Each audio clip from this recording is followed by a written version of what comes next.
A word about the Russian heart will resound around the world. In the context of global political and economic dynamics, the importance of cultural exchange and cooperation is becoming a key aspect of international relations. The project, A Word About the Russian Heart, is aimed at obliterating negative stereotypes about Russia and presenting the country from a new and broader perspective. The project has already opened the Russian heart in China and India, and very soon cities in Indonesia, Vietnam and Thailand will be filled with love from Russia. And this is just the beginning.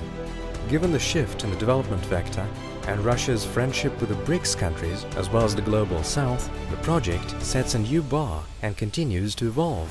Modern technologies, art and sports, creative brands and practices, tourist routes, all this demonstrates the active development of our country and forms a common brand. Russia. Project figures in 2024. Over 50,000 spectators. Over 1,000 participants. Media coverage of about 20 million. The figures will double in 2025. A Word About the Russian Heart is a new brand of Russia abroad. Let's shape it together.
performance was the Yapong dance from Jakarta.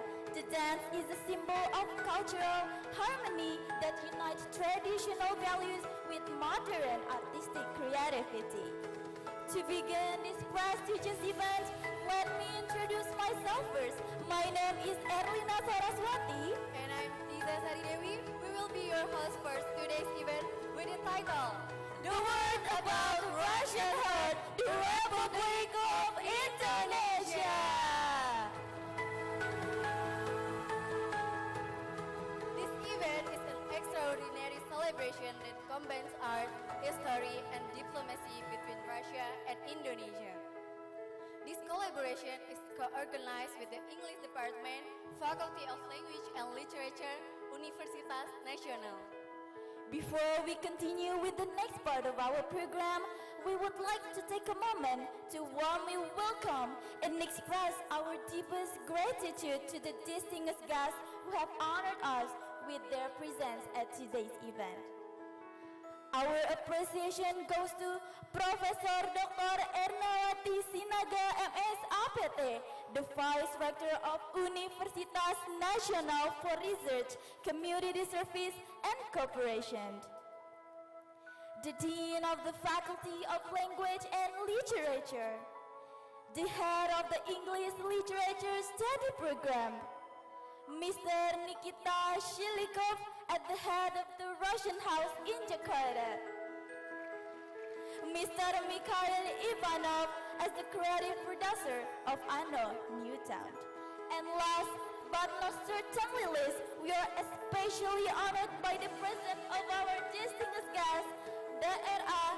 Nana Yuliana MS MSI PhD, the Ambassador of Indonesia for Cuba 2020 until 2025.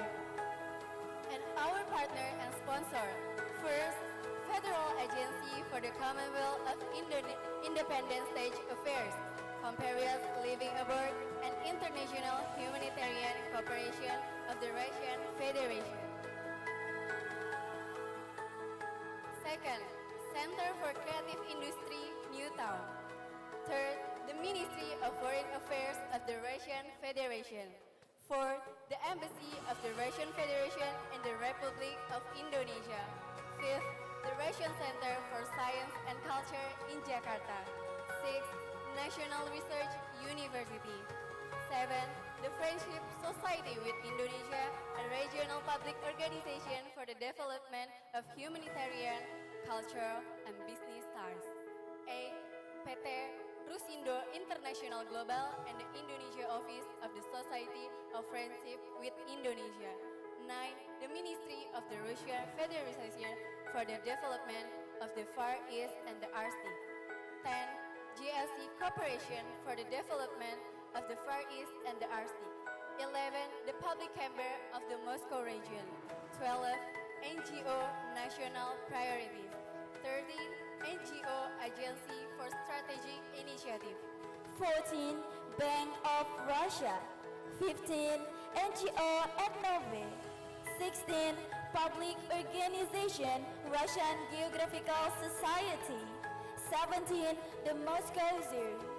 18. The Kaluga Regional Organization of Russian-French Relations, Bridge of Friendship. 19. The NGO Without Borders. 20.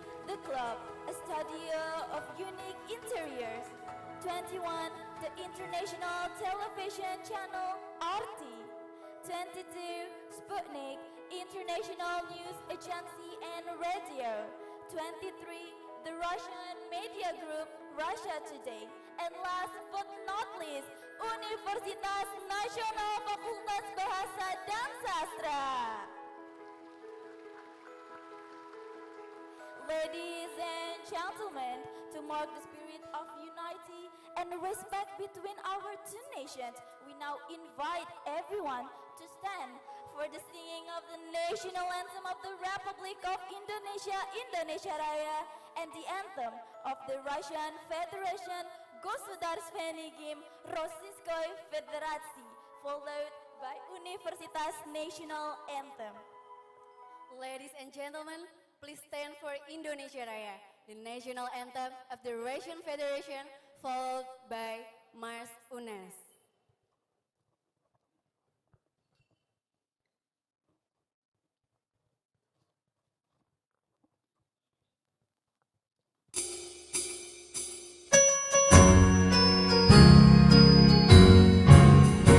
Indonesia tanah airku, tanah tumpah darahku.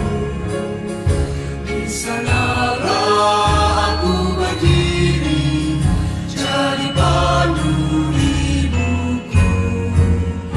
Indonesia kebangsaanku, bangsa dan tanah airku.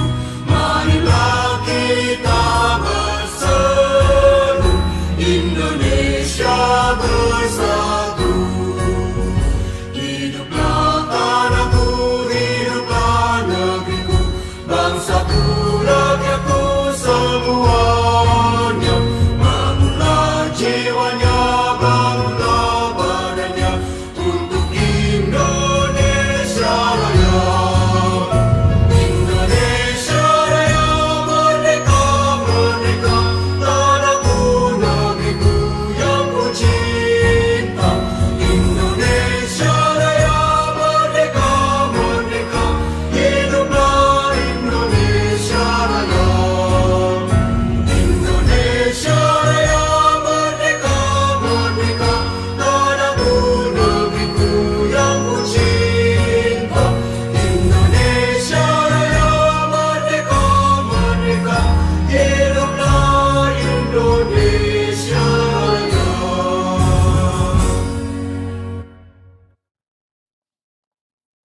The national anthem of Russia Federation.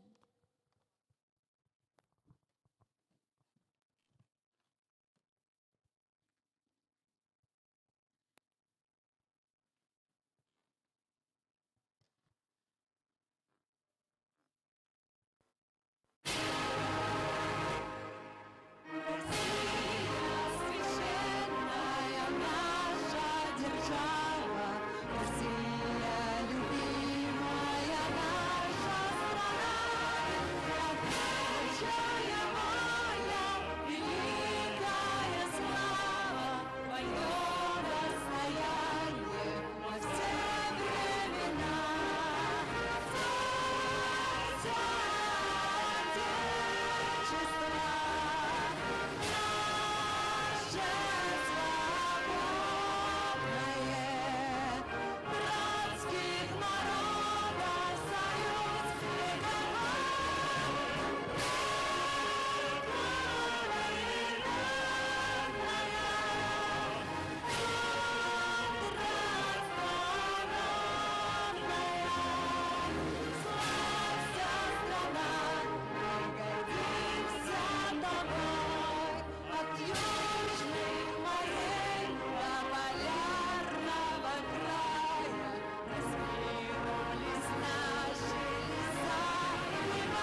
Symposium of Universitas Nasional Mars UNAS.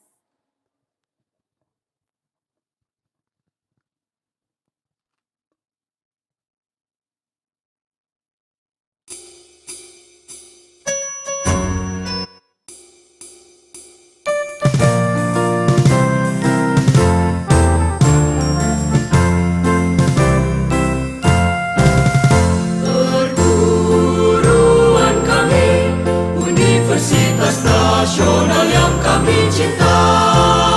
Lahir zaman revolusi, penuh halangan serta rintangan. Walau betapa beratnya, sulit pahit diderita, banyak korban benar dan rasa kami pikul bersama. YMIK Dewan Guru, Dewan Kurator Mahasiswa, mari maju terus maju, pantang hati bimbang dan ragu. Lanjutlah umurnya, perguruan yang kami cinta, tempat kami memetik sari ilmu dan akhlak budi. Merdeka Sentosa Jaya, aman damai seluruh dunia, itulah cita-cita putra-putri Indonesia.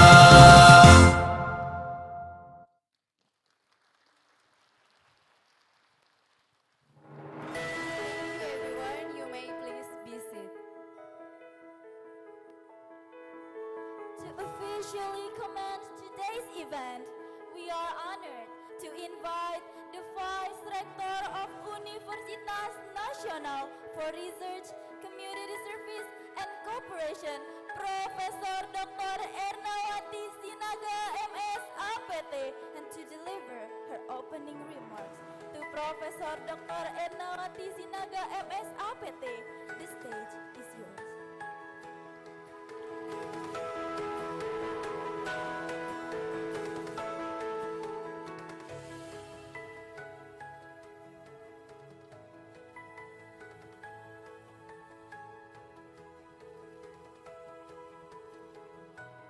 Good morning. Hello. Good morning, ladies and gentlemen. It's very nice morning, very beautiful meeting all of you in our event, The Word About Russian Heart.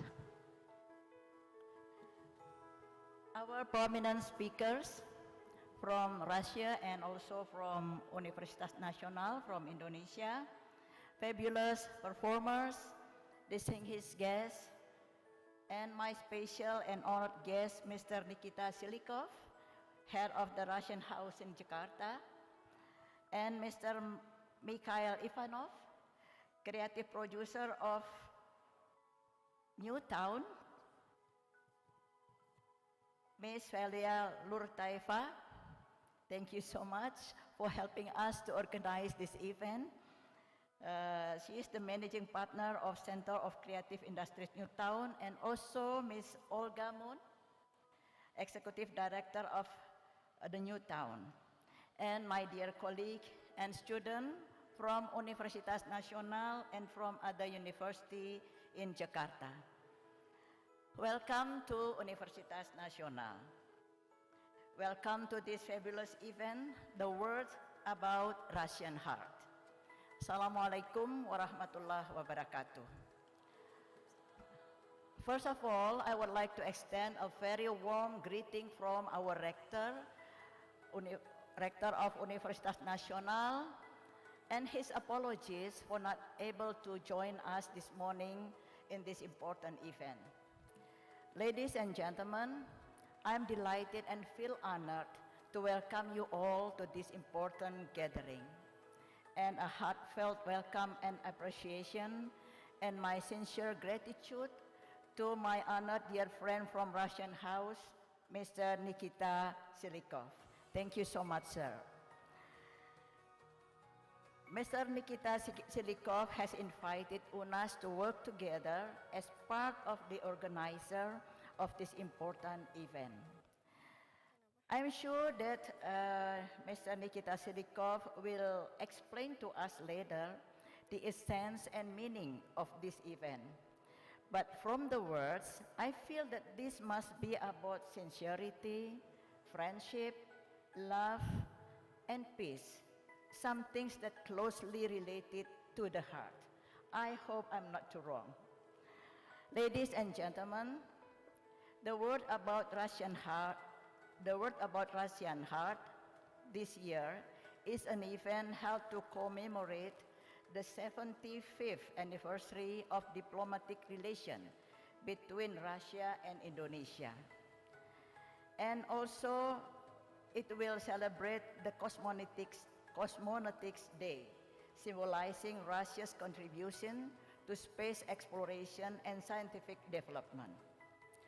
As a university, Universitas Nasional highly appreciate the dedication to the advancement of science and also to global friendship and world peace. The main key to friendship is understanding and respecting each other. And the main factor for understanding and respecting others is listening to the voice of heart, to the words of the heart. That is why we at Universitas Nasional are very happy and highly appreciate the invitation to hold this event together. Ladies and gentlemen, in this world that is increasingly interconnected, the bond of friendship across borders have never been more vital.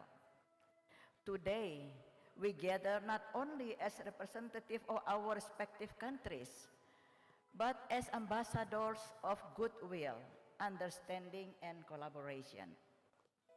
Our shared goal is to foster a spirit of unity and cooperation that transcends cultural differences and geographical boundaries. Friendship is a powerful force. It has the ability to break down barriers, heal divisions, and create lasting connections. As we engage in a variety of events and discussion today and tomorrow, let us remember that each conversation we have is an opportunity to learn from each other, to share our experiences and build bridges of understanding. Ladies and gentlemen, please allow me to a bit introduce Universitas Nasional to you, since I saw some of us here are new to UNAS, Universitas Nasional. Our university is a private university in Jakarta, the capital city of Indonesia. There are more than 300 universities and colleges in Jakarta, the capital city of Indonesia, and we, Universitas Nasional, is sit at the top 10 of the ranks. Today we have around 12,000 student body with around 500 academicians as lecturers and as researchers. We have 40 departments in our university, including communication, literature, linguistics, international relations, political science, law, management, tourism, health sciences, biology, agriculture, engineering, and computer sciences. I hope this very short introduction will open a broader opportunity for us to collaborate in the future.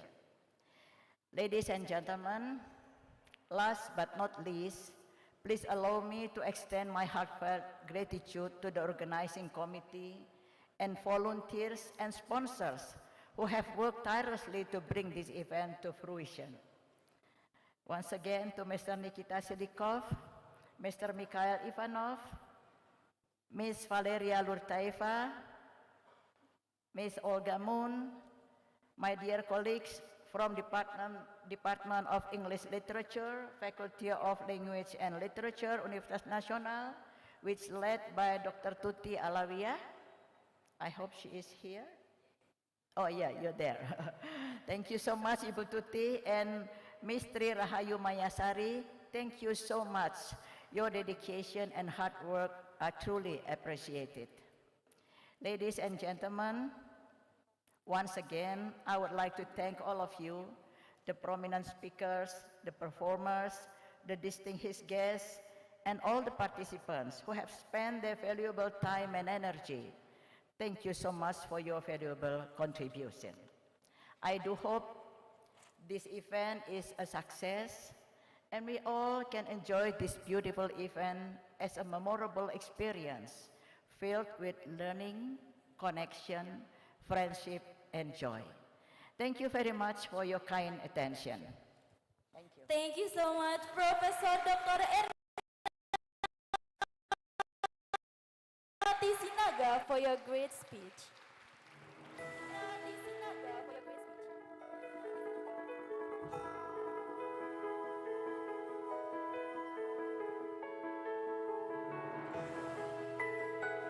Next, we will invite Mr. Nikita Shilikov, the head of the Russian House in Jakarta, to share his incredible speech. To Mr. Nikita Shilikov, the stage is yours.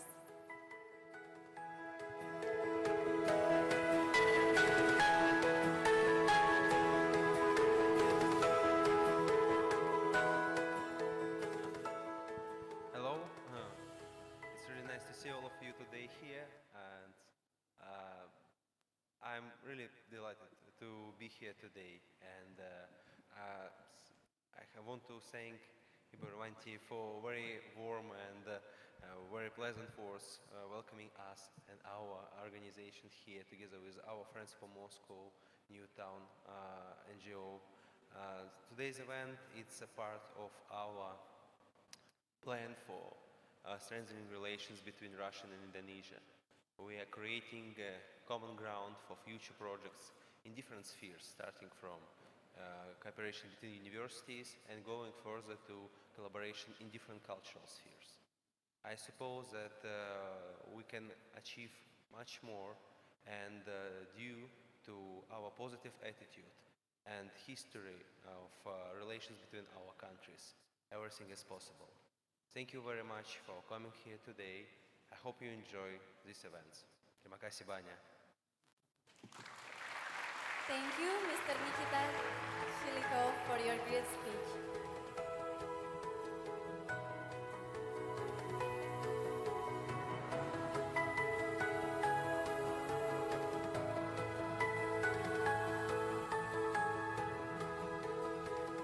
Next, we will have Mr. Mikhail Ivanov, CEO of non-commercial organization Center of Creative Industry in Newtown, to share his opening remarks. Mr. Mikhail Ivanov, the stage is yours.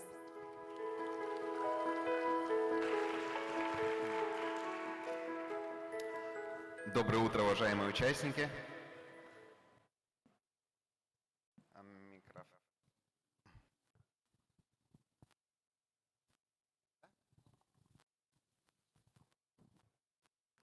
Good morning.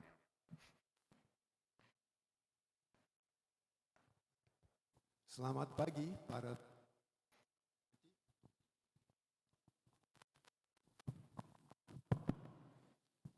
Sekali lagi, selamat pagi para peserta saya hormati.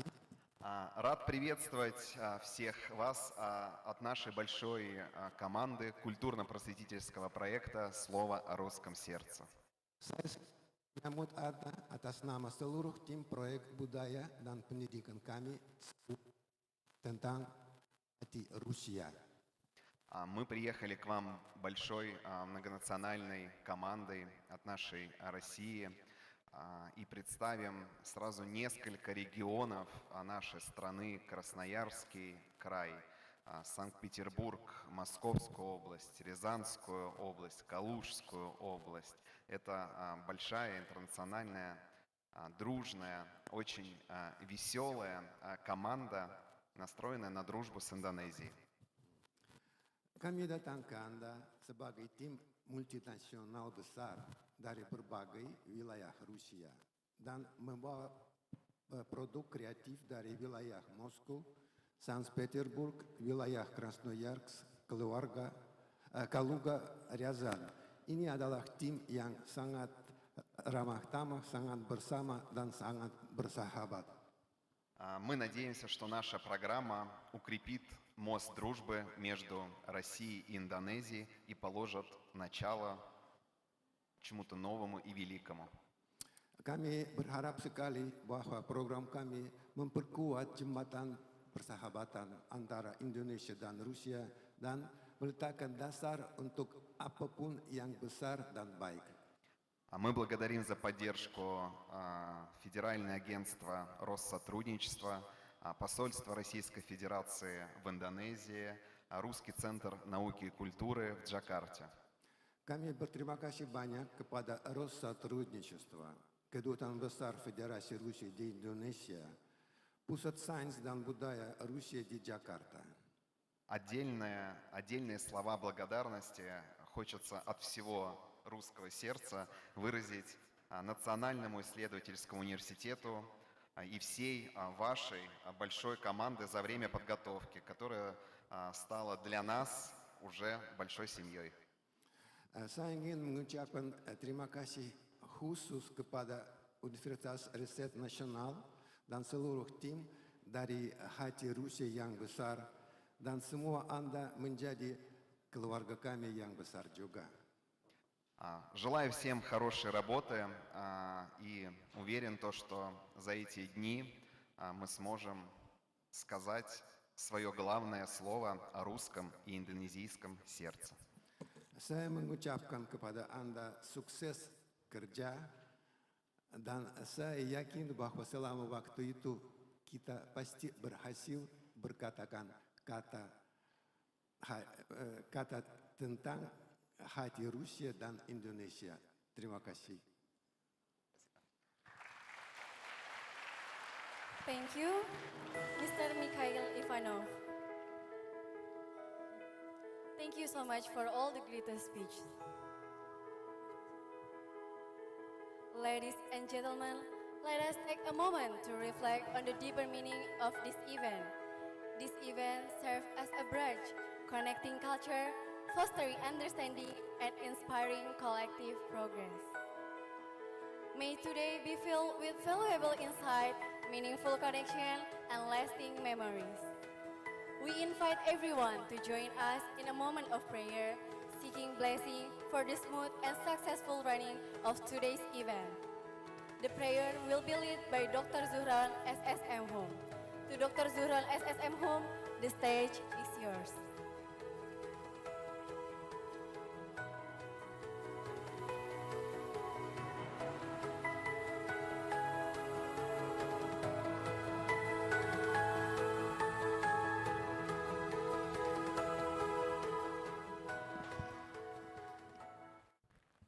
Ladies and gentlemen, let's pray together. I will lead this prayer in the teaching of Islam. Okay, let's start. أعوذ بالله من الشيطان الرجيم بسم الله الرحمن الرحيم الحمد لله رب العالمين حمدا يوافي نعمه ويكافئ مزيده يا ربنا لك الحمد كما ينبغي لجلال وجهك الكريم وعظيم سلطانك اللهم صل على سيدنا محمد وعلى آل سيدنا محمد اللهم أعنا على ذكرك وشكرك وحسن عبادتك ربنا ظلمنا أنفسنا وإن لم تغفر لنا وترحمنا لنكونن من الخاسرين ربنا لا تؤاخذنا إن نسينا أو أخطأنا ربنا ولا تحمل علينا إصرا كما حملته على الذين من قبلنا ربنا ولا تحملنا ما لا طاقة لنا به واعف عنا واغفر لنا وارحمنا أنت مولانا فانصرنا على القوم الكافرين اللهم إنا نسألك سلامة في الدين وعافية في الجسد وزيادة في العلم وبركة في الرزق وتوبة قبل الموت ورحمة عند الموت ومغفرة بعد الموت اللهم هون علينا في سكرات الموت والنجاة من النار والعفو عند الحساب. ربنا لا تزغ قلوبنا بعد إذ هديتنا وهب لنا من لدنك رحمة إنك أنت الوهاب. ربنا اغفر لنا ولوالدينا ولجميع المسلمين والمسلمات والمؤمنين والمؤمنات الأحياء منهم والأموات إنك على كل شيء قدير. ربنا هب لنا من أزواجنا وذريتنا قرة أعين واجعلنا للمتقين إماما. ربنا آتنا في الدنيا حسنة وفي الآخرة حسنة وقنا عذاب النار. سبحان ربك رب العزة عما يصفون والسلام على المرسلين والحمد لله رب العالمين. Thank you very much. Assalamualaikum warahmatullahi wabarakatuh.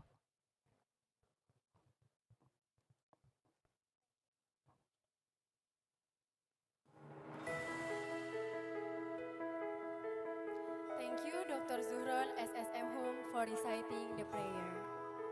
Now, please, we continue the session to the signing of Memorandum of Understanding between Universitas Nasional and the Russian House of Jakarta.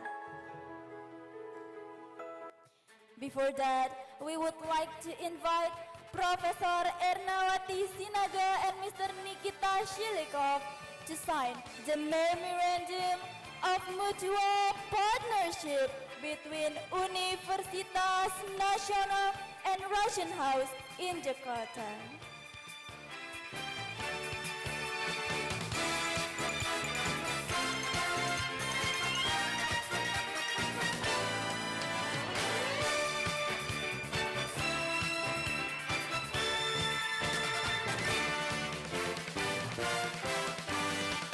Please everyone give a rounding applause of the signing of Memorandum of the Understanding between Universitas Nasional and the Russian House of Jakarta.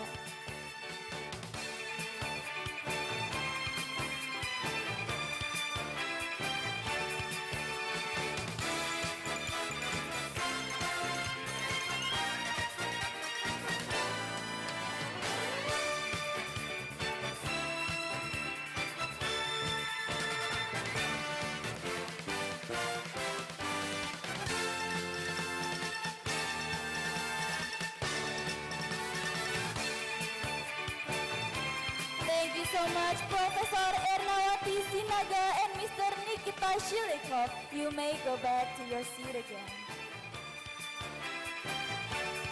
And now, we would like to invite Mr. Mikhail Ivanov, General of the non-profit organization Center for Creative Industry Newtown, and Mr. Semyon Grechko, Director of the Russian State Order of the Badge of Honor Regional Drama Theater, to sign the memorandum.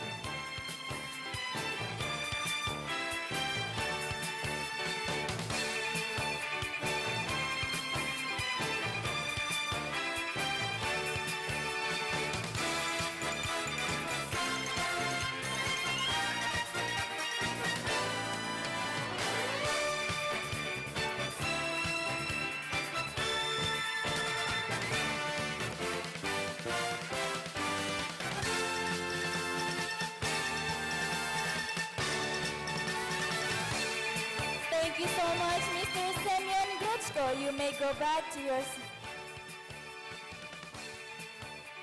And now we would like to invite Mr. Evgeny Maligan, General Manager of the St. Petersburg Opera, to sign the memorandum.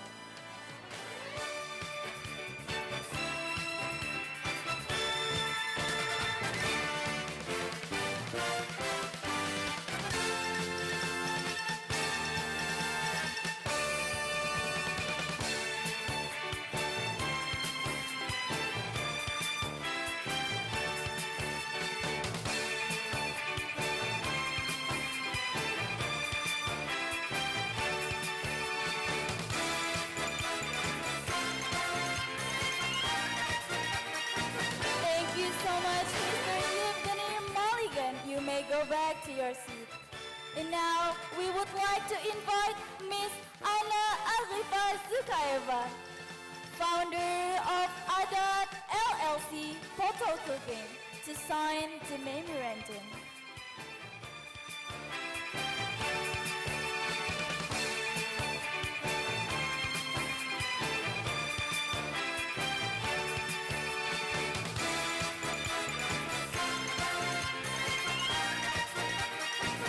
Well, now we would like to invite the last, Miss Irina Brikova, Director of the autonomous non-profit organization Ethnobit, to sign the memorandum.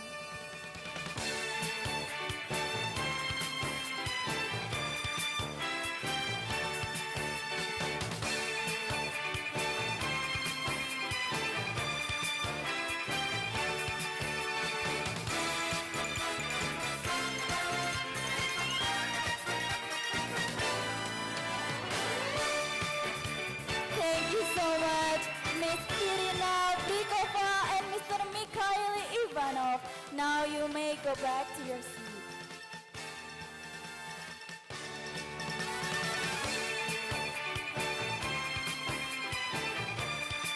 This agreement marks a new chapter of collaboration and mutual commitment in fostering cultural, educational, and institutional exchange between our two nations. With the signing now conclude, we hope that this partnership bring forth impactful programs and deeper ties between Indonesia and Russia. And now, let's refresh our soul with a special performance from the richness of Indonesian heritage, traditional dance from the island of the gods, Tari Legong Bali, known for its intrusive movements, expressive gestures, and vibrant costumes. Bali's dance is a sacred art form that tells stories through rhythm and grace. Please welcome the dancers of Tari Legong Bali!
beber bidak kue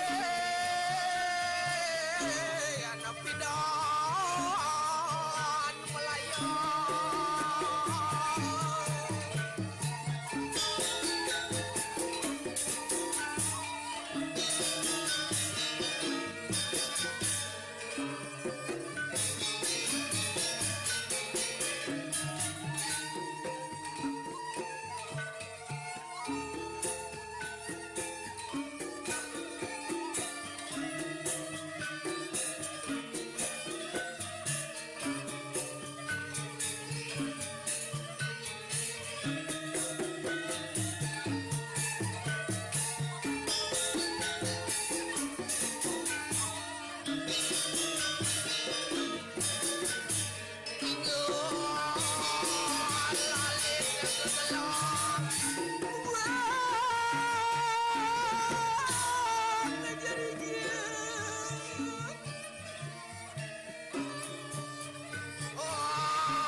a big round of applause to the dancer.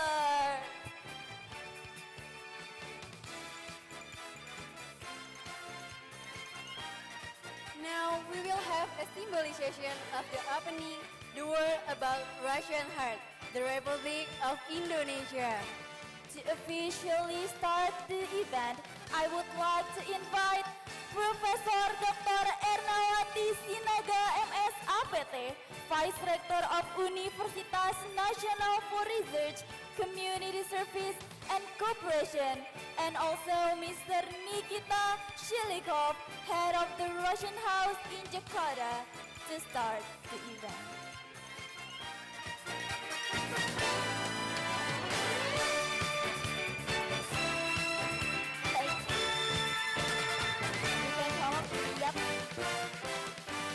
Before we start officially the event, we would like everyone to count down until 3. So, I will count down everyone. Let's open these processions in 3, 2, 1. Once again, everyone, count down to 3, yeah? Let's open these processions in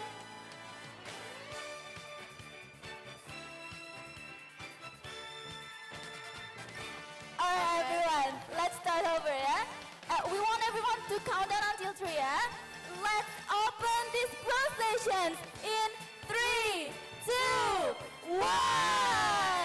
Give big applause of the opening of the word about Russian Heart, the Republic of Indonesia. Thank you, Prof. Ernawati Sinaga and Mr. Nikita Shilikov. Please don't leave the stage first because we will do a plaque and souvenir handover and also a group photo session with the participant of the We Russian would like Heart to take event. a photo session, so how's the... Oh yes, all the speakers first to come up to the stage. For the photo session, please.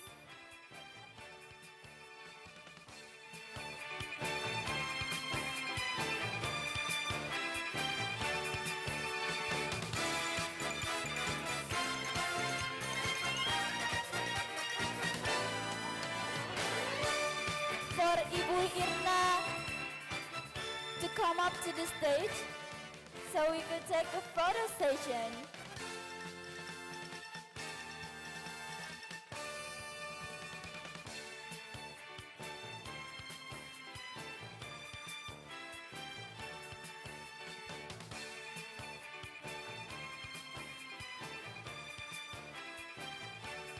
Smile. Smile, everyone.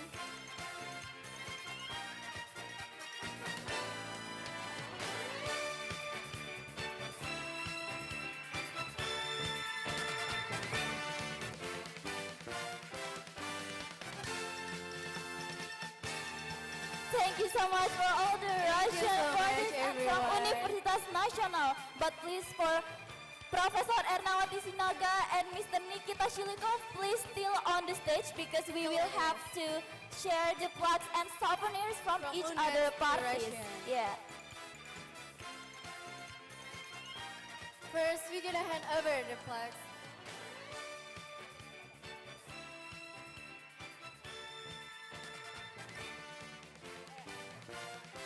First, we're gonna hand over the plaques and souvenir from UNES to the Russian party.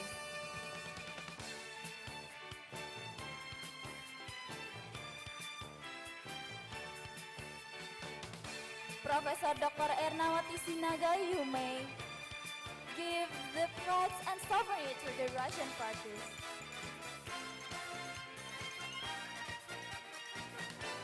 Give a big round of applause, everyone.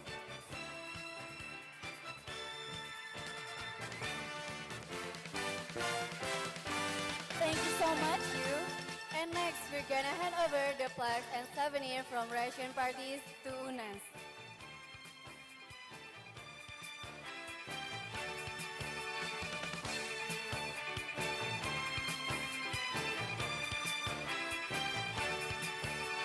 Please give a big round of applause to the hand over the plaques and souvenir from Russia to the UNES.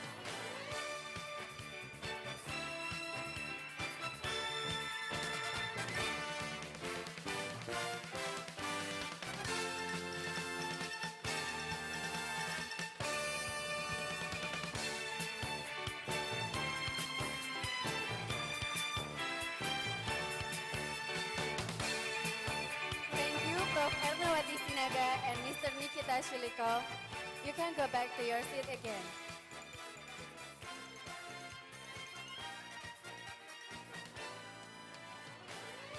We will have another photo session from this point of view, so all the participants can include it in the photo sessions. Please, for all the attendees to stand up because we will have another photo session all together in this auditorium.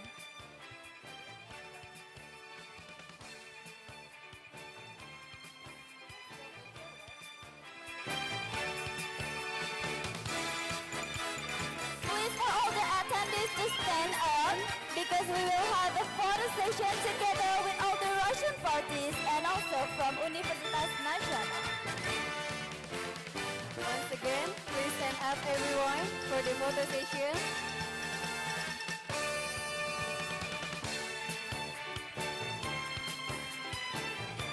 For all the attendees who in the back row, you may go to the first row so we can take a picture and you are included in the photo session. So, I will count down. Yeah, so all the documenter can take a photo. Okay, smile everyone. 3, 2, 1, cheese. Smile. Cheese. Once again, everyone. 3, 2, 1. Have fun!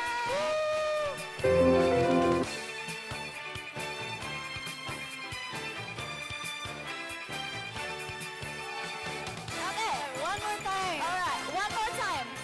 In 3, 2, 1.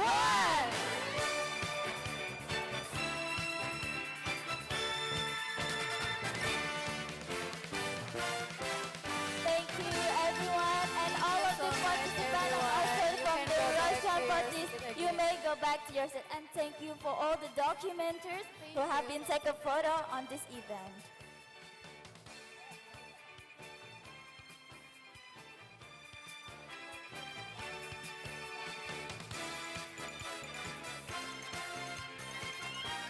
All the attendees can go back to your seat again because we will have another session that will begin in the meantime. Before we process to the next session, we kindly ask for your patience during a brief intermission of approximately 2 to 5 minutes to allow for presentation. In the meantime, please feel free to enjoy the video currently playing on the screen.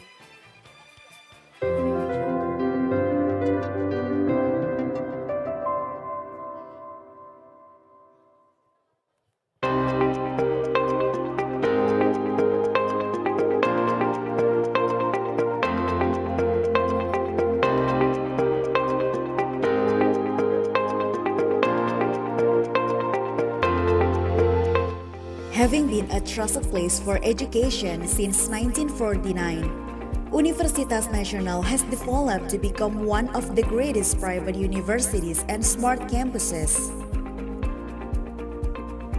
Universitas Nasional is a campus with a strategic location in South Jakarta. The first president of the Republic of Indonesia, Bapak Insinyur Soekarno, conferred Universitas Nasional as the campus of struggle, which was initiated by freedom fighters on the 10th anniversary. Universitas Nasional, which was founded on October 15, 1949, and led by Sultan Takdir Ali Syabana, is primarily committed to educating the country and the independence movement. Universitas Nasional currently has 3 campuses. The main campus in Pejaten,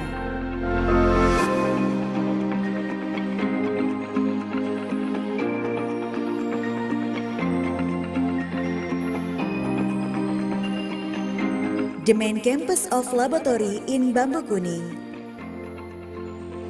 and Menara Universitas Nasional. There are 9 faculties with 23 undergraduate study programs, 6 master's degree programs, 1 doctoral study program, and 2 study programs for professional education. For each student, Universitas Nasional has adopted an online-based education with a blended learning strategy. Every student can simply access lectures without having to commute to campus. Universitas Nasional has adopted a new registration procedure for new students, which may be completed online through the university's website. To be able to build graduates with the necessary skills in the Industrial Revolution 4.0, Universitas Nasional has a long list of international accomplishments and relationships with universities and institutions.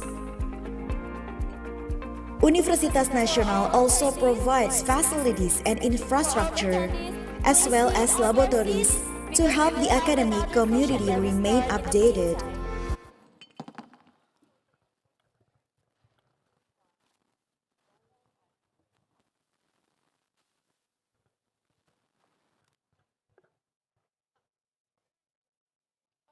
Speakers nanti yang maju Miss Valeria. Jadi aku cuman itu Miss Valeria.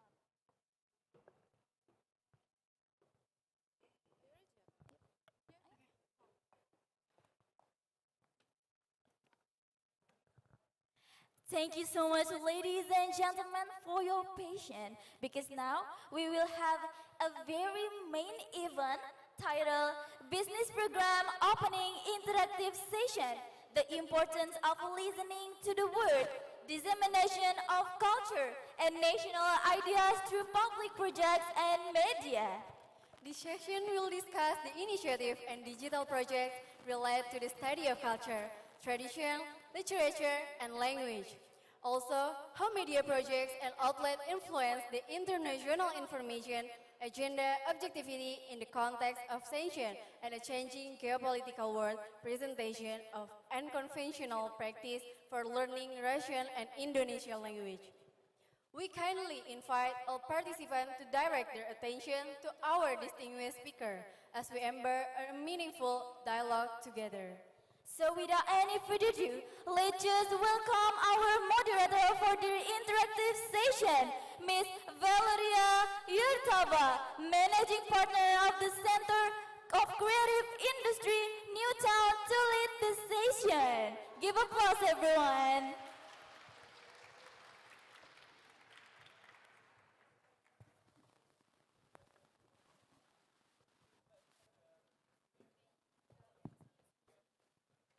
Добрый день, уважаемые участники и гости фестиваля «Слово о русском сердце».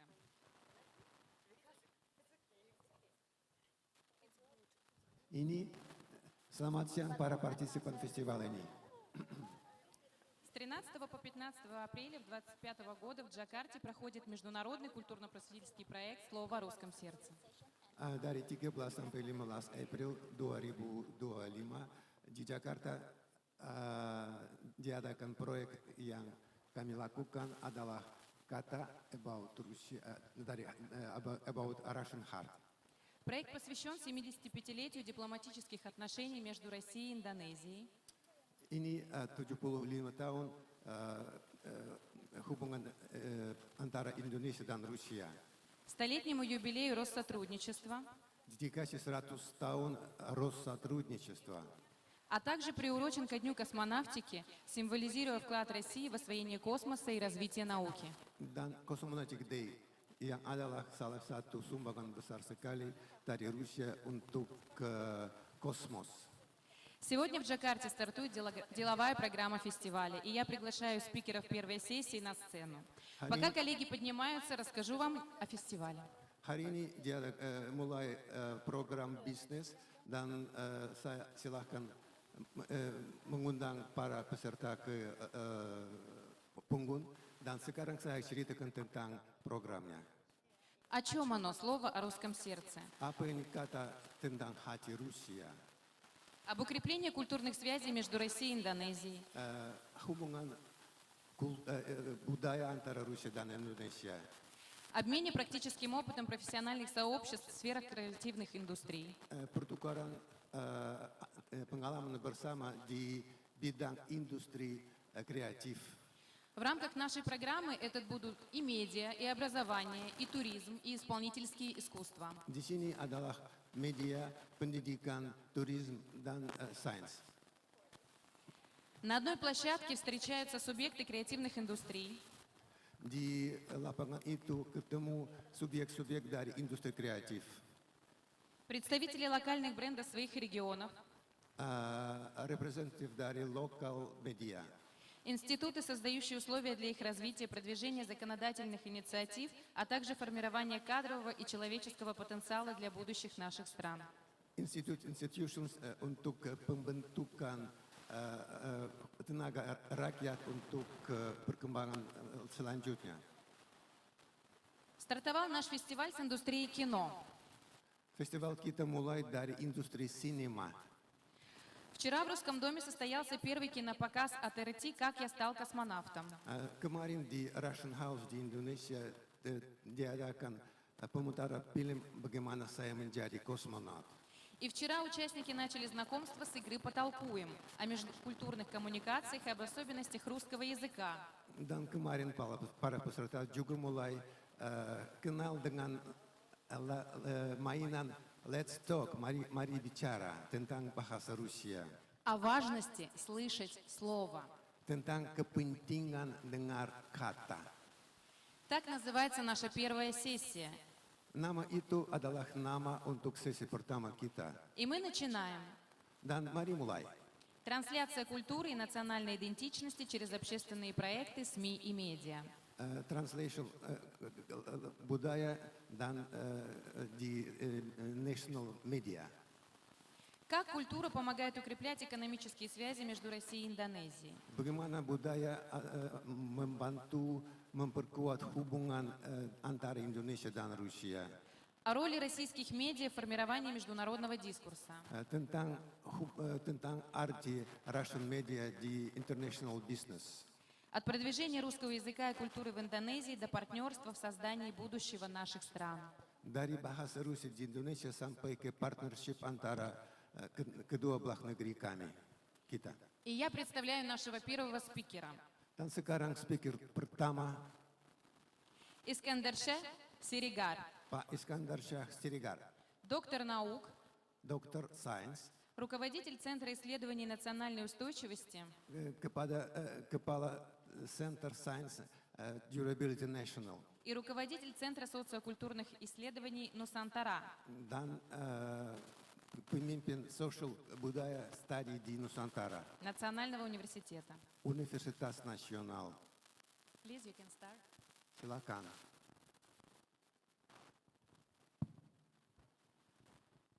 Спасибо. Assalamualaikum warahmatullahi wabarakatuh. Добрый день.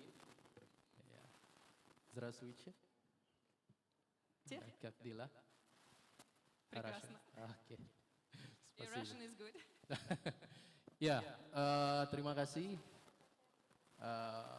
Interpreter. Спасибо. Spasiba. Dan mungkin waktu tidak terlalu banyak. Немного времени у нас. Yeah, I have to share the time with the other speaker, right? Oke. Ценю ваше время. Ya, saya mungkin slide nanti bisa kita tayangkan lebih cepat saja. Saya hanya ingin menyampaikan beberapa hal. Я могу сказать хочу сказать только о нескольких вопросах, чтобы сэкономить время. Bahwa Indonesia dengan Rusia memiliki cerita yang panjang dan romantis. Россия, Индонезия. Россия имеет долгую историю, долгую и романтическую. Ya, dan Rusia bukanlah entitas yang baru untuk saya. И Россия это не является чем-то новым для меня. Saya pernah tinggal di Moskow selama beberapa saat untuk mengajar di Lomonosov Moscow State University.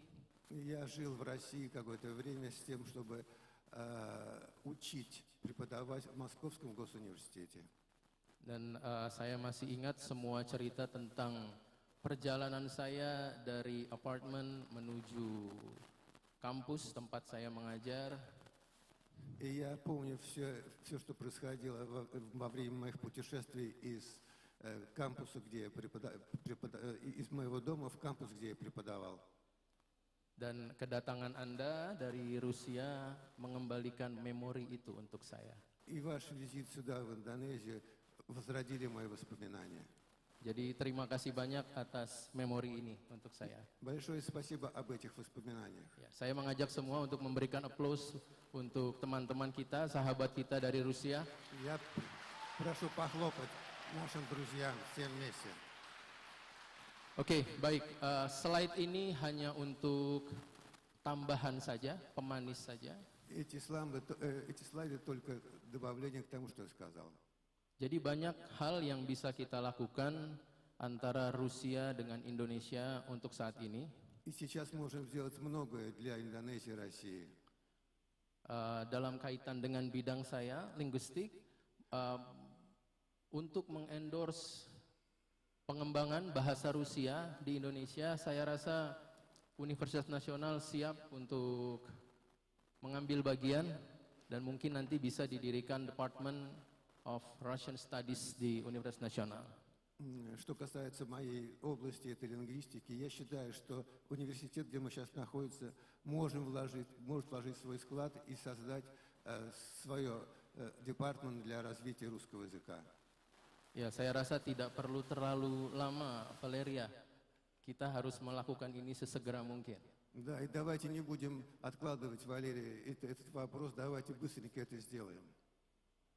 Ya, dan di sana ada, saya rasa Bapak Dekan, Dean of Faculty of Language, yang siap untuk segera, ya, mungkin besok bisa langsung signing MOU dengan Bapak Dekan.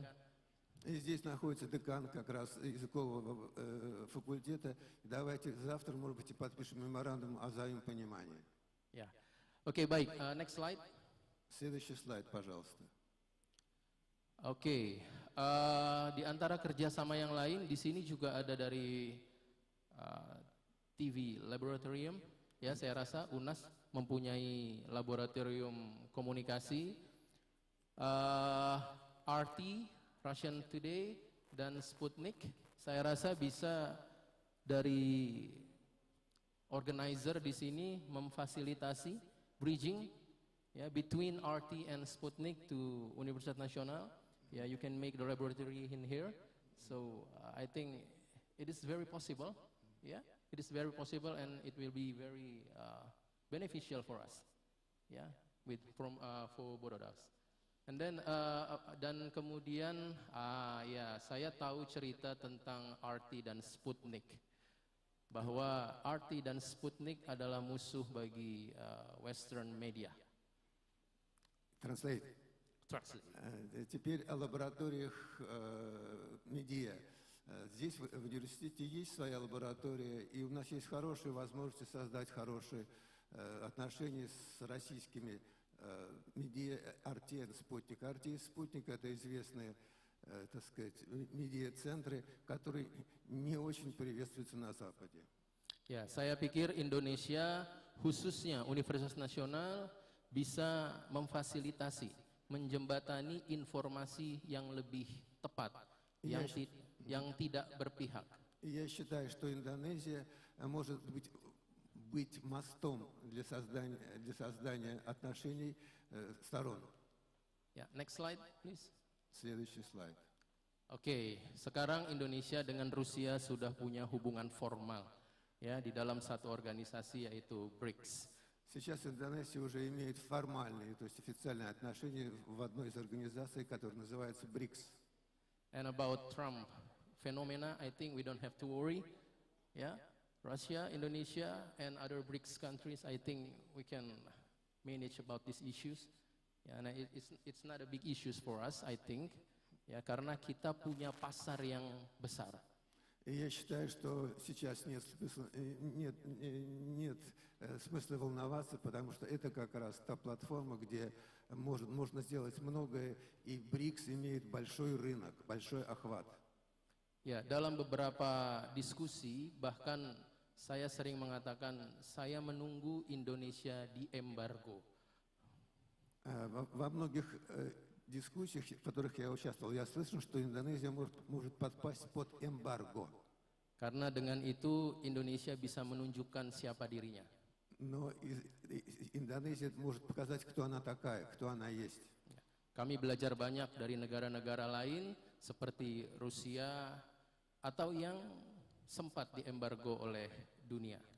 Мы многому обучились из разных стран, в частности Россия, и видим, как можно противостоять эмбарго. Baik, next slide, please. Следующий слайд, пожалуйста. Ya, ini juga kurang lebih sama terkait dengan kerjasama secara formal. Это то же самое о формальных наших отношениях. Yang bisa dilakukan antara Indonesia dengan Rusia. Которые могут состояться между Индонезией и Руссией. Oke, next slide. Россией. Следующий. Ya, banyak hal yang bisa kita lakukan. Saya rasa karena saya pernah berada di universitas di Rusia, saya merasa banyak sekali hal yang bisa kita kerjasamakan.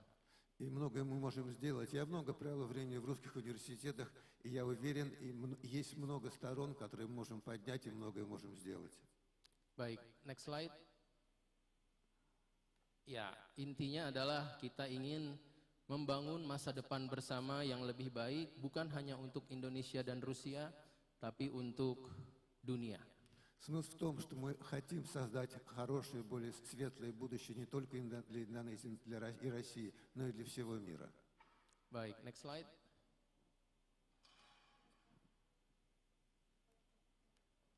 Oke, terima kasih banyak atas perhatiannya.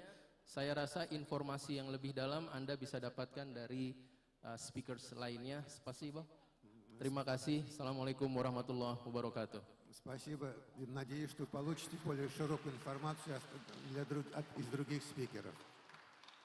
Искандерче, скажите, пожалуйста, как вы видите роль медиа, СМИ в современном мире как раз в развитии мультикультурных отношений между странами? Pak Iskandar Shah, silakan katakan bagaimana pendapat Bapak tentang peranan media di hal perkembangan hubungan internasional antara rakyat. Okay, first of all, I hope I still have my 13 years ago vocabularies of Russia. Yeah, it was 13 years ago. Yeah, so I have a lot of missing word in here. So, baik, saya akan jawab pakai bahasa Indonesia. Karena Valeria sampaikan ke saya, please, not English. Ya, only Indonesia and Russia, dia bilang. Jadi saya akan jawab dengan bahasa Indonesia. Я 13 лет назад был в России, и поэтому немного подзабыл русский. Валерия просила говорить или на русском, или на индонезийском, я буду говорить на индонезийском. Baik, yang pertama. Первое. Media adalah kekuatan terbesar di dunia saat ini. Первое. Медиа adalah самая большая сила в мире в настоящее время. Itu lebih kuat daripada nuklir atau peluru. Она даже сильнее, чем ядерное оружие или снаряды. Jadi memastikan media digunakan secara tepat dan benar adalah sebuah keharusan.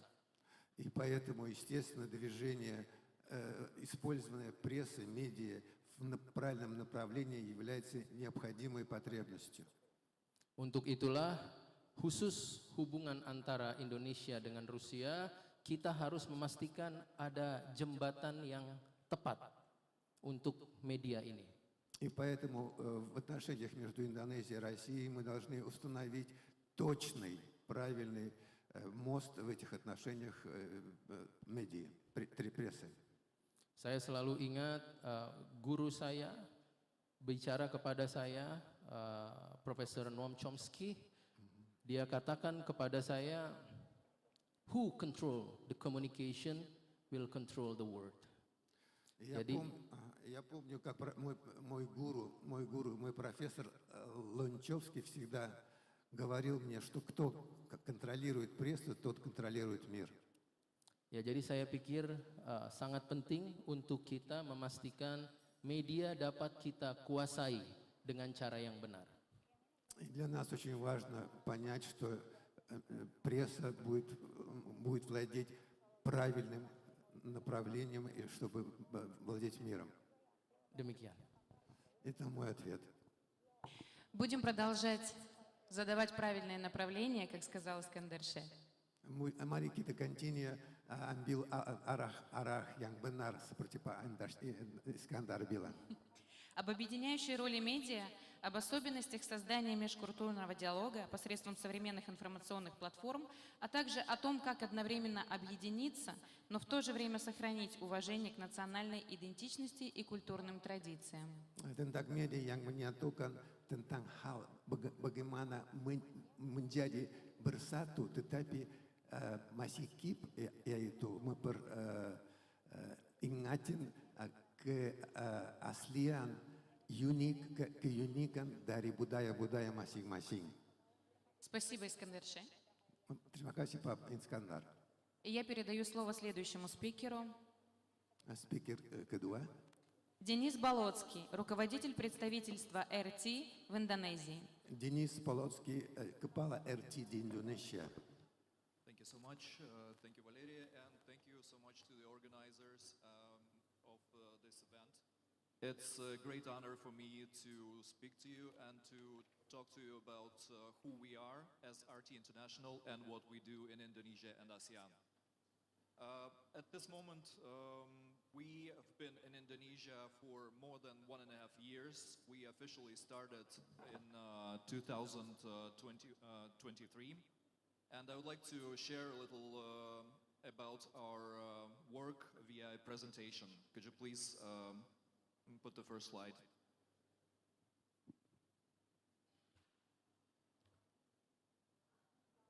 Okay.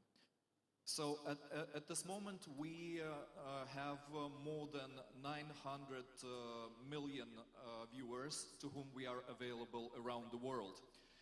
We have bureaus in China, India, several bureaus in Africa, and our presence in Jakarta is the sign of our dedication to reaching audiences in ASEAN, in this big region where Indonesia plays central role. It hosts the ASEAN Secretariat.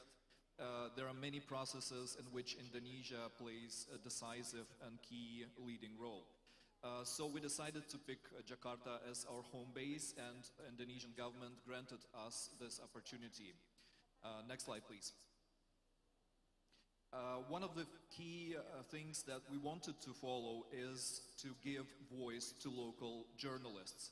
When founding RT's representative office, we hired only local talent. As you can see, Mr. Fauzan Al-Rashid, our producer and one of the speakers, is here with me. He was one of the first employees and one of the first journalists who joined us. But actually, even before that, he used to work for Russia Beyond the Headlines in Bahasa, Indonesia.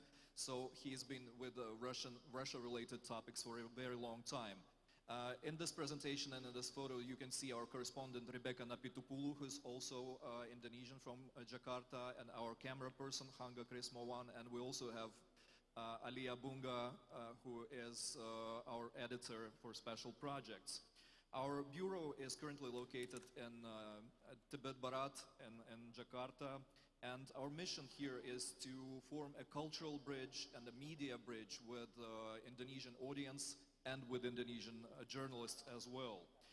We already established partnerships with 4 Indonesian media outlets, namely Metro TV, TVRI and TVRI World, C Today TV in English language, and Kompas.com as a website. So these were our first steps in building our presence and trying to understand how media in Indonesia functions, how to address local audience, etc. And here I would like to tell you a little bit more about what we do as well. Next slide, please. So, as you can see in this slide, Russian Foreign Minister Sergei Lavrov is speaking to our correspondent Alia Bunga, who asked him for a selfie also, besides asking him a question. This is one of the key moments that we had in the 2023 when we were covering ASEAN together with our partners, when Indonesia was chairing the organization. And we made joint reports and joint interviews with C2Day TV and with SCTV, who are not our partners yet, but we've been cooperating closely, even though unofficially, on many bilateral military exercise Oruda 2024 in Surabaya, which we did along with C2Day TV and with Metro TV, which gave us an opportunity not only to reach RT's international audience, but also to address Metro TV. As you can see, Rebecca Napitopoulou is reporting live on Metro TV. So these were very big breakthrough moments for us, because we were accepted, we were able to work in this cross-cultural environment, because our team speaks Russian, speaks Chinese, speaks Indonesian, English, and I speak Dutch as well. So there's a chance to form this multicultural environment and to provide audience with extra insights. Next slides, please. So among our main events that we also covered was Indonesia's ascension into BRICS and joining BRICS from the partnership stage to the full membership stage. And the first day when Indonesian Foreign Minister Sugiono arrived in Russia, it was his first overseas visit. RT Crew and Viry Crew, our partner news agency, met him, as you can see, arriving in Kazan, Russia for the BRICS summit last year. So that was a very important point, which was interesting for both Indonesian audience and our global audience as well. When President Prabowo Subianto visited Moscow, when he met with Russian President Putin, we covered that extensively as well. And in the middle of the slide, you can see that we did it together with TVRI World, whose anchor was presenting this story.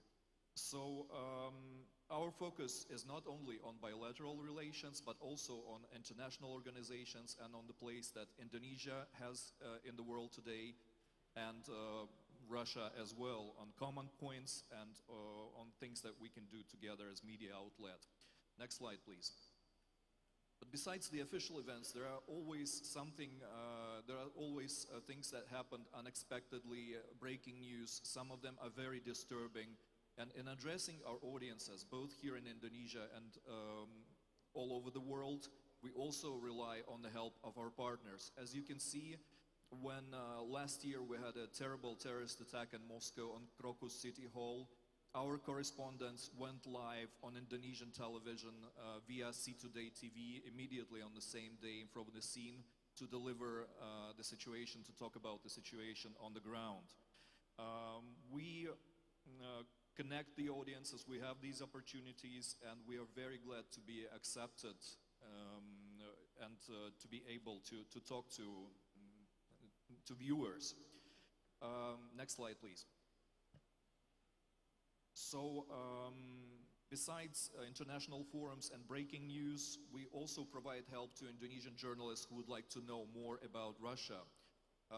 Last month, we had 3 reporters from various news outlets who went to Russia's new regions, Zaporozhye and RT, which has extensive presence on the ground via war correspondents, has provided support for them to be safe and to cover the events that are happening around Russia-Ukraine conflict. And we were quite open about it, which was a good possibility for Indonesian audiences to notice, since they read these reports.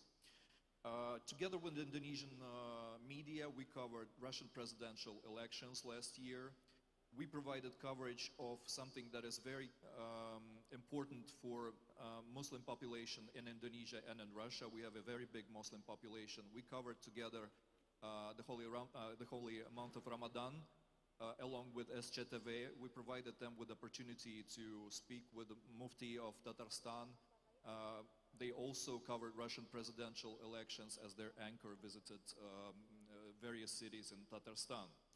But what can be also relevant and interesting for you as higher education facility and for students and for professors is we provide opportunities for educational experiences.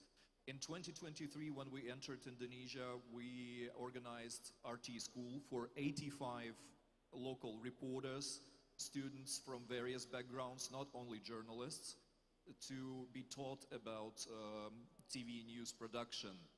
And last year, we held RT School Online for ASEAN audiences with more than 150 students. That was 25 online classes.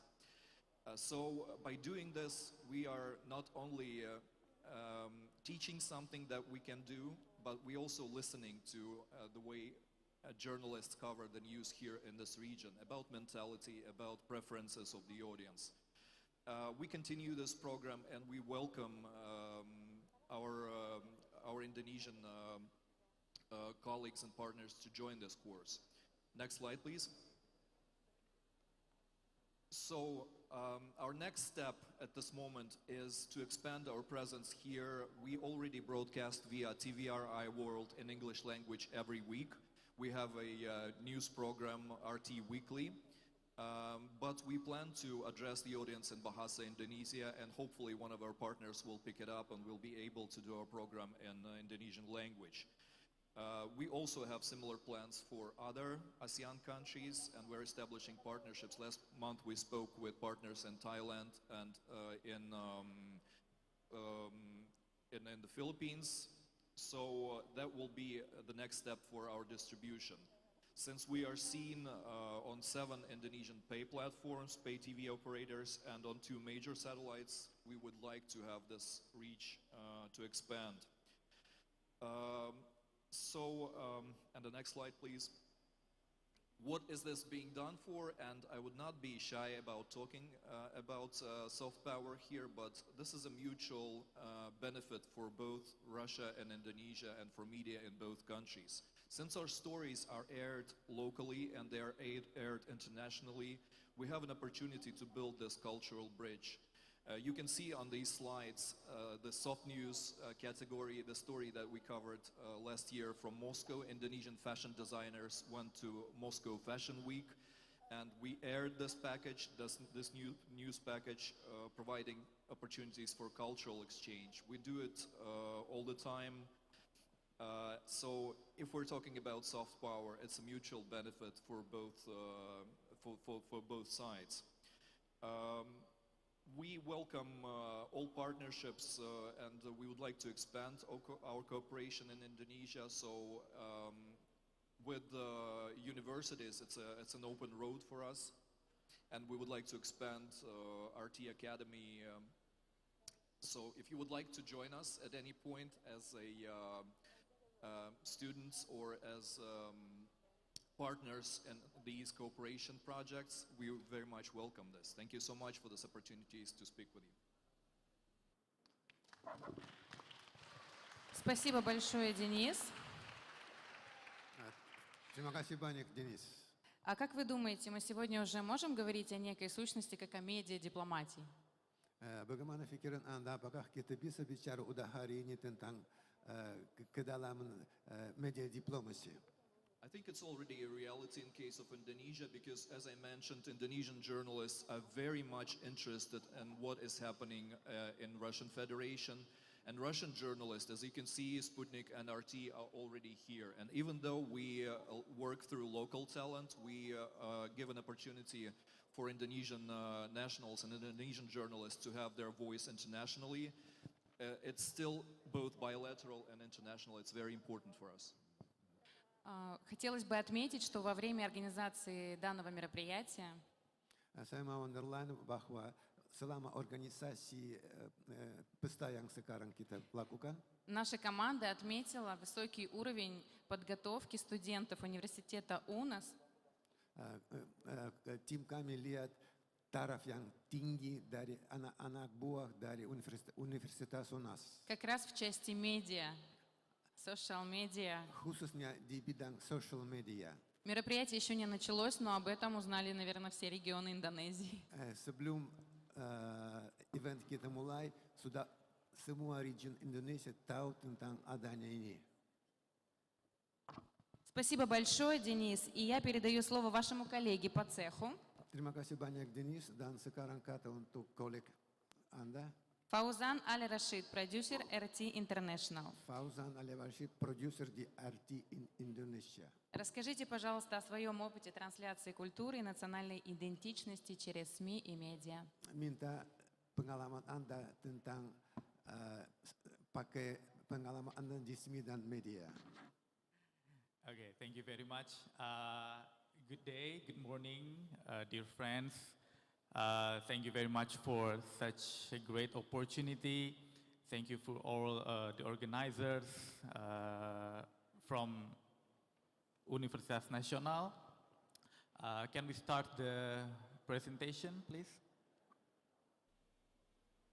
Okay, so my name is Fauzan. Now I'm working with RT as the producer for RT International, as my colleague Dennis also mentioned. Next slide. So I will talk mostly about culture, about what connects us between the two that may seem quite far, but actually we are pretty close in many aspects. I don't know if you guys have heard before that we had a very long history with Russia before, but it was maybe 60 to 70 years ago back then, during our Independence Day. 1950s, we started our official diplomations with back then it was Soviet Union. Sorry, it was the Soviet Union, and then Russia and Indonesia made a lot of cooperation back then. We had our stadium, national stadium, Gelora Bung Karno here. It was made by the help of the Soviet Union, by the Russians. It was called as the twin brothers of the Luzhniki Stadium in Moscow. If you guys maybe have someday have an opportunity to come to Moscow, to visit Moscow, you will see that it's quite similar between our stadium here in Jakarta and also in Moscow. And we have also Rumah Sakit Persahabatan, the Friendship Hospital. It was called Friendship Persahabatan because the friendship between Russia and Indonesia. It was made by the Russian in Rawamangun, right? And we have so many other cooperation.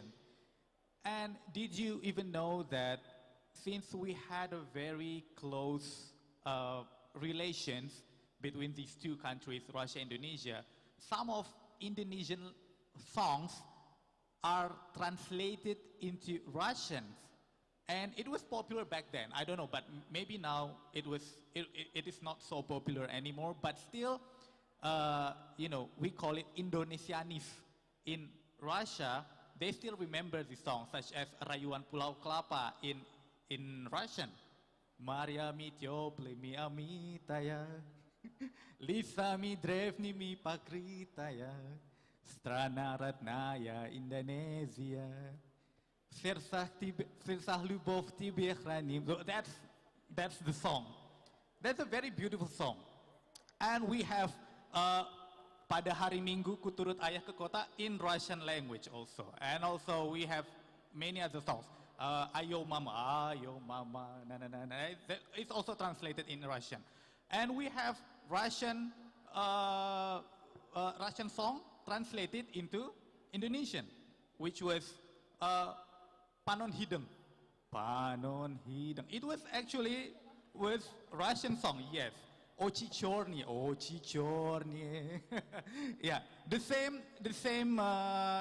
meaning. Ochi Chorny means dark eyes. Dark eyes. So we were very close back then. So, but now of course we want to try to reconnect. We want to reconnect this memory of course, we had some events in the past that make us quite distant, but now we want to make this relationship stronger again, and we had so many opportunity to do so. So, culture, national ideals like unity, resilience, innovation, or harmony become narratives, not just slogans, and that's what we need to do. Next slide. And for the last several years, we have so many forums, youth forums, festivals in Russia, for example. And we invited many young Indonesians to visit Russia. For example, is, next slide, the World Youth Festival. I don't know if any one of you have ever heard this festival, but this was held back in 2024, just last year in Sochi.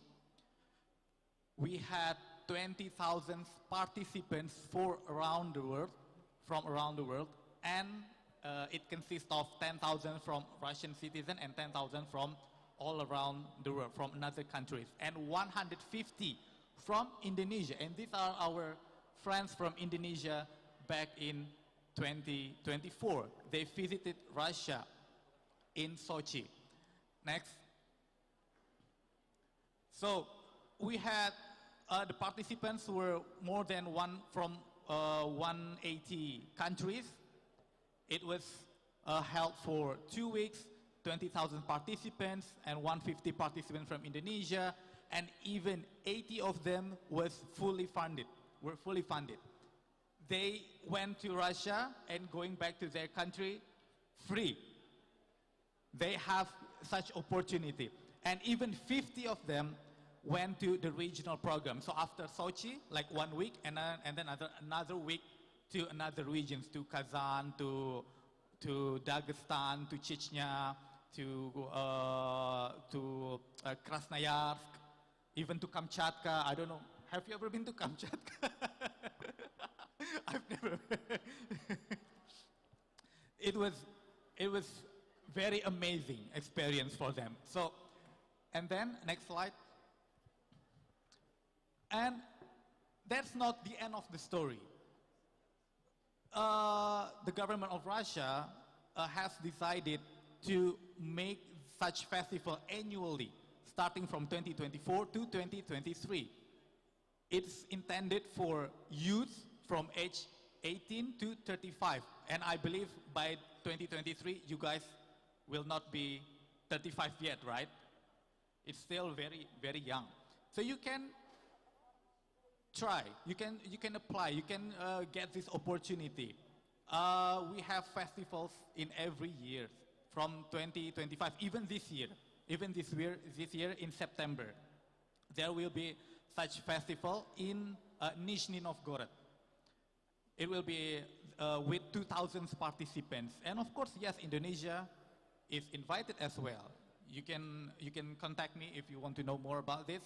And we will have the World Youth Festival in 2030, and also in 2027, a little bit bigger, and more than 10 youth events every year. Also, in the next June until August, there will be so many events. Next.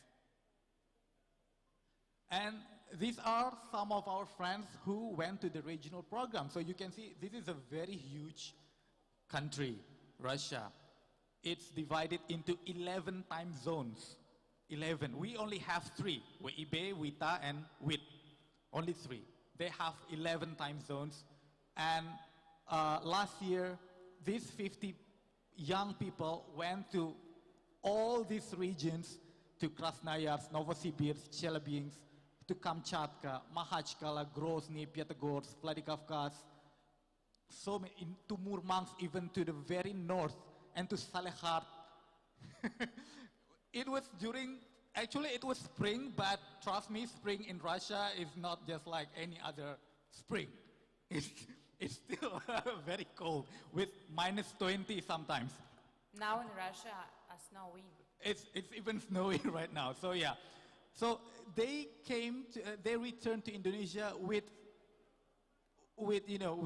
stories, with memories, and they see that this is why that when we talk about culture, we need communication, we need to talk, we need people from every other nations to meet and to talk.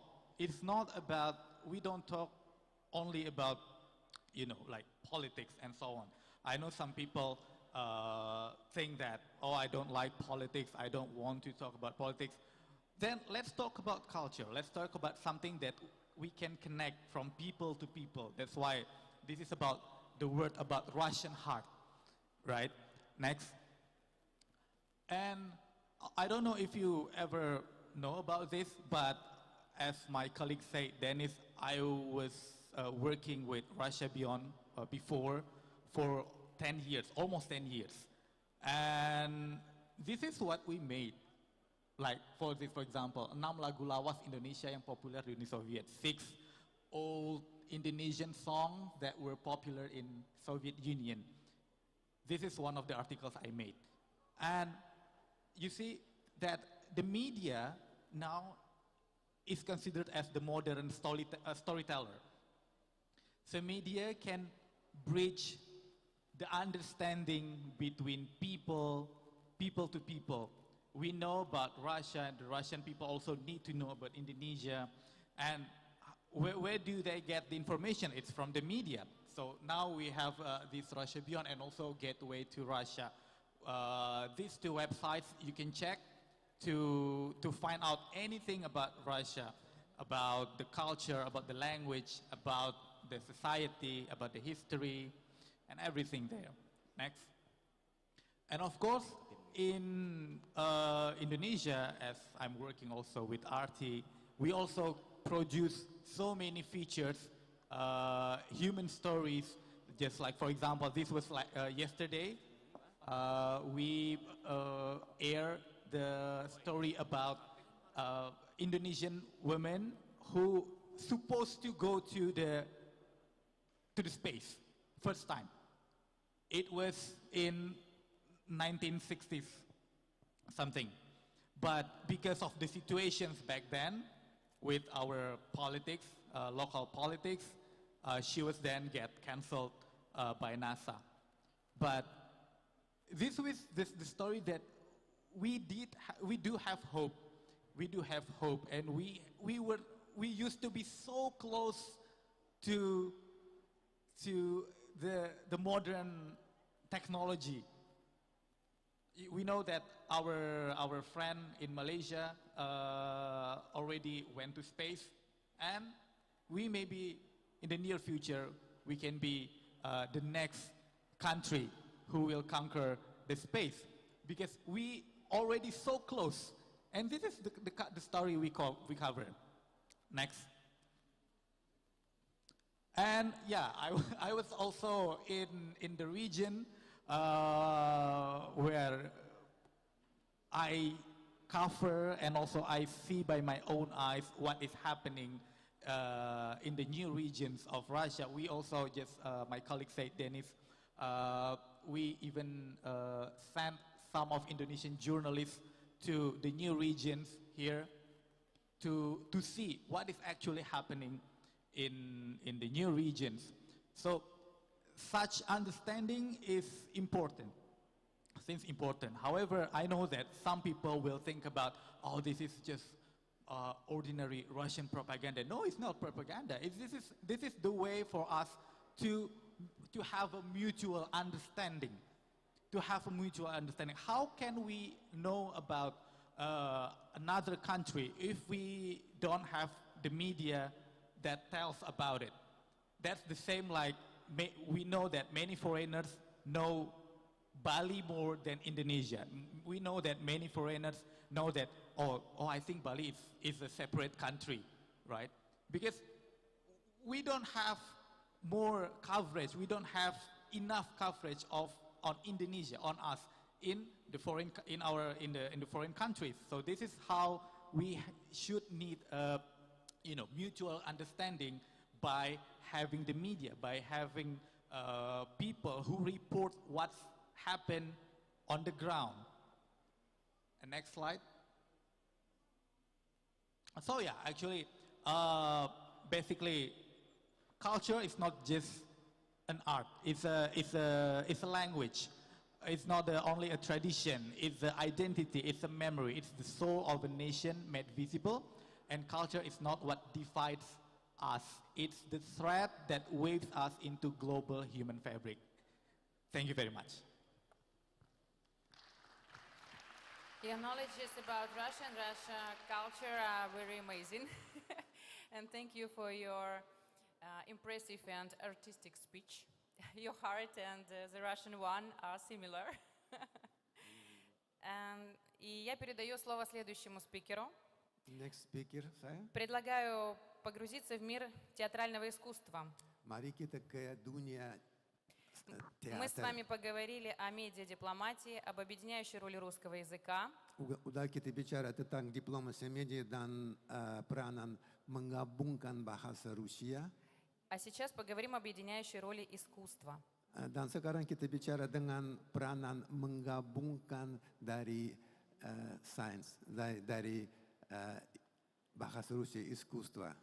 О культурной дипломатии или о том, как театральные и культурно-просветительские проекты Tentang diplomasi sains dan pengetahuan становятся сегодня инструментом доверия и понимания между народами, особенно в сложные времена. ini sekarang menjadi instrumen untuk pengertian dan kepercayaan antara rakyat pada waktu yang sulit ini. Семен Гречко, директор Рязанского театра драмы.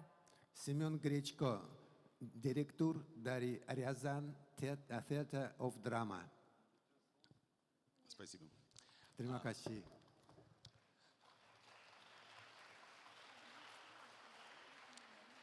Добрый день, уважаемые участники, уважаемые спикеры.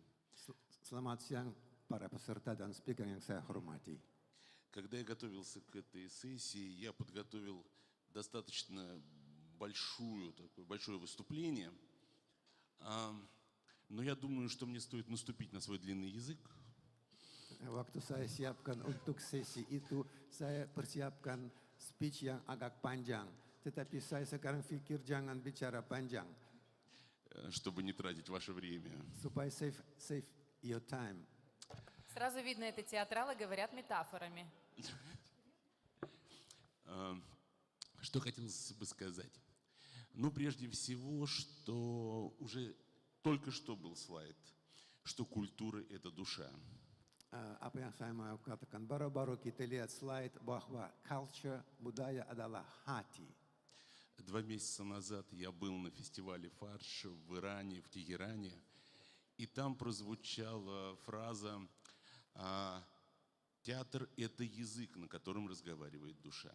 2 bulan yang lalu saya pernah berada di festival di Tehran, di Iran. Dan di sana terdengar ucapan bahwa teater adalah bahasa dari hati kita. И я верю в то, что театр действительно может быть мостом между людьми, странами, регионами, нациями. Dan saya memang percaya bahwa teater bisa menjadi jembatan antara people, antara rakyat, antara negara-negara. У нас один из старейших театров России, нам скоро будет 240 лет. Kami adalah salah satu paling tua, teater paling tua di Rusia. Dan kami akan merayakan 240 tahun umurnya. И, конечно же, у нас большой опыт различных международных совместных проектов. Dan pasti kami punya pengalaman yang agak luas, proyek internasional yang macam-macam. Я расскажу о 2 проектах совместных, позвольте. Это один из проектов, это проект с Германией. Dan saya akan bicarakan tentang 2 proyek internasional. Salah satu adalah proyek dengan Germany. Некоторое время назад мы поставили спектакль с Вольфенборг театр «Семестр Шофенштейн» по пьесе Кляйста. beberapa waktu yang lalu kita mengadakan joint stage dari Wolfgang, ya. Это был интересный опыт, потому что артисты каждой страны играли на своем языке. Pengalaman menarik sekali karena para artis atau pemain main-main role mereka dalam bahasa masing-masing. В своей театральной школе, на своем языке. И спектакль действительно вызвал большое внимание театральной общественности во всей Европе, в России. Мы получили множество наград, объездили множество фестивалей. Mereka main sesuai dengan sekolah nasional mereka, bahasa nasional mereka, dan dampaknya sangat positif, sangat besar. Kami dapat banyak-banyak piala, jalan-jalan ke banyak-banyak lokasi dengan mempersembahkan itu. Но самое главное, роль этого проекта была в том, самая большая, что нам удалось познакомить жителей Германии с нашими традициями и языком, и жителей России с языком и традициями Германии. Dan paling penting dari itu, proyek itu adalah bahwa kita pernah kasih kesempatan rakyat Germany mengalami dan mengerti tradisi bahasa Rusia, dan bersama itu rakyat Rusia mengerti bahasa Jerman. Еще один проект у нас был с итальянским режиссером Луизой Гуаро. Salah satu proyek lagi adalah sutradara Италии, namanya Luigi Boa. Спектакль «Пиноккио», который она поставила, он был номинирован в 3 номинациях на национальной премии России «Золотая маска». Pinocchio adalah acara itu, Pinocchio punya nominasi 3 antara lain di Rusia, Golden Mask. И тоже, на мой взгляд, самая большая роль была в том, что нас пригласили в Италию, и мы выступали в университетах Неаполя и Александрии. Dan salah satu arti terbesar adalah untuk kami bahwa kami diundang ke Italia, dan kami punya kesempatan bekerja di Italia di 2 kota. Для студентов, которые изучают русский язык. Antara lain Napoli untuk para mahasiswa yang belajar bahasa Rusia. Я привел эти примеры для того, чтобы показать, что театр действительно может быть мостом и может быть, вне зависимости от политической ситуации, способом обмена культуры, обмена какими-то языковыми практиками. Saya bicarakan tentang itu sengaja supaya membuktikan bahwa teater, meskipun situasi politik macam-macam, bisa menjadi jembatan untuk praktek bahasa yang baik sekali. В нашем театре есть свой международный театральный фестиваль «Свидание на театральной». Di teater kami adalah international festival. И несмотря на большое расстояние между Россией и Индонезией, Dan meskipun jarak jauh antara Rusia dan Indonesia, в 2021 году театр из Индонезии принимал участие в этом фестивале. tahun 2021 teater dari Indonesia ikut serta festival di sana, di Rusia. Нам показывали спектакль «Влюбленный Малин», по-моему, это правильно так называется, да? «Влюбленный Малин». Dan adalah satu spektakel yang jatuh cinta Malin. Это был театр Института культуры Паданг Паджанга. Ini adalah teater dari Institut Sastra Padang Panjang. Мы заключили тогда соглашение о взаимном сотрудничестве. Kami bikin agreement kerjasama dengan kerjasama bersama. Но, к сожалению, из-за пандемии те 2 проекта, которые хотели мы осуществить, не получились. Tapi COVID pandemi mengalahkan kedua belah proyek itu yang kita tadi rencanakan. И я очень бы хотел, чтобы между России, Индонезии в сфере театра. Были плотные контакты. Мы сегодня привезли сюда 2 наших проекта. Мы покажем спектакль и спектакль «Променад». И вы познакомитесь с нашим театром. Я надеюсь, что театр, как всегда, это место, где ищут смыслы. Вы поймете те смыслы, которые мы вложили в наши спектакли. И завяжется плотное сотрудничество. Dan saya harap sekali bahwa kunjungan kami sekarang ke Indonesia adalah salah satu jembatan untuk kerjasama antara teater-teater Indonesia dan Rusia menjadi erat. Dan kami sekarang membawa 2 pies ke sini, antara lain Promenade, dan Anda pasti akan mengerti bahwa hati teater bisa menjadi hati untuk kedua belah teater, kedua belah negeri.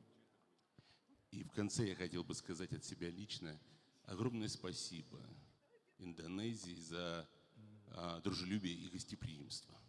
Dan dalam akhir sambutan saya mau katakan dari saya sendiri terima kasih banyak kepada Indonesia atas keramah tamahan dan friendship. Спасибо. Terima kasih banyak. Кстати, Рязанский театр драм является одним из старейших театров в России. Театр dari Rusia. Спасибо большое, Семен. Terima kasih banyak, Семен. И я приглашаю к диалогу нашего следующего спикера, идейного вдохновителя игры «Потолкуем». Анна расскажет нам, как вчера прошла игра с участниками фестиваля. И можно сказать, что у коллег уже есть кейс. Thank you. Dan saya undang speaker berikutnya. Можно сказать, что у вас уже есть кейс по внедрению игры в странах Юго-Восточной Азии. Насколько принципы геймификации помогают людям лучше понять друг друга. Jadi Ibu Anna yang adalah pencipta negeri Potolkuim, bukan negeri tapi mainan Potolkuim namanya Mari Bicara, dan saya yakin bahwa Anda sudah punya case untuk masuk di Asia Tenggara. Дорогие друзья, здравствуйте! Teman-teman yang saya kasihi, apa kabar? Надеюсь, что меня хорошо слышно, потому что у меня для вас есть очень интересная информация. Saya harap Anda bisa mendengar saya dengan baik. Saya memiliki informasi yang sangat menarik untuk Anda. Ну, во-первых, скажу, что я очень рада приветствовать вас здесь сегодня на мероприятии, посвященном тому, что я лично очень люблю, великому и могучему русскому языку. Saya senang berada di sini, di ruangan ini adalah suatu acara yang didedikasikan untuk sesuatu acara yang secara pribadi saya sukai, sangat cintai dengan sepenuh hati, yaitu bahasa Rusia. Мы находимся в стенах института, и для вас привычное обучение, скорее всего, это обучение по учебникам или каким-то другим справочным материалам. Kami berada di sini dan biasanya pada bidang pendidikan itu kita menggunakan buku-buku untuk belajar. А я сегодня расскажу о том, как можно учить язык в рамках игры и получая от этого огромное удовольствие. Перед вами вселенная игр «Потолкуем». Saya ingin memberitahukan Anda semua bahwa kita bisa belajar bahasa dengan cara bermain. Di depan Anda semua ada permainan yang kita namakan Potolkuim atau dalam bahasa Indonesia, yuk kita berbicara atau yuk kita ngobrol, ayo mari kita berbicara. Проект «Потолкуем» представляет собой серию игр, предназначенную для разных целевых аудиторий. Dan proyek ini adalah serangkaian permainan untuk berbagai target audience. Сегодня в зале, скорее всего, присутствуют специалисты из разных профессий. Есть медики, есть инженеры, а есть учителя. Dan kemungkinan besar di ruangan ini sekarang banyak dari berbagai macam profesi yang hadir, yaitu guru, insinyur, dokter, dan lain-lain. А есть школьники, которые пока еще не определились с профессией. Dan ada juga pelajar yang belum memutuskan ingin membuat atau menjadikan dirinya atau memilih profesi apa yang ingin ditekuninya. И всем нам нужно учиться находить общий язык между друг другом и выстраивать эффективные коммуникации. Dan kami harus saling berkomunikasi dengan efektif, membangun komunikasi yang efektif di antara kita semua. Игры потолкуют, помогут получить вам максимум пользы при минимальных усилиях. Dengan permainan Petalkuim ini, kita akan mendapatkan hasil yang maksimal dengan upaya yang minimum.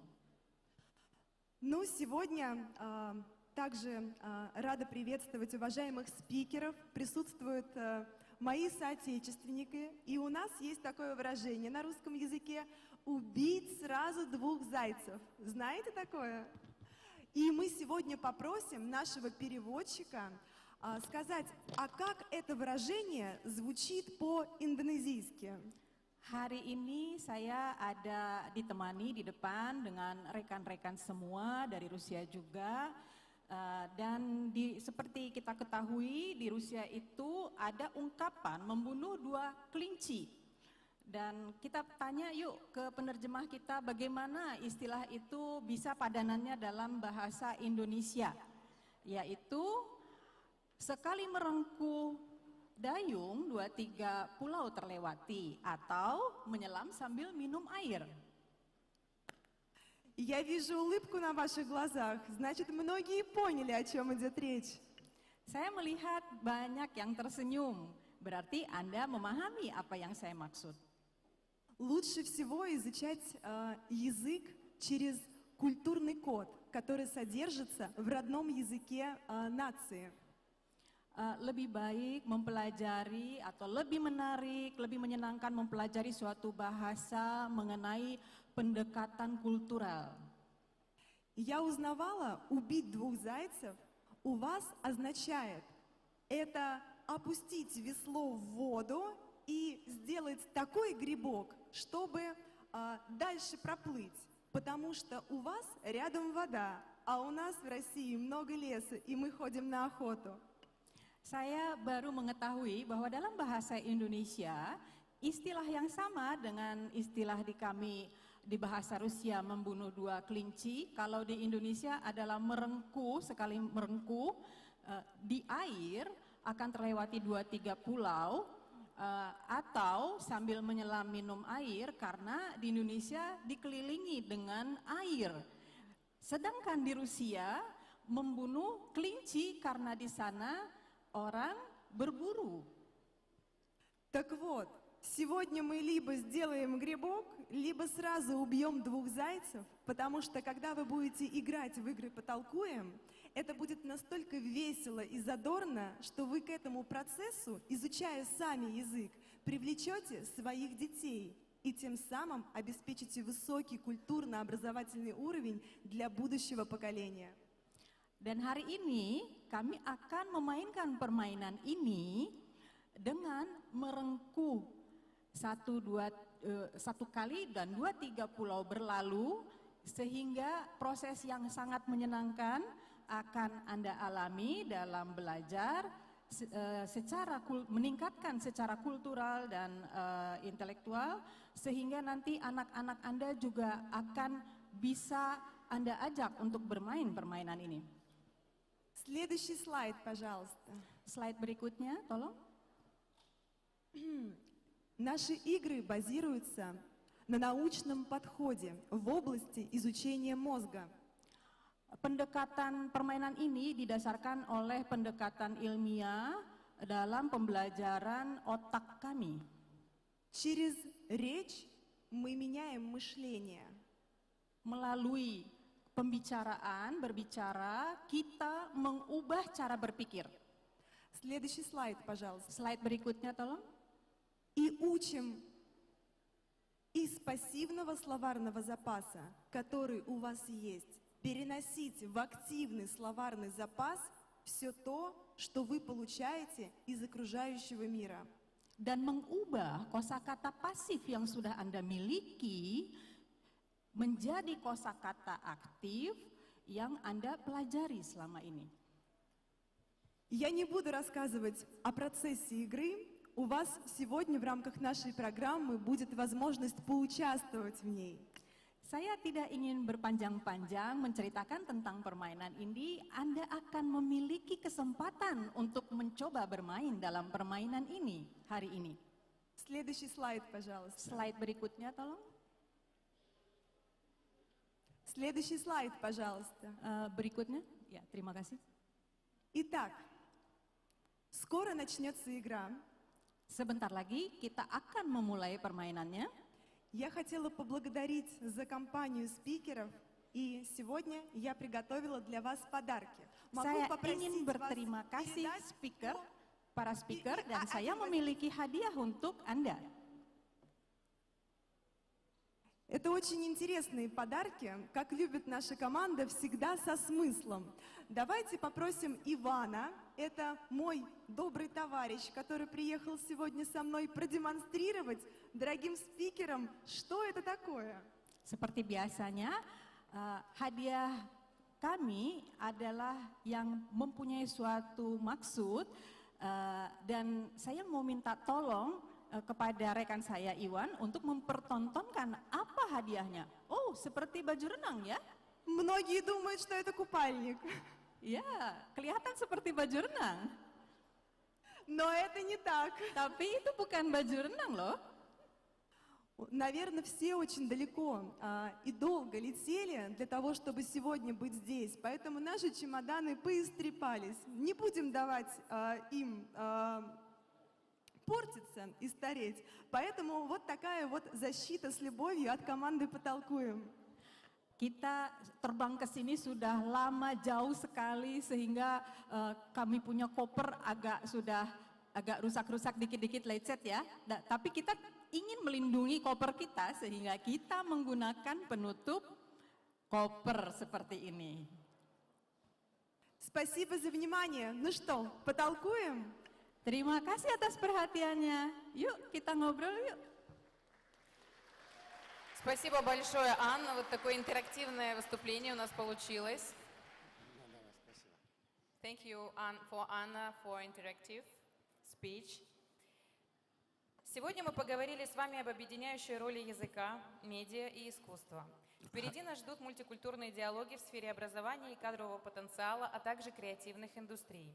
И в завершении нашего разговора хотела представить еще одного спикера, который, к сожалению, не смог присутствовать лично, но поддержал фестиваль своим участием и направил видеоприветствие для участников фестиваля.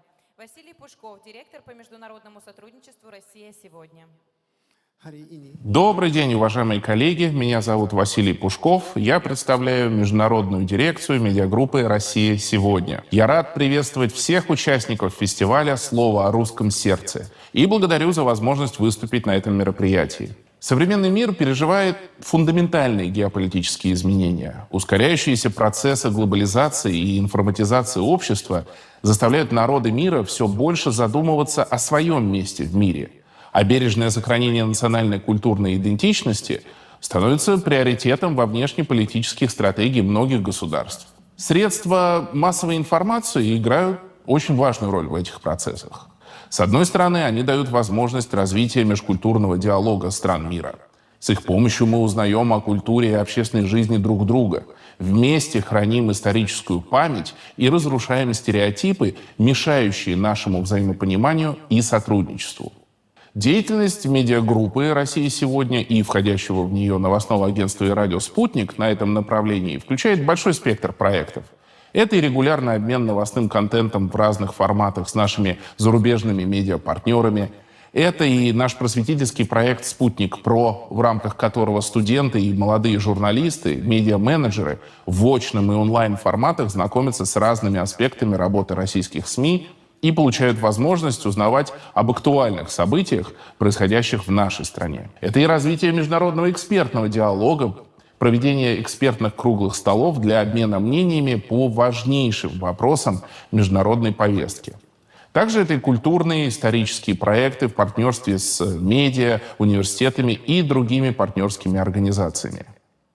Так, в Индонезии партнерами проектов «Спутник» уже стали Университет национального развития ветеран, Университет Удаяна, Президентский университет, Христианский университет Сатьявакана, а также Университет Персада. Однако зачастую СМИ не только не способствуют укреплению межнационального диалога, а, напротив, становятся инструментами геополитической и информационной экспансии отдельно взятых стран.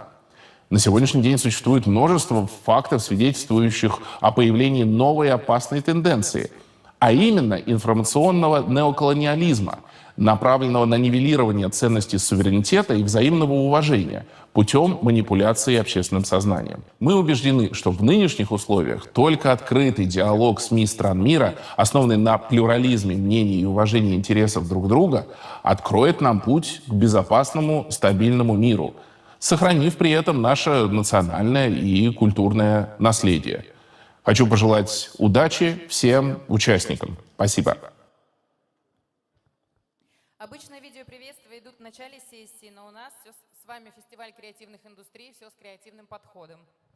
Biasanya video sambutan pada umumnya di permukaan, tetapi kita punya festival kreatif dengan approach yaitu pendekatan kreatif.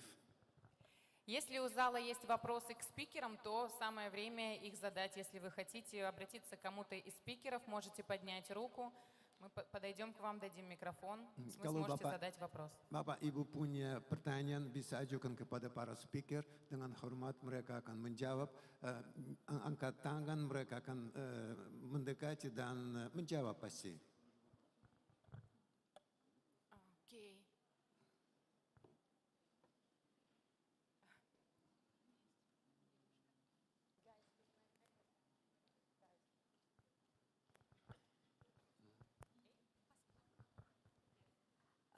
Здравствуйте, меня зовут Кори. Hello, my name is Кори. Я была в Томске 3 года, поэтому немного говорю по-русски. Selamat siang, namanya Kori. Saya pernah 3 tahun belajar di Tomsk dan bisa berbahasa Rusia sedikit-sedikit. Ну, может быть, я спрошу по-английски. So I want to ask the speaker, and I'm actually a Russian online tutor, and my students mostly are scholar and college student, and they are come from all over Indonesian island. They are from Aceh, they are from Sulawesi in Gorontalo, they are from Lombok, Bali, and to Papua mountains in Papua. So in Indonesia, actually, there is a lot of young audience who decide to know about Russian and language, Russian culture and language. And I want to ask all the speakers, maybe for Dennis and my senior, Mr. Fauzan, are you looking for this opportunity to take media or show for the young audience? And any suggestion from you to me as a Russian tutor to make my student feel the exact Russian culture to the reality? Thank you very much. Спасибо большое.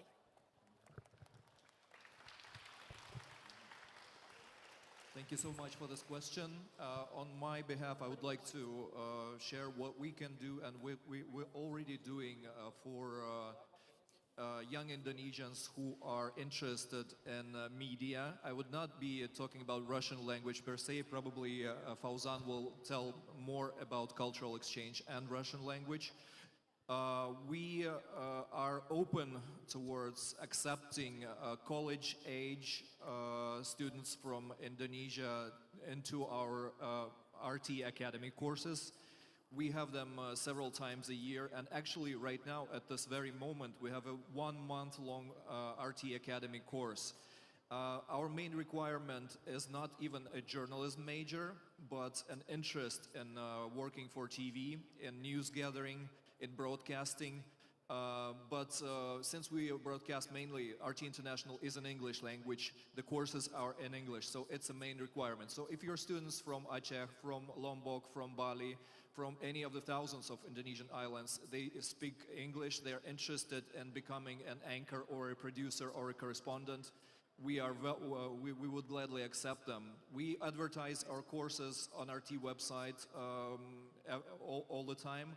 So keep following our news, and we'd be glad to cooperate with them. And Fauzan may add about Russian festivals, probably, Yeah. Russia Youth Fest. That's from the media side. So I would also like to invite not only your students, but also anyone here who would love to experience the real Russia. You can go to Russia to join the festival, which will be held this September. There will be International Youth Forum.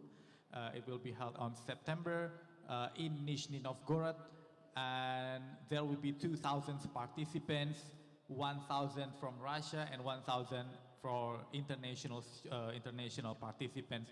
And from this quota of international participants, 100 of them will be for children. It means those who are under 17 years are also invited to Russia. So if your students would also like to visit Russia, this is a very good opportunity. You can contact me later. I will share you the details, the links, where to apply. For now, it's still not, the registration is not open yet, but most likely next month. So yeah, please share, and I think it's a very good opportunity for them to see the whole new world. Thank you.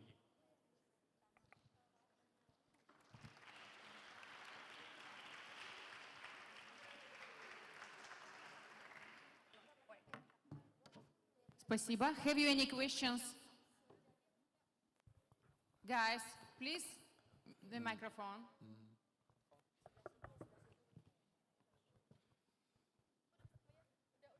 Baik, terima kasih atas kesempatannya. Saya menggunakan bahasa Indonesia karena ini kolaborasi antara Indonesia dan Rusia. Meskipun saya anak sastra Inggris, kebetulan saya bukan dari Universitas Nasional, tapi saya dari Universitas Ari Ginanjar. Спасибо за возможность. Я хотел бы использовать индонезийский язык. И я не студент вместо здешнего университета, а другого университета. Baik, untuk pertanyaan saya ini adalah karena memang hari ini kita membahas tentang politik yang ibaratnya kita menggunakan media dan juga literatur untuk mengembangkan bahasa Rusia ke ekspansi ke negara-negara lain. Сегодня мы говорим о медиа и в том числе о движении экспансии русского языка в другие страны. Itu sangat menarik di mana bahasa Rusia ini bisa sampai ke Indonesia juga.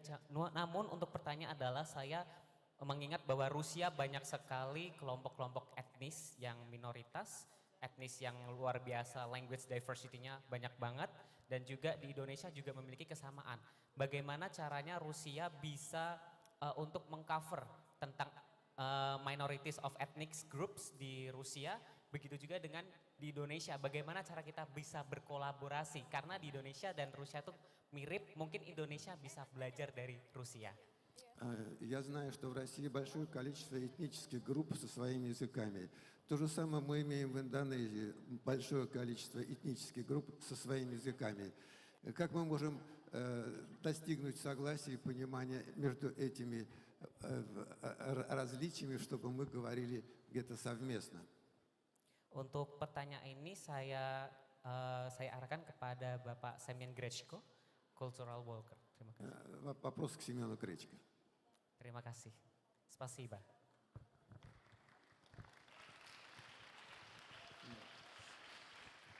Спасибо. На самом деле есть много способов понимать друг друга. Это не всегда даже язык.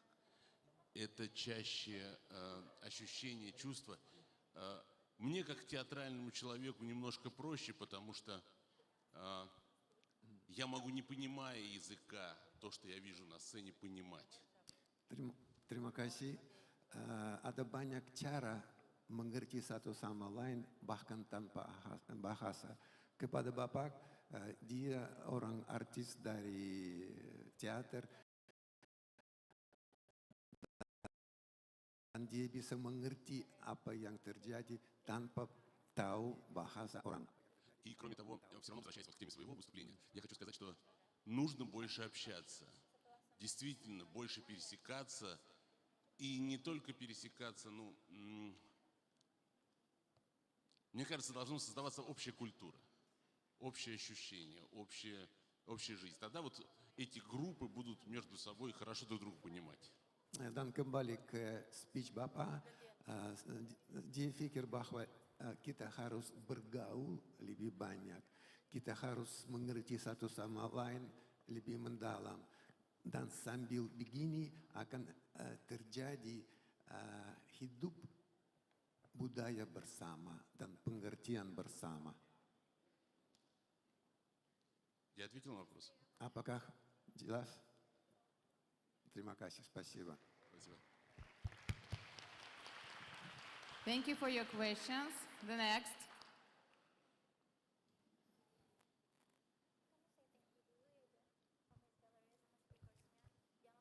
Hello. Cookie. Hello, I am Alfadi Jelani. I am a student here, about to graduate of next few months. I have a very important questions to the panel, especially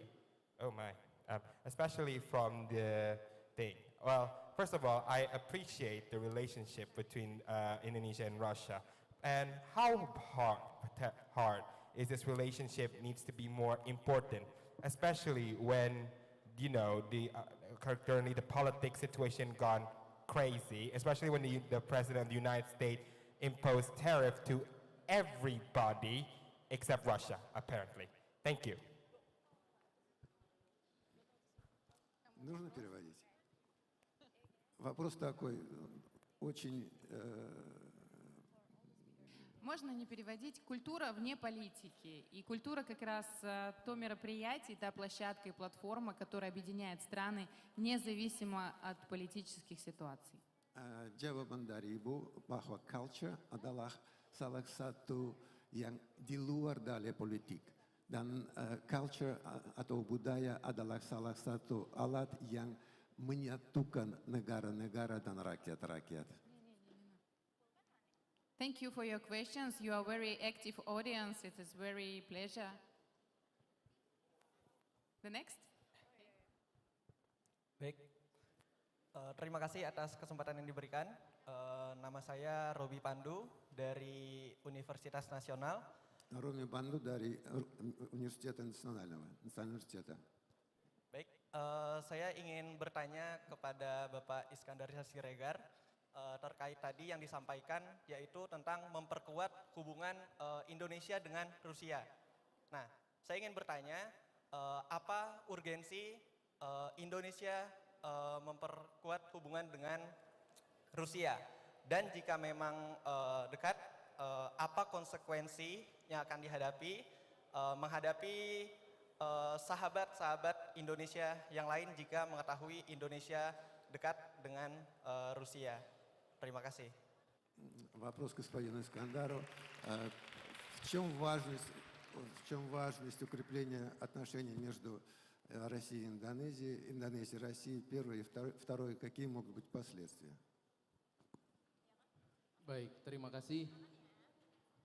Yang pertama, saya ingin sampaikan bahwa to make a positioning is a very important thing. Membuat posisi adalah hal yang paling penting di dalam hidup kita. Я благодарю за вопрос и хочу сказать самое главное. Иметь свои позиции очень важно в этой жизни. Seperti yang kita sama-sama tahu, posisi Indonesia dideklarasikan sebagai negara non-blok. Как вы знаете, позиция Индонезии – это позиция страны неприсоединения. Posisi ini sebenarnya adalah posisi yang dilematis. Это, конечно, дилемматичная позиция.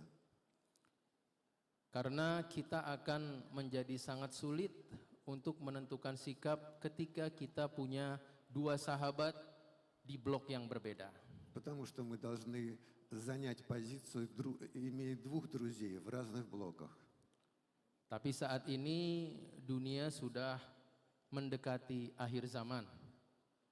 Но мы приближаемся к тому моменту, когда мир подходит к следующему этапу. Kita bisa mencari teman yang baik untuk menjadikan diri kita lebih baik tanpa perlu mencari musuh. Лучше нам искать друга где-то, чем становиться врагами. Saya rasa persahabatan antara Indonesia dengan Rusia sedikit banyak pasti mempengaruhi persahabatan kita dengan negara-negara lain. Я понимаю, что наши отношения дружбы с Россией, отношения Индонезии с Россией, дружеские отношения с Россией влияют на другие государства. Khususnya pada negara-negara yang memusuhi Rusia. В частности, на те государства, которые враждебно относятся к России. Tapi yang seperti disampaikan Valeria tadi, bahwa budaya bisa menjadi konduktor yang tepat bagi menyatukan pemahaman-pemahaman dan kebaikan bersama bagi seluruh dunia. Но, как сказала до этого Валерия, культура является тем кондуктором, соединяющим фактором для понимания в разных государствах и в разных народах. Dan bicara soal budaya, Indonesia adalah rajanya. И говоря о культуре, Индонезия как раз в этом находится. Kita pasti bisa melakukan ini untuk dunia, karena Indonesia adalah bagian penting dari dunia. И Индонезия действительно может быть значит много для мира, потому что как раз она именно такая. Yang penting tetapkan niat yang baik dengan langkah yang baik, mudah-mudahan hasil yang baik akan kita dapatkan. Главное сделать правильные шаги, их правильно оформить и получить при этом правильное решение, правильный результат. Baik, terima kasih. Спасибо. И мы движемся к завершению сессии.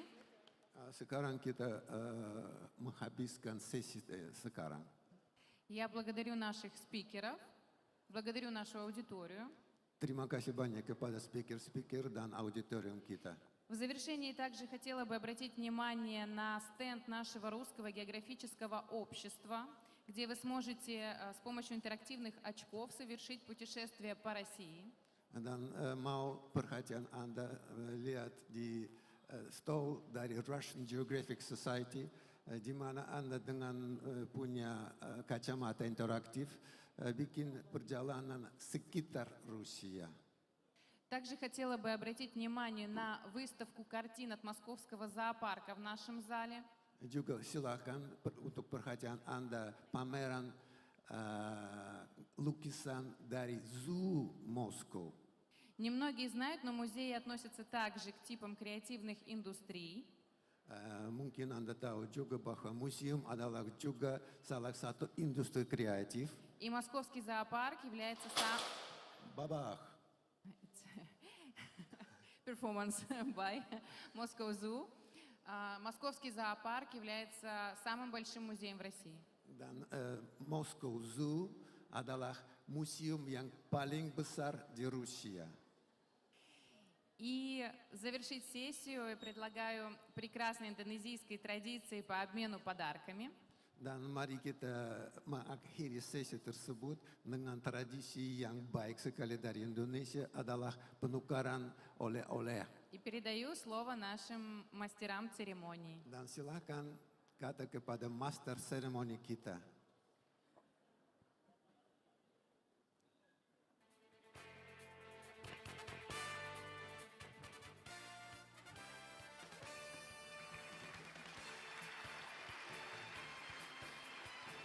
Thank you for all the speakers and Miss Valerie who already lead the session.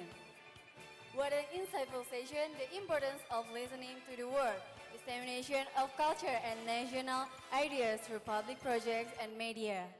To all the speakers and moderator, please stay on the stage.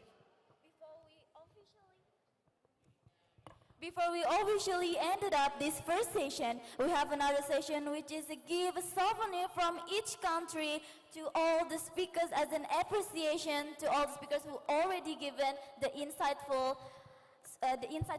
material for this session. But before that, we would like to invite the faculty, the head of the Faculty of English Literature Study Program, Miss Tuti Alawia, to on the stage in here.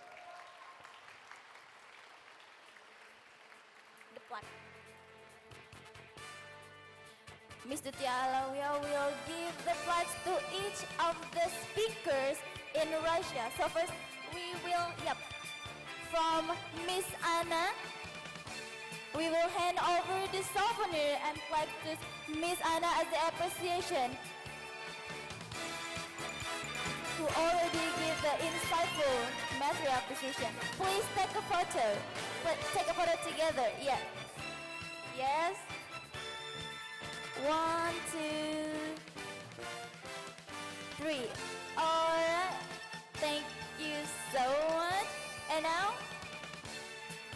And now we move to for Mr. Dennis.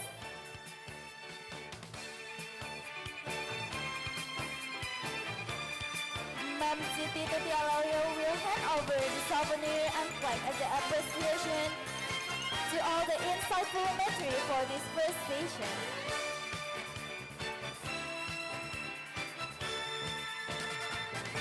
Thank you so much.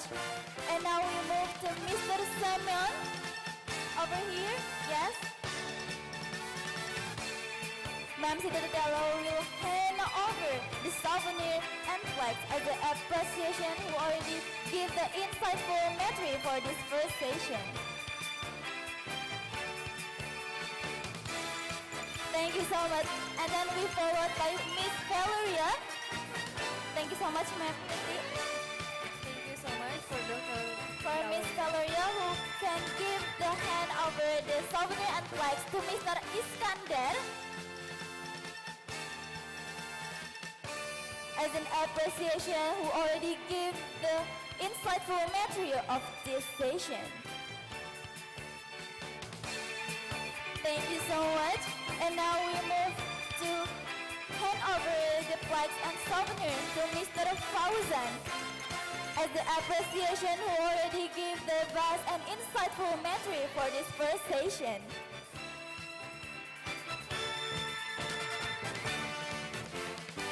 Okay, now we have a photo all together with all the speakers and also the head of the faculty. And please for Professor Erna to come up to the stage because we will have a photo session. And also Bu Nana to come up to the stage. We have a photo session together with all the speakers and also the moderator of this first session.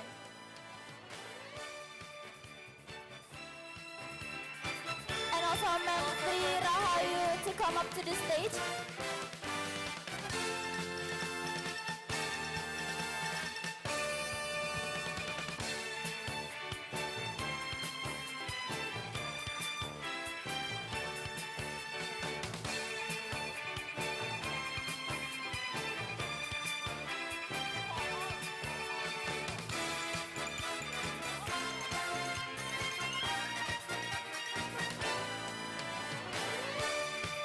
Alright. Thank you so much. But before we ended up this session, Mr. Semyon Grechko also have a gift to all the speakers who already give as an appreciation who already give the best material of this.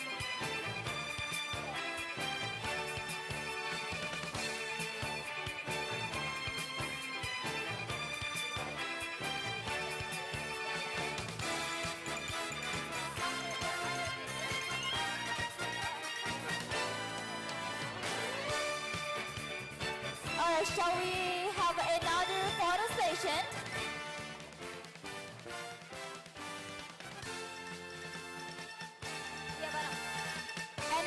have another photo session.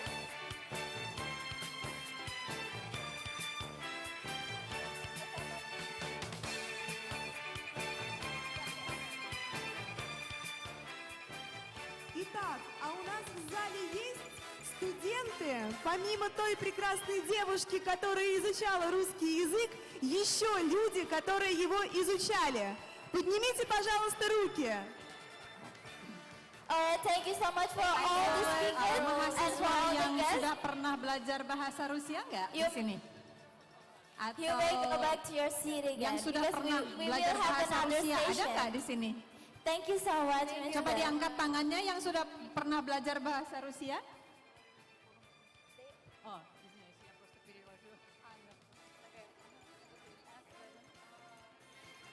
Once again, thank you so much for this first session, the importance of listening to the word, dissemination of culture and national ideas through public projects and media. And also would like to say my grateful for all the speakers and Miss Valeria who already lead this session greatly. And now, please, we are going to present again Potolkyum.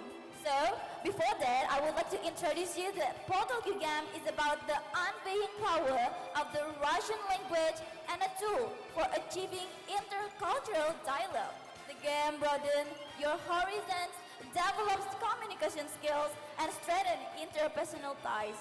And also, the game is about the richness of the Russian language as a tool of effective social interaction, motivation to learn culture and communication through dialogue richness as a tool for effective social interaction, motivation to learn about culture and communication through dialogue. So, we encourage all the attendees, all the participants in this session to open their mind and most importantly, having fun.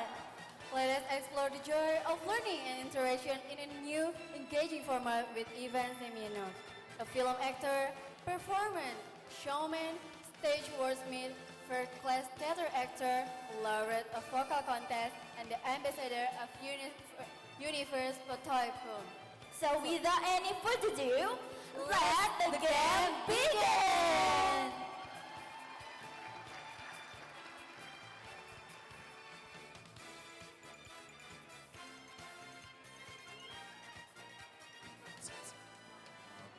Добрый день всем.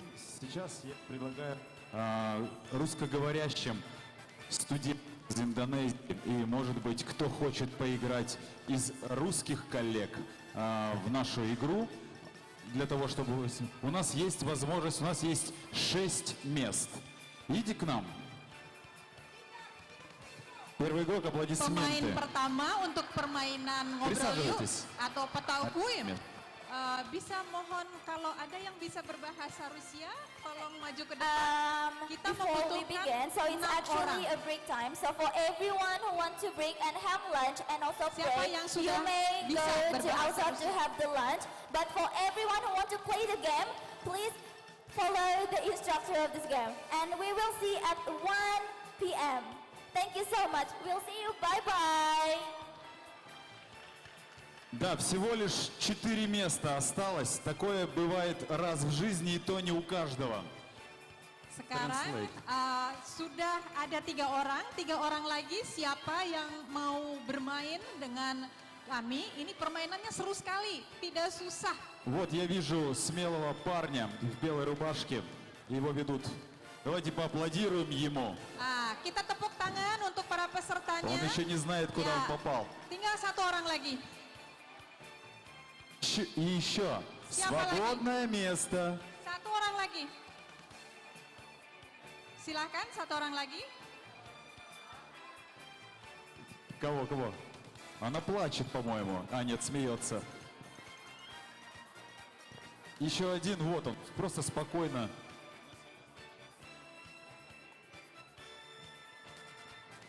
Все остальные могут подниматься со своих мест и выстраиваться вокруг стола для того, чтобы наблюдать за процессом. Это будет очень интересно.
A word about the Russian heart will resound around the world.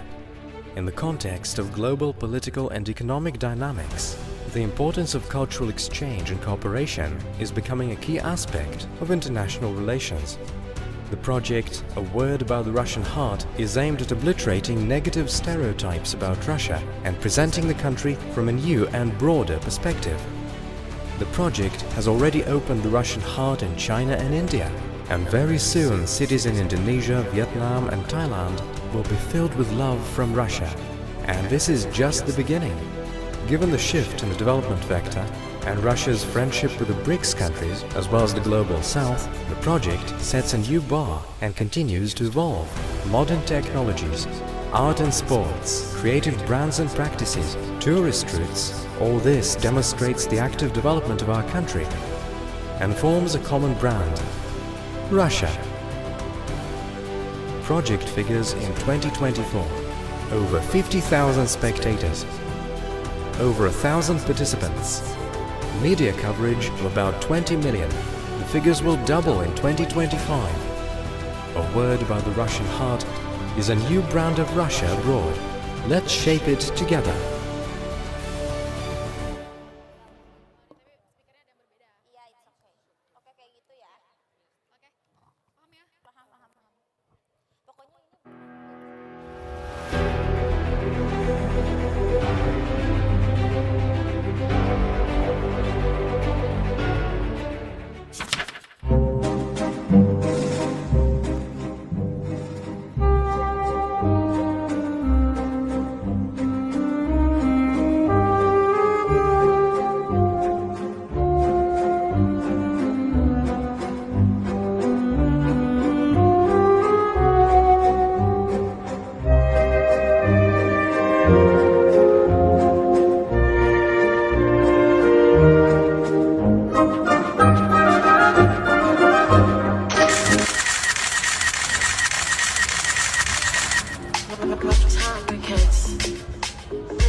Всем привет, меня зовут Никита Шильков, я директор Русского дома в Джакарте. С 14 по 15 апреля на площадке Института Националь пройдет фестиваль «Слово о русском сердце», приуроченный к 75-летию дипломатических отношений между Россией и Индонезией. Мы приглашаем вас принять участие в широкой концертной программе. У вас будет возможность посмотреть на выставки, посвященные российской культуре, а также пообщаться с представителями делового сообщества и образовательных организаций. Я буду счастлив, если нам удастся с вами увидеться в эти даты в Университете Националь. Спасибо вам большое. A word about the Russian heart will resound around the world. In the context of global political and economic dynamics, the importance of cultural exchange and cooperation is becoming a key aspect of international relations. The project, A Word About the Russian Heart, is aimed at obliterating negative stereotypes about Russia and presenting the country from a new and broader perspective. The project has already opened the Russian heart in China and India, and very soon cities in Indonesia, Vietnam and Thailand will be filled with love from Russia. And this is just the beginning. Given the shift in the development vector and Russia's friendship with the BRICS countries as well as the Global South, the project sets a new bar and continues to evolve. Modern technologies, art and sports, creative brands and practices, tourist routes, all this demonstrates the active development of our country and forms a common brand. Russia. Project figures in 2024. Over 50,000 spectators. Over 1,000 participants. Media coverage of about 20 million. The figures will double in 2025. A Word About the Russian Heart is a new brand of Russia abroad. Let's shape it together.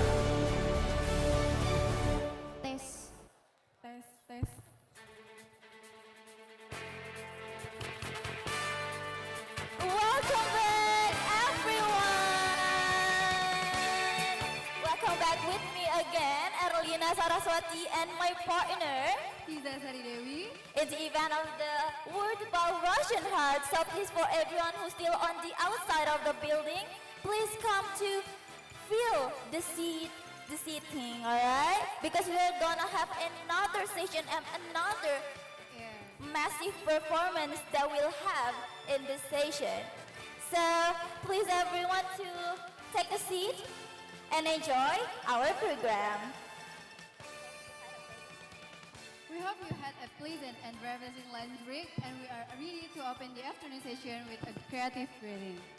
And also, there are interactive zone with the artists of the Ryazan Regional Drama Theater, and also a Russian Geographical Society booth, which is located in the side of the building from your point of view.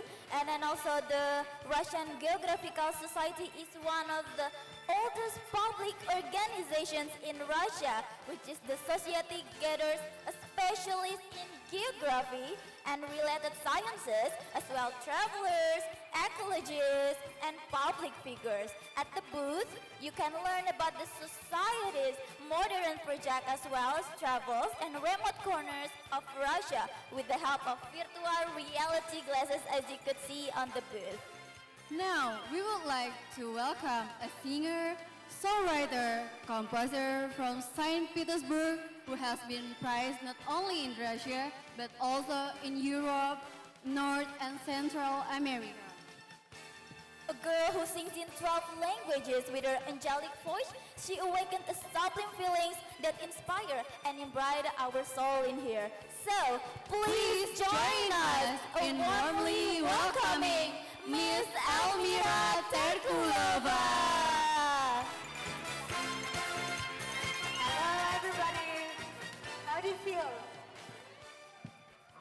I want to see your smiles, guys. Thank you.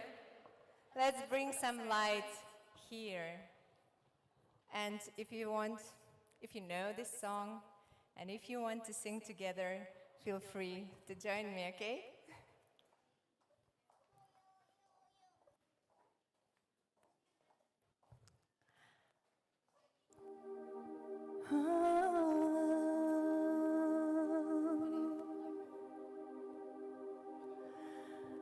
I get wings to fly.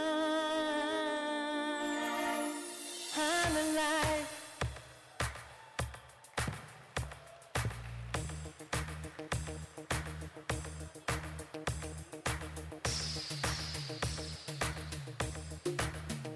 When you call on me, when I hear you breathe, I get wings to fly.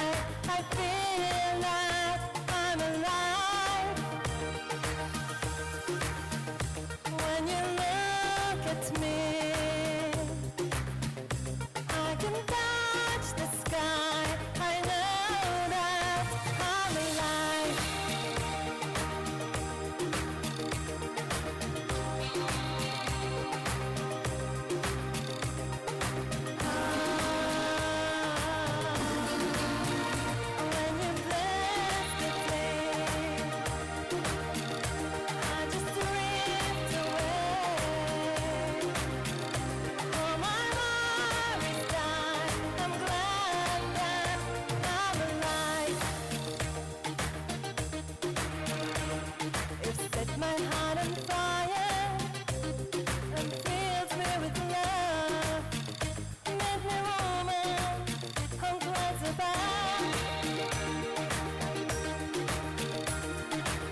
Thank you.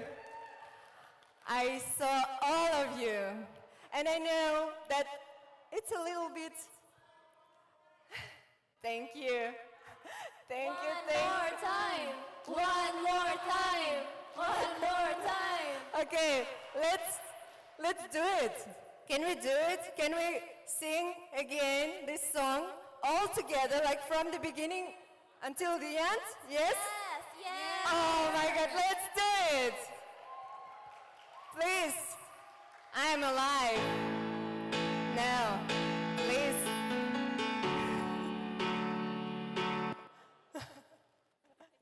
You see, I have one more song that I prepared for you, but people ask, let's do what people want, please.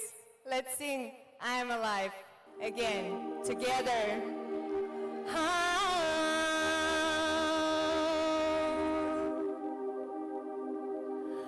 I got wings to fly. I'm alive.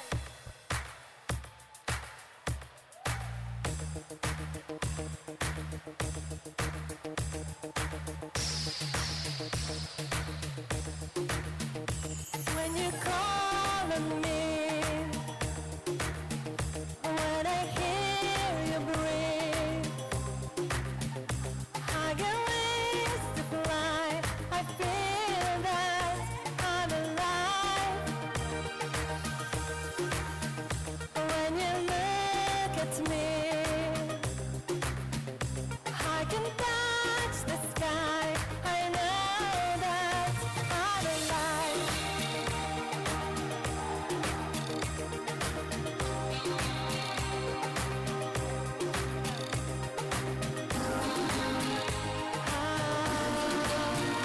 When you bless the day, I just drift away. All my worries die, but knows that I'm alive. You've set my heart on fire and filled me with love. Made me woman, I'm glad to find. I couldn't get much higher. My spirit takes flight, 'cause I'm alive. When you call on me, when I hear you breathe, I get wings to fly. I feel that I'm alive. When you reach for me, there's a spirit inside that knows that I'll be the one standing by through good and through trying times. And it's already done. I can't wait for the rest of my life. When you call on me, when you reach for me, I get wings to fly. I feel that when you bless the day, I just drift away. All my love inside, I know that I'm alive. I get wings to fly, that knows that I'm alive. Performance from Miss Elmira Terkulova. Terima kasih. Thank you so much. Thank you. Thank you guys. Do you mind if I sing for you my original song that I wrote myself? Okay, then can you please sit on your seats and close your eyes? And I want you to dream a little bit. It's the song From My Heart to Your Hearts. I wrote it myself. It's called You and I. And I wish that all the dreams that you have will come true. You and I.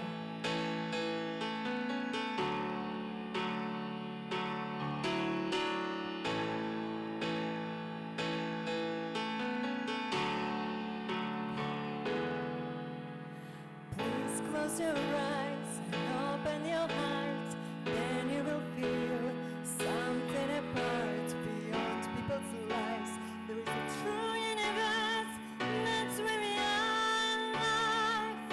We deserve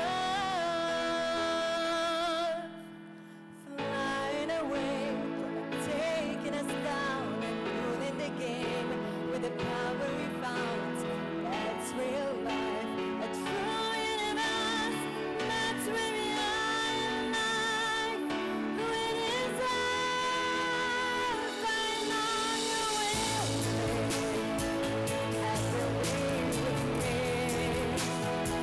I know it will every single day. And in a lifetime, we'll be forever.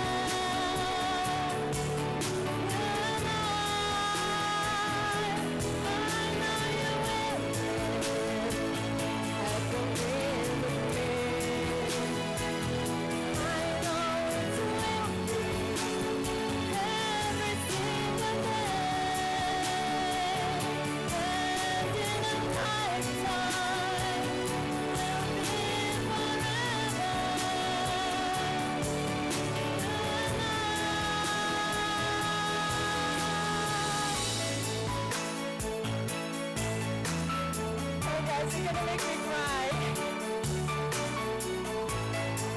I love you.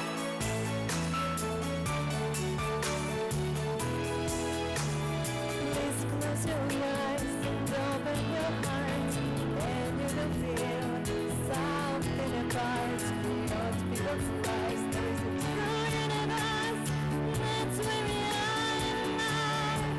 We deserve flying away from taking us down and ruling the game with the power we found.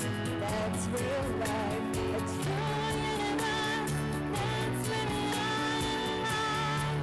We deserve. Yes, my thoughts, счастьем жизни есть. Это счастье быть с тобой здесь, здесь во вселенной, с тобой навеки.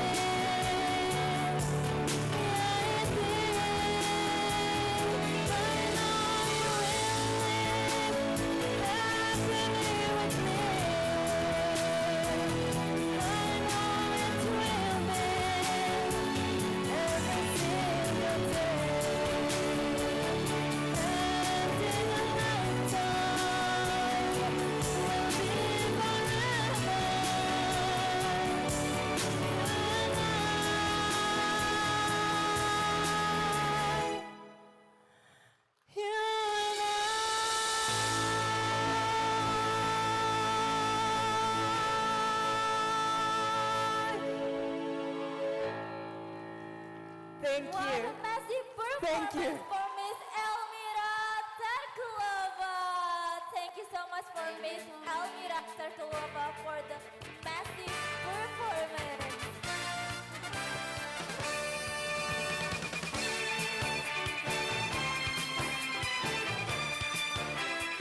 So, as we continue to the station, we would like to 15 to 18 people to volunteer so we can have a performance together with the Russian. So everyone who wants to volunteer, because we will have a performance, we perform together. So we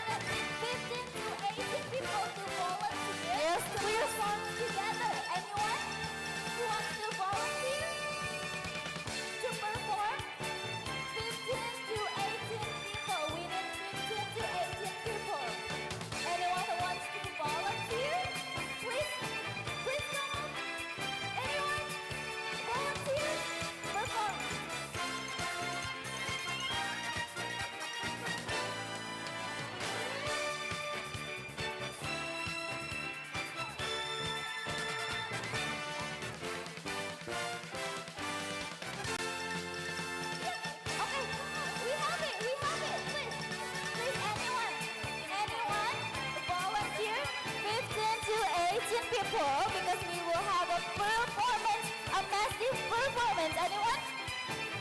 Over here, we will have a... Is anyone join us? Perform with the Miss Irina because we have a like a drama theater or something, and it will be great. I hope you will like it. Please, just come on, for everyone, volunteer, any volunteer?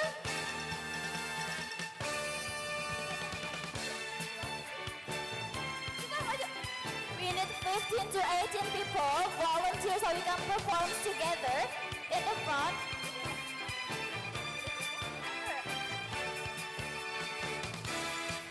Anyone from the side? From this side? Who wants to volunteer? Over there, yes, please.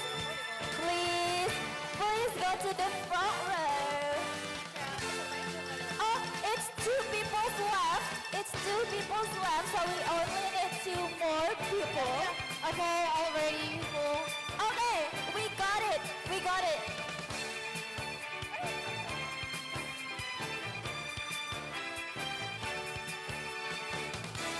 Okay. Now we follow to Miss Irina.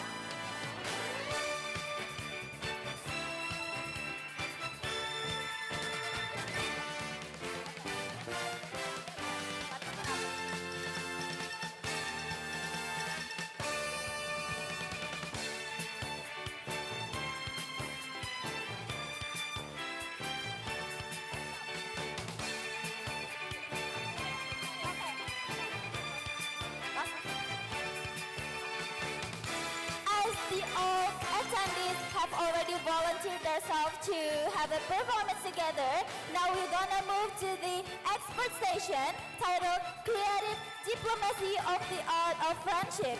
In this station, we will look at how art and creative industry contribute to the strengthening international relations.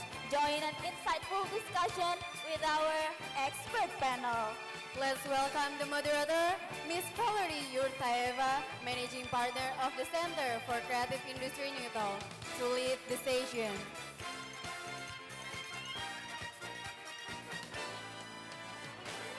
Евгений, Михаил, Вера, Анна.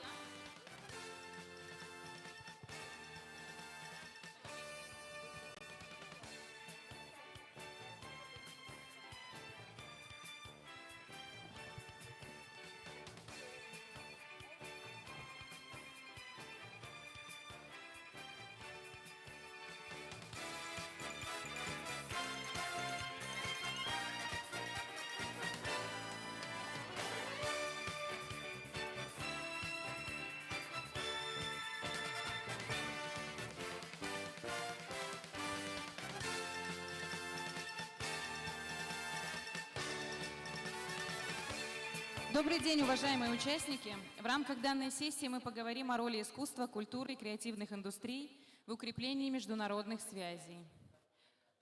Ой, подождите, пожалуйста, да. Смотрю на стол, он пустой. Excuse me, it was a rehearsal.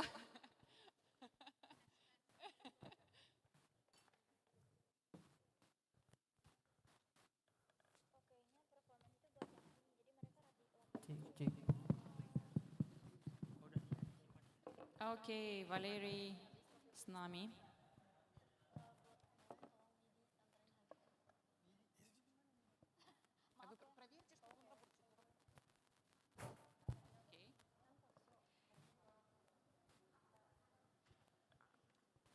И мы начинаем.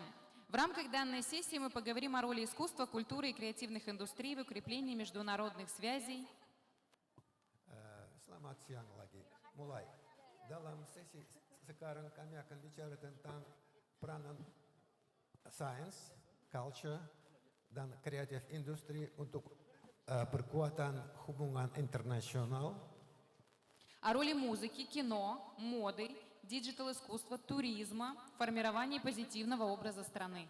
Tentang peranan musik, sinema, teater, mode, gastronomy, dan digital culture, tourism,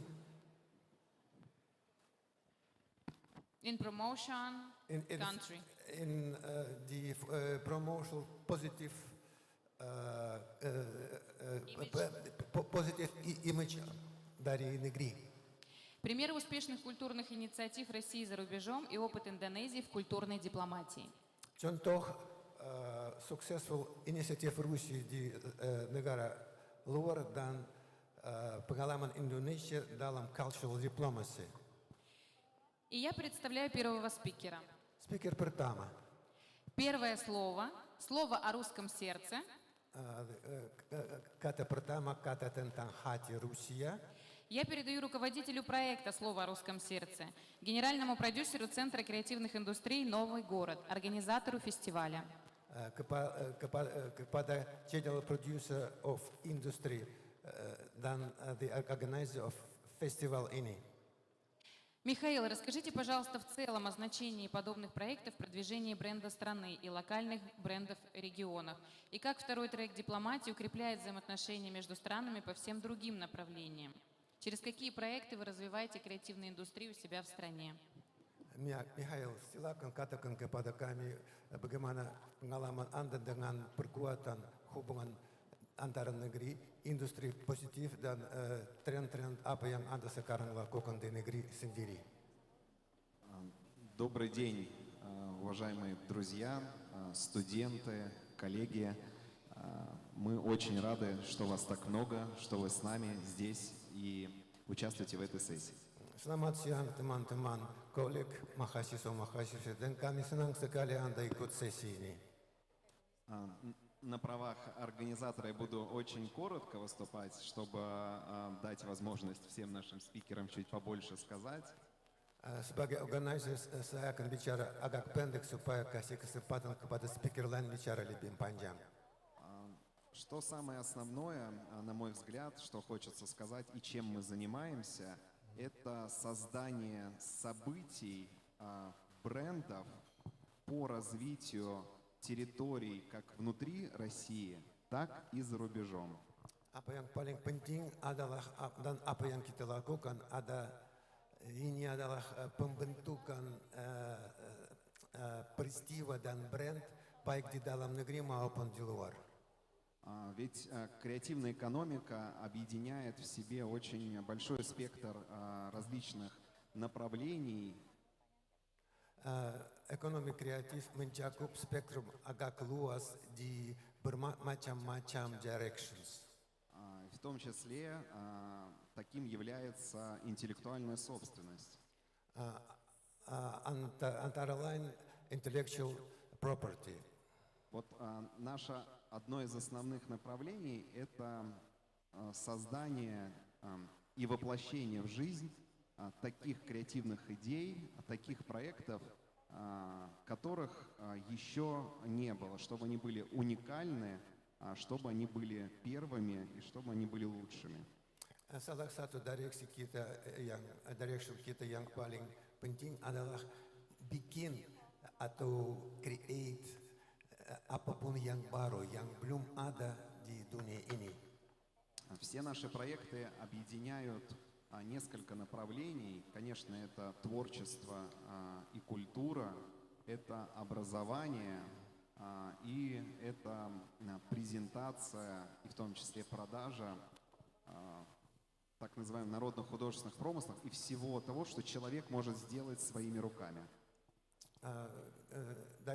Directions ini mencakup macam-macam tujuan, yaitu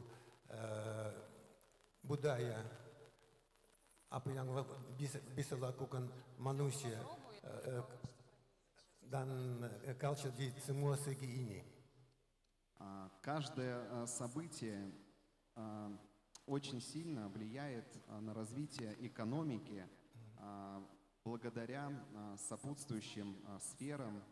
Когда человек приезжает на тот или иной фестиваль или на программу, он в любом случае тратит свои деньги на то, чтобы покушать, на то, чтобы снять гостиницу, на то, чтобы сходить на экскурсию, И все это формирует экономику того региона или того города, где проходит проект. Peristiwa apapun punya pengaruh untuk ekonomi. Manusia yang datang kemanapun kasih investasi untuk makan, untuk akomodasi dan lain-lain. Dia bekerja di sana. Ini adalah salah satu sumbangan juga untuk gambar bersama. По практике многие города мира, в том числе европейские, за один сезон проведения того или иного события или фестиваля обеспечивают бюджет своего города или региона на целый год вперед. Praktek kasih kepada kami salah satu bukti bahwa selama satu season, satu musim, kota tertentu bisa selama festival tertentu dan selama periode tertentu dapat budget untuk setahun ke depan. Если говорить о фестивале слова о русском сердце, то в нем заключается еще одна важная миссия. Это формирование положительного, яркого и позитивного имиджа России за рубежом. Kalau kita bicara tentang the festival, the world about Russian heart, tujuan dia yang penting juga adalah bikin image Rusia di luar yang positif dan bright. Для нас очень важно, чтобы после фестиваля осталось не только приятное впечатление и воспоминания о нас, о русских, но чтобы между нами завязалась дружба, и мы смогли с вами сотрудничать в рамках будущих проектов. Buat kami penting sekali supaya sesudah festival ini tinggal sam di hati Anda bukan keenakan tertentu, tetapi keinginan bersahabat lagi, berkembang diri di proyek-proyek banyak yang lain, yang baru. И, пользуясь случаем, наверное, в завершение, что бы я хотел сказать, что у нас проходит на территории России, также мы организуем два больших фестиваля. Это один фестиваль театрального искусства и второй фестиваль современной этнической, национальной культуры, куда бы я бы хотел всех желающих пригласить. Di wilayah Rusia kami atur dua festival, yaitu National Culture dan Ethnic Culture. Dan kami senang invite ke festival ini. Они состоятся летом 2025 года, и у кого будет желание, я готов после сессии лично с вами поговорить, оставить свои контакты. Будем рады вас видеть. Peristiwa ini akan terjadi pada musim panas tahun 2025 dan kalau ada yang mau masuk sana silakan datang ke saya dan saya kasih kontak dan kita follow up. Спасибо. Terima kasih. Спасибо, Михаил. Представляем нашего следующего спикера и почетного гостя фестиваля. Speaker berikutnya Нана Юлиана, Nana Juliana, доктор философии, dokter filosofi, дипломат, diplomat, lecturer at the National Institute of Public Administration, ex-ambassador of the Republic of Indonesia for Cuba, Jamaica, Haiti, Dominican Republic, and the Bahamas from 2020 to February 2025. Please. Assalamualaikum warahmatullahi wabarakatuh. A very good afternoon to all my students and also to all the speakers. Today, this afternoon, this is not a very good time because after lunch, sometime you will be very, very sleepy. But I hope you all are awake. This afternoon, I want to talk about how to increase Indonesia and Russia, especially in art and culture cooperation.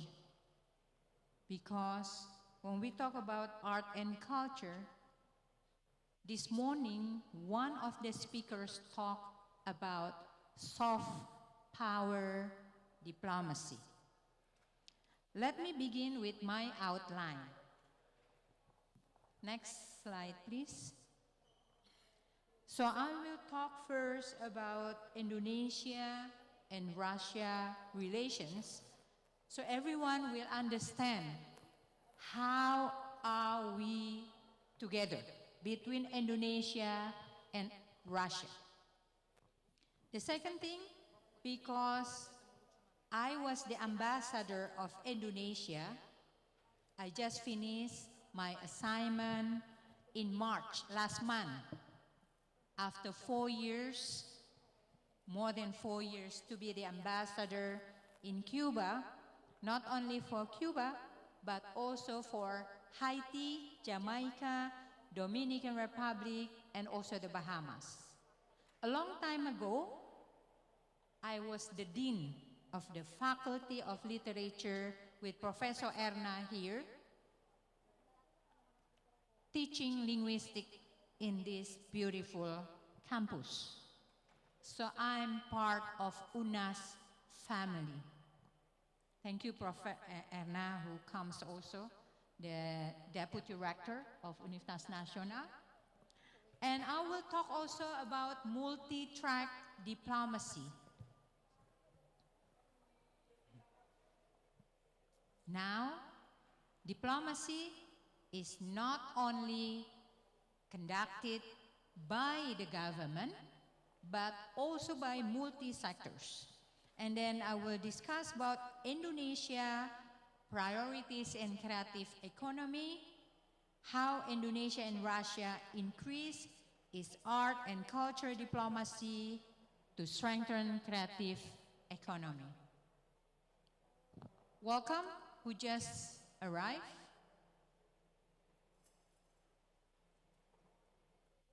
Okay, next slide, please. Well, if you look at this slide, first of all, I would like to congratulate Indonesia and Russia because in February, the relationship between Indonesia and Russia has been celebrating for 75 years. How many years? 75 years. It's been a very, very long relationship between Indonesia and Russia. When you talk about 75, when did it start? It started in 1950. You look at President Sukarno at that time, meeting with Nikita Khrushchev, signing the MOU on diplomatic relation between Indonesia and Russia. So this event, I believe, is part of the celebration of the 75th anniversary of diplomatic relation. When we talk about Russia, it was Soviet Union before. So Russia was among the first major powers to recognize Indonesian independence. Remember, Russia, it was Soviet Union before, the first country, one of the first country to congratulate Indonesia for our independence. When is our independence? 1945, correct, right. During Soviet Union, you remember Monas, National Monument, Tugu Tani, Rumah Sakit Persahabatan, Stadium Gelora Bung Karno. It was built by Russia during Soviet Union. So the legacy of Soviet Union now is Russia can be felt until now by the Indonesian people. All the presidents, from President Sukarno, President Suharto, Ibu Megawati, Abdurrahman Wahid, SBY, siapa lagi? Semua presiden have visited Moscow. So you see how important Russia for Indonesia. I believe why you choose this university also because UNAS is in the heart of the Russian people, I believe. So the cooperation between University of UNAS with university in Russia should be developed closer. Okay, now I want to talk about cooperation.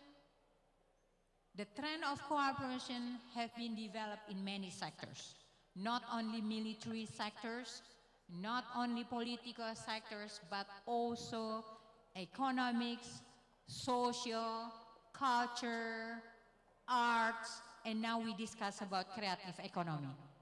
Because the trend is now we appreciate the creativity of the people, creativity of the young people, yeah? Creativity of the academician, the researchers, because of the development of technology, the innovation, everyone is using gadget, everyone is having handphone on the hands. So creative economy becomes a big trend for economy of the country, not only in Indonesia, but also in Russia and also all over the world. I would say that the cooperation with Russia is even much stronger now, not in a bilateral level only, but also in multilateral level. Indonesia and Russia are members of APEC. You know APEC? Asia Pacific Economic Cooperation. We are also both members of G20. We are also members of ASEAN and Russia Forum. We are also members of BRICS, who just signed recently 2024 in Russia, in Kazan. So there are many forums for Indonesia and also Russia to discuss in economic sectors. So the opportunity in economic sectors, because we have to think about small, medium scale enterprises. We have to give welfare and prosperity to the people in both countries as well. And the trade volume, nilai perdagangan, is increasing year by year. But unfortunately, the deficit is still in Indonesian side. So all the young people, I encourage you to do business with Russia in the future. It will be increasing our trade volume. Our deficit is quite big. 880 million US dollar is Indonesian deficit from Russia. So maybe the young entrepreneurs, the small, medium enterprises can also try to engage with the business people, maybe through you in a creative economy, creative industry, to give the capacity building, how to penetrate the market in Moscow. Right, as I was the ambassador of Indonesia for Cuba, I want to share a little bit. Valeria asked me, you share a little bit about Cuba experience with Russia. Cuba and Russia, they are very, very close. They are very close ally since 1959, during Fidel Castro became the president of Cuba. So since 1959, with Indonesia 1950, we are earlier than Cuba, right?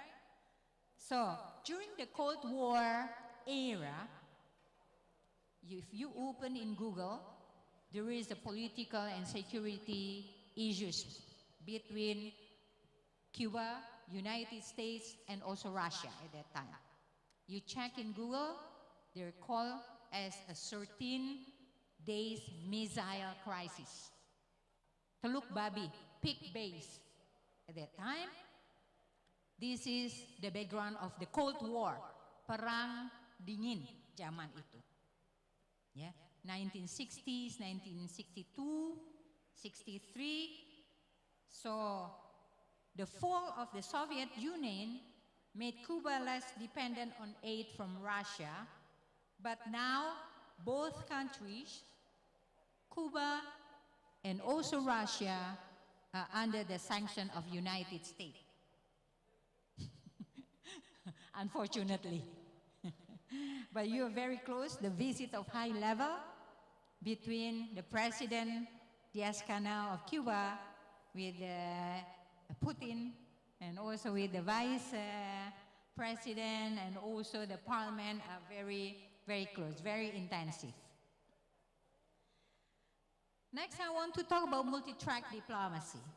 The trend at the moment, diplomacy is not only conducted by government. We call it multi-track diplomacy.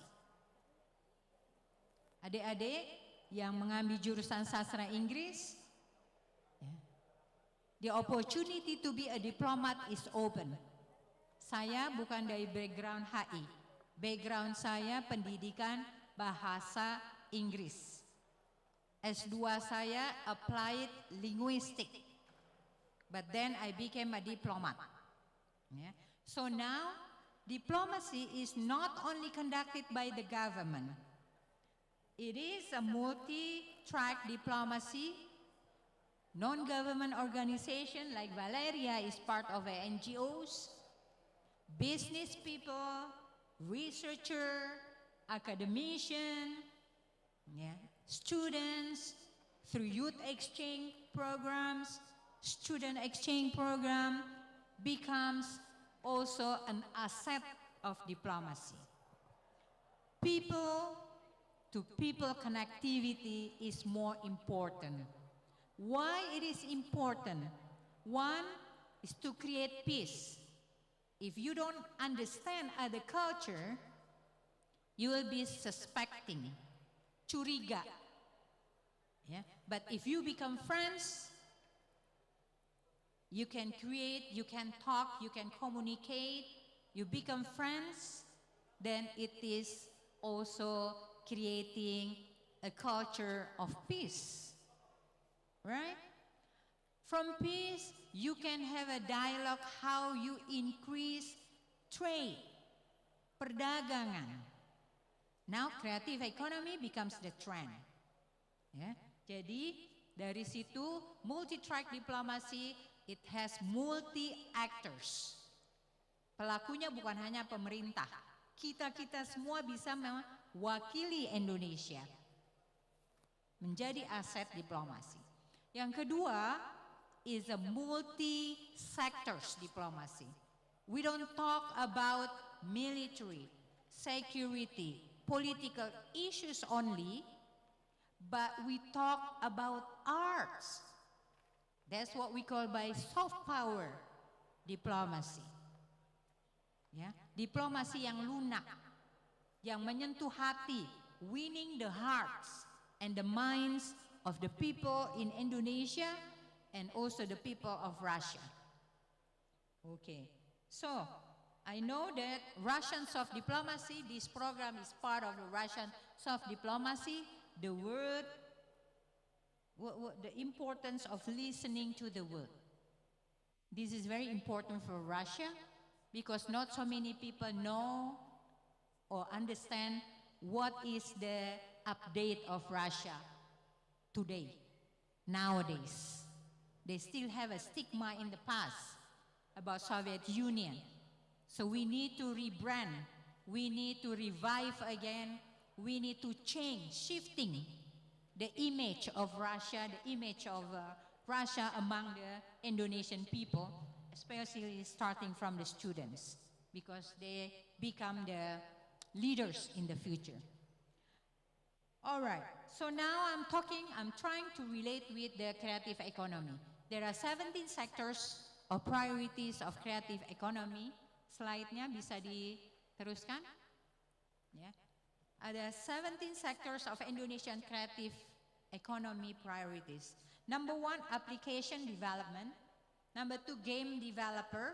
Jadi kalau yang suka main games, Itu memang bagian dari kreativitas, ekonomi creativity Indonesia yang perlu dikembangkan. Interior design, music, painting, product design, fashion, culinary.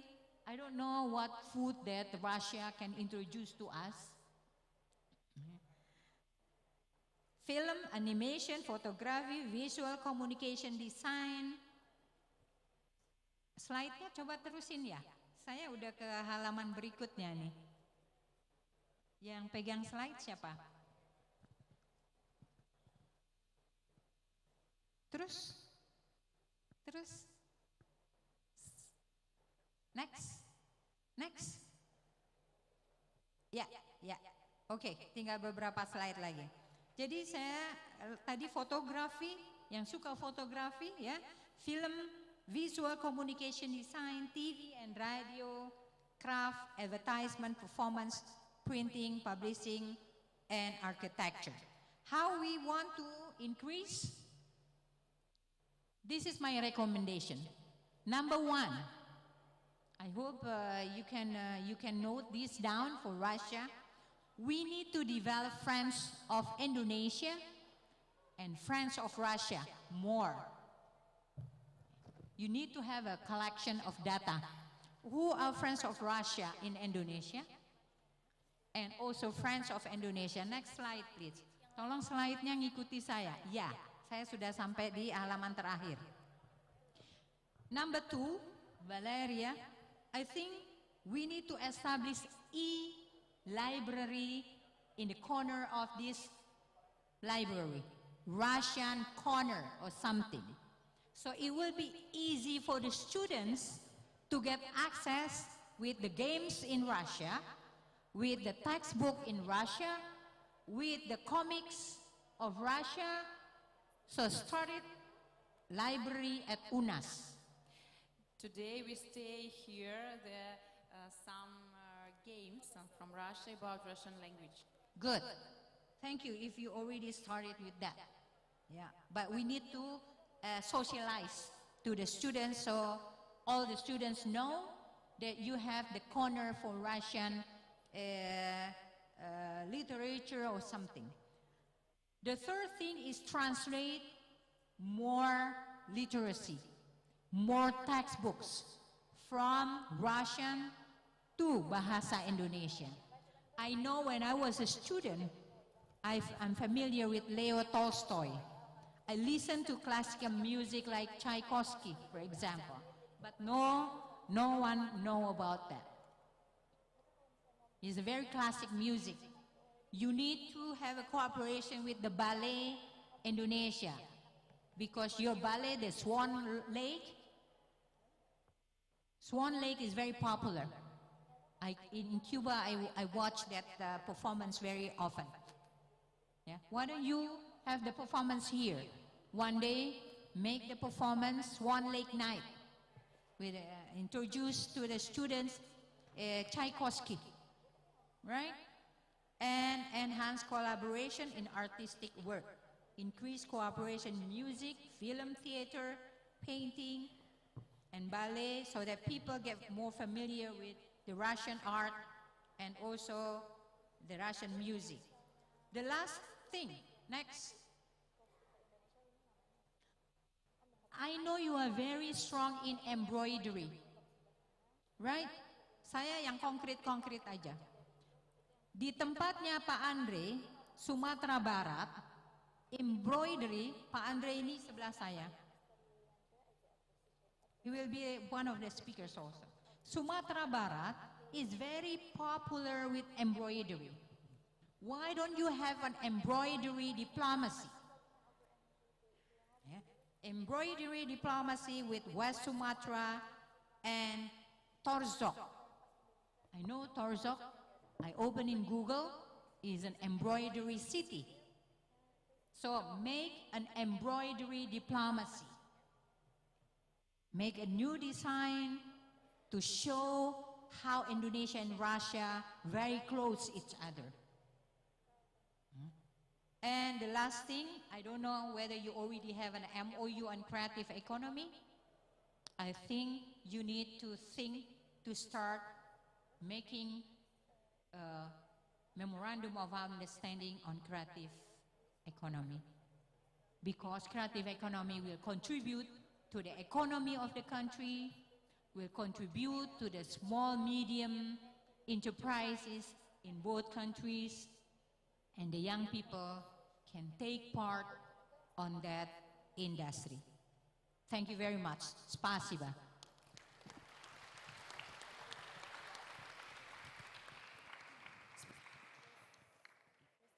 Раз. Спасибо, это было очень интересное выступление и даже рекомендации о том, как мы можем взаимодействовать, да, и уже начали взаимодействовать в рамках данного мероприятия, и что можем сделать на будущее. Спасибо большое.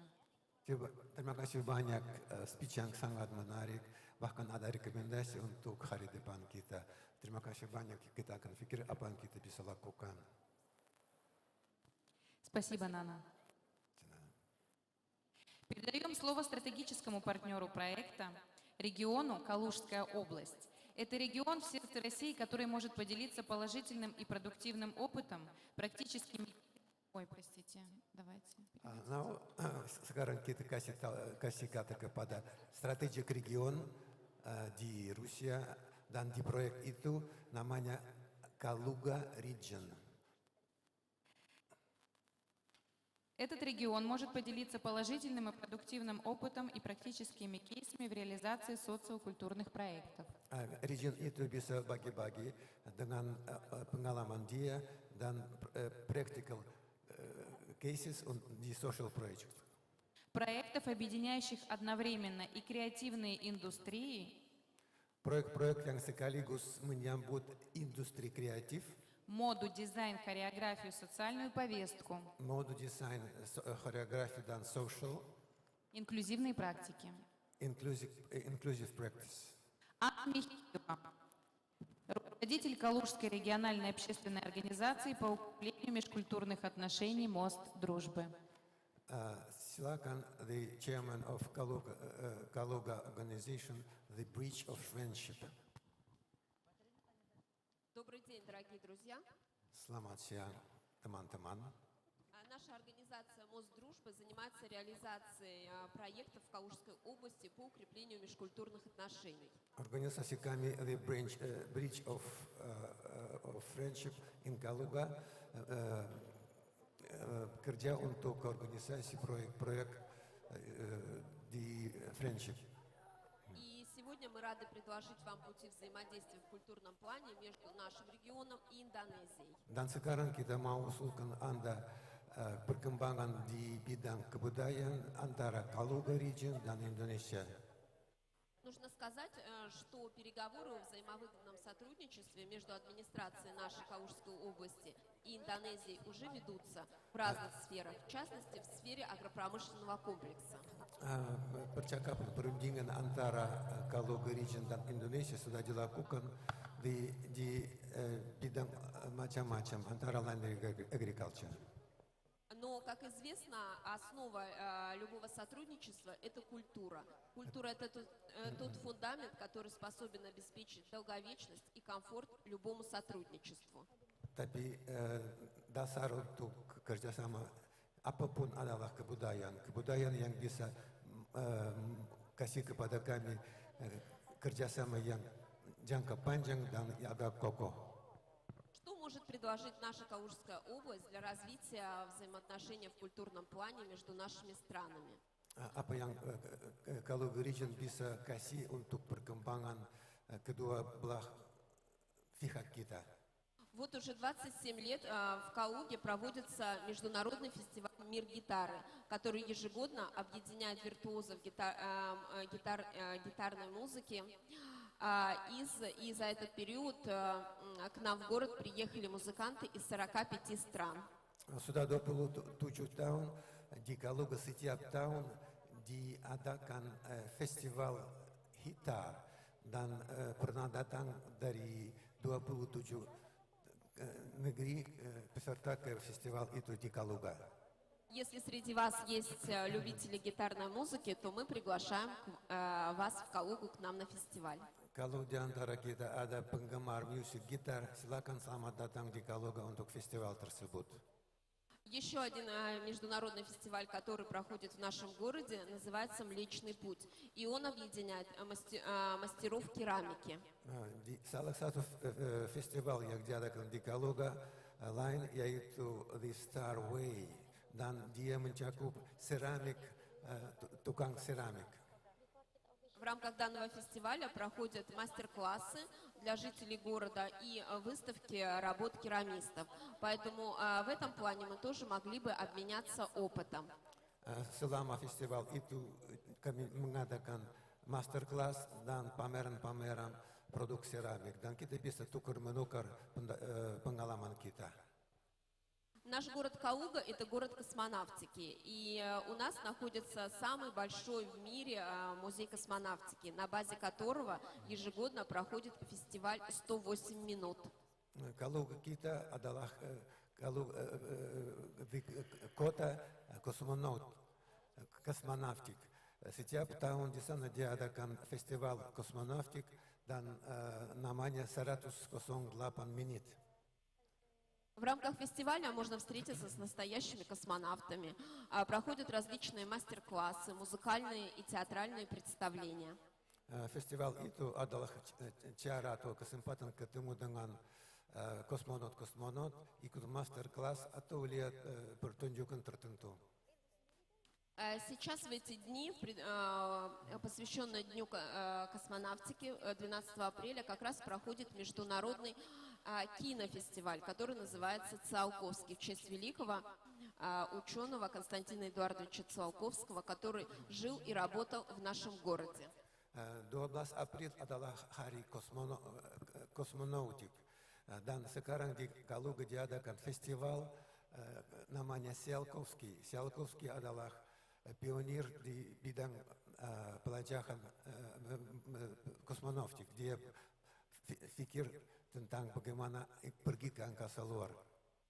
Международное жюри и жители города просматривают и оценивают художественные и документальные фильмы, посвященные космосу.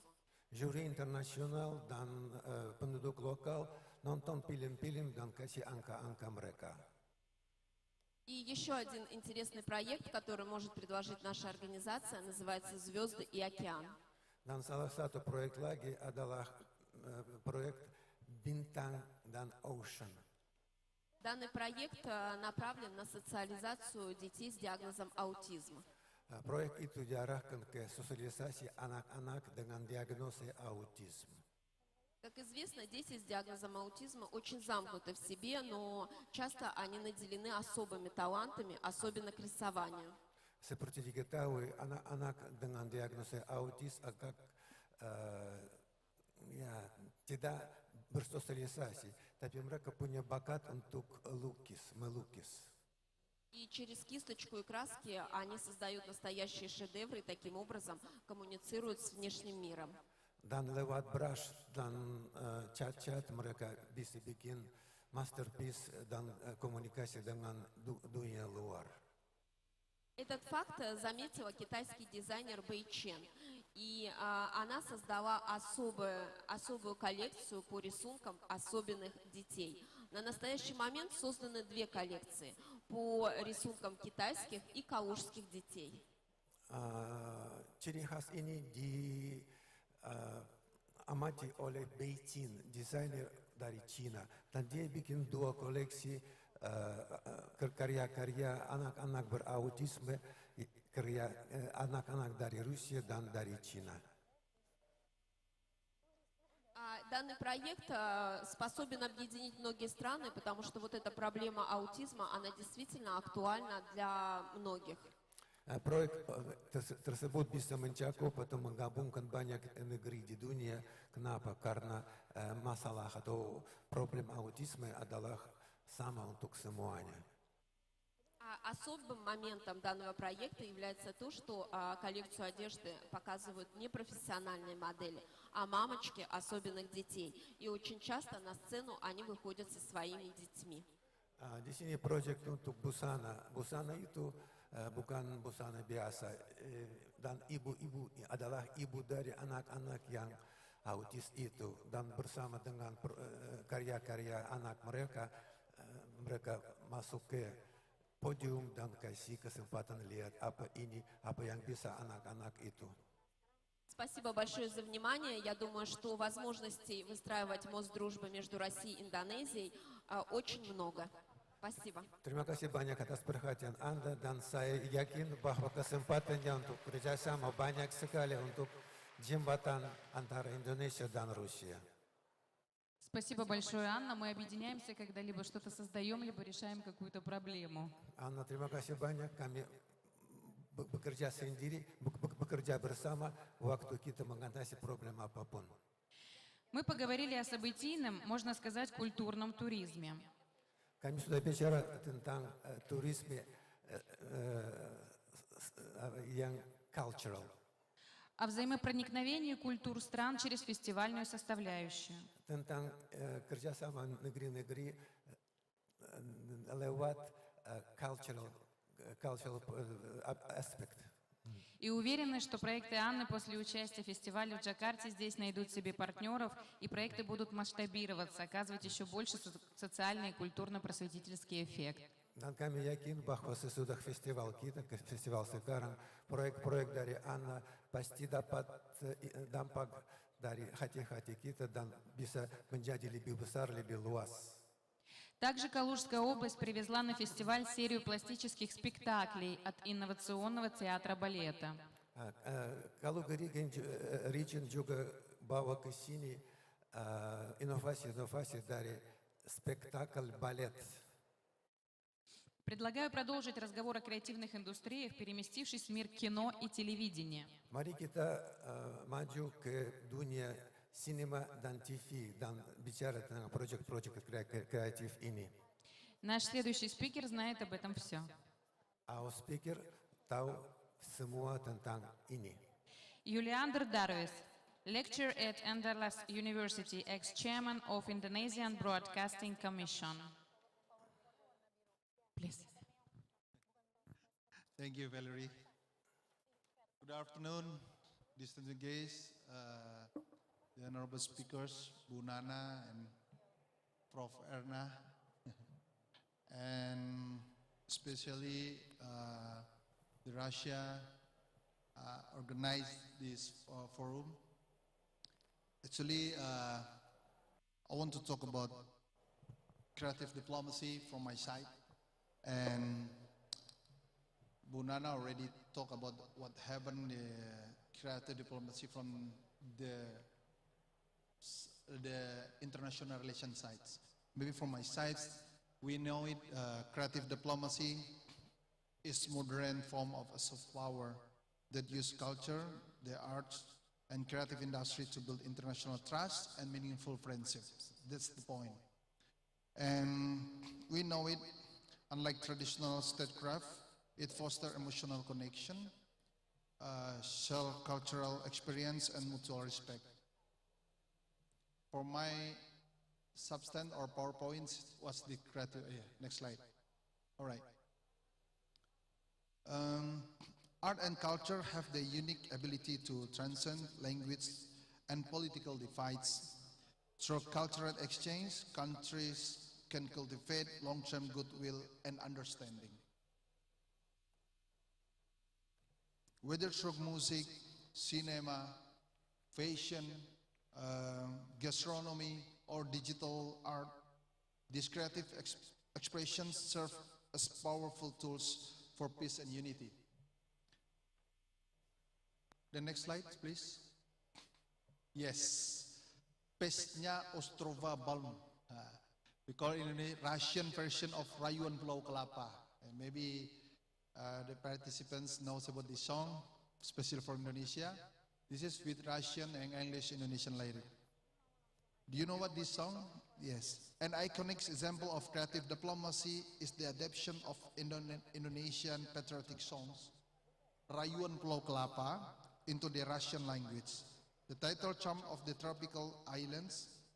This version has been performed by Russian choirs and orchestras, this symbolizing deep respect for Indonesian culture.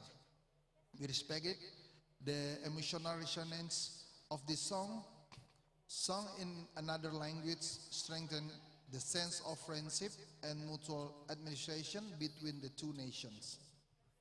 It is a powerful testament to how music can be a universal language of diplomacy, bridging cultural divides and fostering goodwill through artistic expression. Next slide.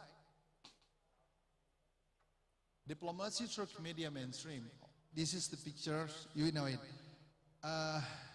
Popular shows like Upin Ipin in Malaysia, and maybe from your side, the left side, right? Yes, the left side. Marsha and the Bear, Russia. I know Masha in Russia, the mean is Maria, right? Maria. But the nickname is Marsha. And Doraemon from Japan have become global cultural ambassador, influencing how nations are perceived worldwide.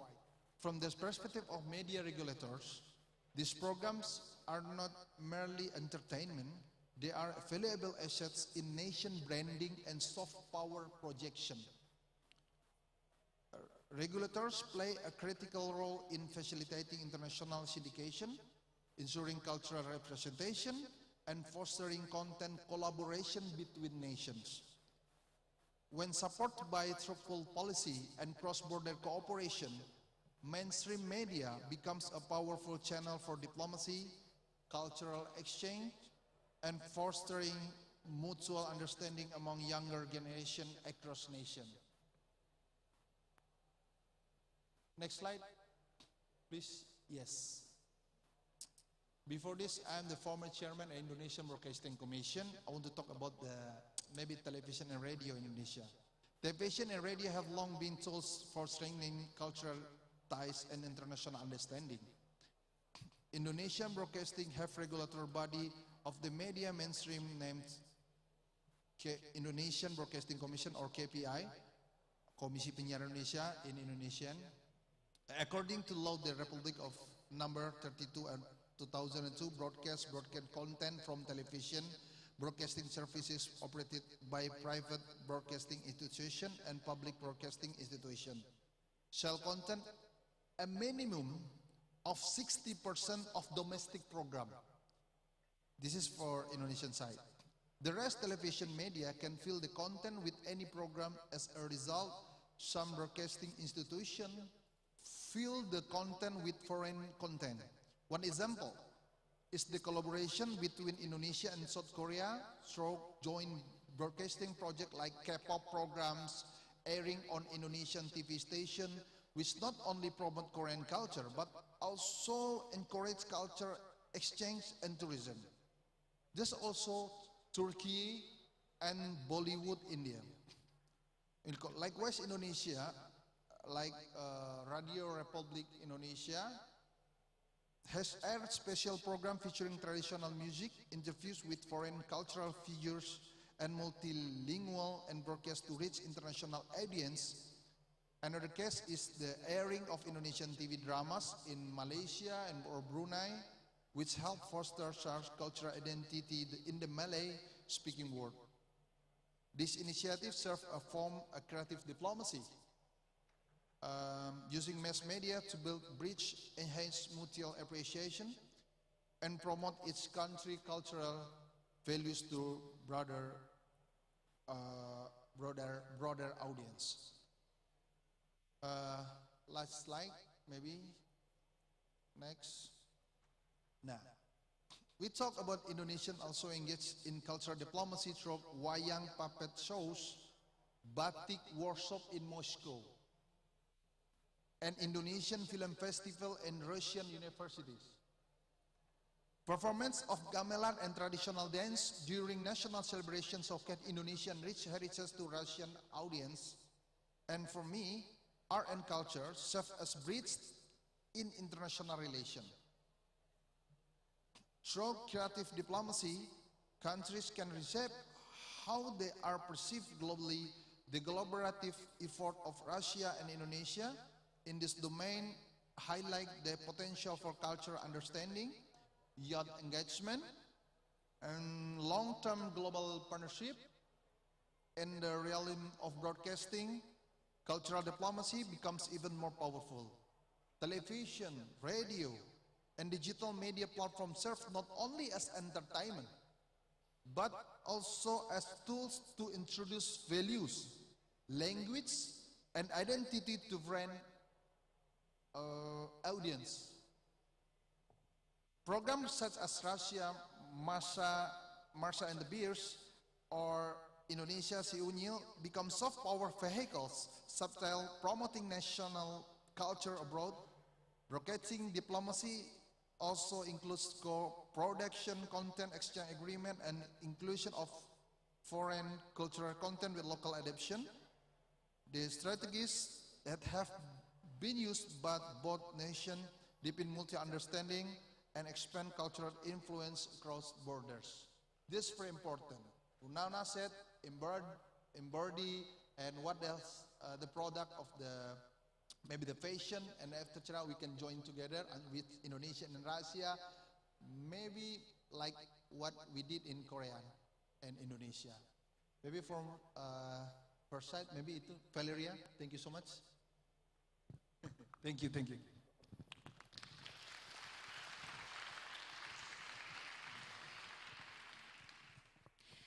Спасибо, Юлиандр. Давайте поговорим об объединяющей силе искусства, о театре. Mari sekarang, terima kasih Pak Yuliander. Mari sekarang kita bicara tentang kekuatan menyatukan, yaitu teater. О перспективах развития театрального искусства в международном контексте. Tentang prospek perkembangan teater di konteks internasional. Как театры сегодня не только обмениваются опытом с коллегами и экспортируют свой творческий продукт, Bagaimana teater hari ini bukan aja tukar-menukar pendapatnya dan ekspor produknya, но и как через театральные проекты транслируются культурные традиции и особенности национальной идентичности. tapi bagaimana through theater project ditranslasi produk identifikasi yaitu kewarganegaraan masing-masing. Мы приглашаем Евгений Малыгин, директор театра Санкт-Петербург-Опера. Iya, kami diundang Evgeny Malygin, direktur dari teater kota Санкт-Петербург Опера. Евгений, мы хотели начать с ролика как раз красивого, чтобы сразу погрузить аудиторию в атмосферу театра. Dan mulai dari video supaya mengerti apa ini teater.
Здравствуйте, уважаемые дамы и господа, коллеги и уважаемые студенты. Selamat siang, ladies and gentlemen, yang kami hormati, para mahasiswa yang kami hormati. Позвольте, я сначала поблагодарю правительство Санкт-Петербурга, Федеральное агентство Россотрудничества и, конечно же, Михаила за ту возможность, которая мне предоставилась и нашему театру быть сегодня вместе с вами. И отдельно я хочу поблагодарить Валерия, который помогает нам коммуницировать и переводит нашу беседу. Pertama-tama terima kasih banyak atas kesempatan ini kepada kekuatan di Sankt-Petersburg, kepada сотрудничество, kepada Bapak Mikhail dan kepada kami semua, antara lain saya. Театр Санкт-Петербург-Опера создан всемирно известным музыкальным режиссером Юрием Александровым, народным артистом России. Teater Petersburg Opera dibentuk oleh Yuri Alexander, yaitu terkenal di seluruh dunia. Юрий Александров поставил более 250 опер на лучших сценах оперных домов мира. Yuri Alexander memamerkan lebih dari 250 opera di opera terbaik di dunia. Приведу вам небольшой пример. Постановки осуществлялись в Большом театре России, в Мариинском театре, Метрополитен-опера, Ковенгарден, Ля Скала, Арена ди Верона. Antara lain di Большой, Мариинский, Метрополитен, Ла Скала, Опера Верона. Более 20 лет наш театр занимается международными проектами. Lebih dari 20 tahun teater kami melakukan proyek internasional. За эти 20 лет мы посетили более 35 стран мира. Selama itu kami sudah kunjungi lebih dari 30 country. И каждый раз, когда мы куда-то приезжаем, мы привозим абсолютно уникальный репертуар, который либо забыт, либо неизвестен, либо известен, но мало исполняем. Dan setiap kali kami datang, kami bawa adegan yang sudah dilupa atau dikenal sedikit aja. Я позволю себе отметить несколько ярких проектов, которые прошли за последнее время, и мы, наверное, даже немножко скорректируем мое выступление. Я с вами немного пообщаюсь на тему музыкального театра. Proyek-proyek yang paling cemerlang waktu terakhir ini saya sekarang akan sebutkan, dan kita akan bergaul berdasarkan teater-teater. Одно из приоритетных направлений нашего театра — Республика Сербия. Kami kerjasama dengan Republik Serbia. 15 лет мы приезжаем в город Белград и каждый год показываем лучшие наши спектакли, премьеры, которые мы выпускаем. 15 tahun kami datang di kota Belgrad dan mempertunjukkan apa yang kita lakukan. И Белград стал не только партнером, а мы теперь дружим, и все вопросы, которые решаются с нами в организации мероприятий театра, происходят просто очень быстро. И это и есть как раз, наверное, тот самый вариант, когда уже взаимодействует народная дипломатия. Dan sejak itu Belgrad menjadi bukan aja partner kami, tetapi sahabat. Dan semua masalah yang muncul selama waktu itu dipecahkan cepat sekali dan tanpa problem. Проект, который мы провели в прошлом году, наверное, для нас был довольно значимым, не только для нас. Мы первый российский театр в государственном статусе, который посетил Будапешт, Венгрию, впервые за 3 года, и таким образом доказал, что культуру отменить невозможно. Proyek yang tahun lalu yang sangat penting buat kami adalah kunjungan kami tahun yang lalu ke Budapest. Ini pertama kali selama 3 tahun yang terakhir ini. Dan ini adalah salah satu bukti kuat bahwa budaya tidak bisa dihapuskan. Наверное, госпожа Анна Юлиана поймет, каких это усилий стоило, потому что она дипломат. Mungkin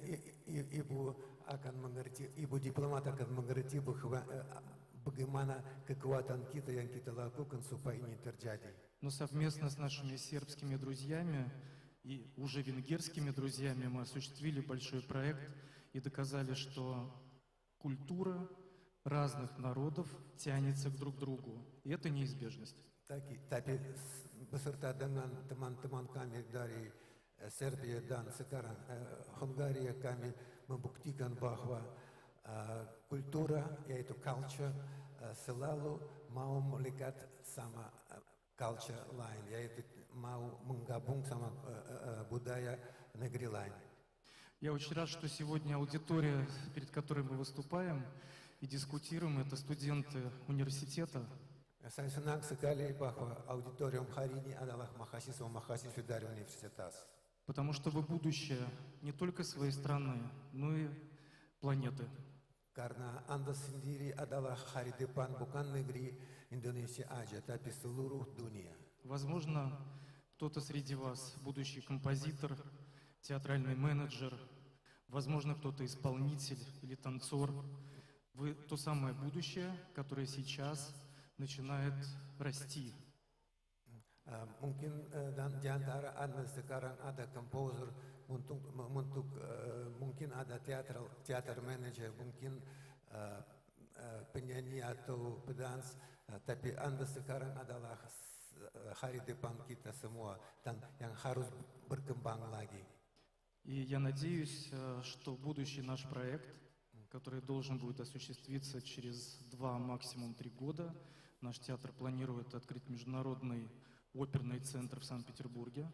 Dan saya harap bahwa proyek kami yang kami harus mau buka 2 tahun kemudian, yaitu proyek opera, где мы будем проводить повышение квалификации для музыкантов, дирижеров, музыкальных режиссеров.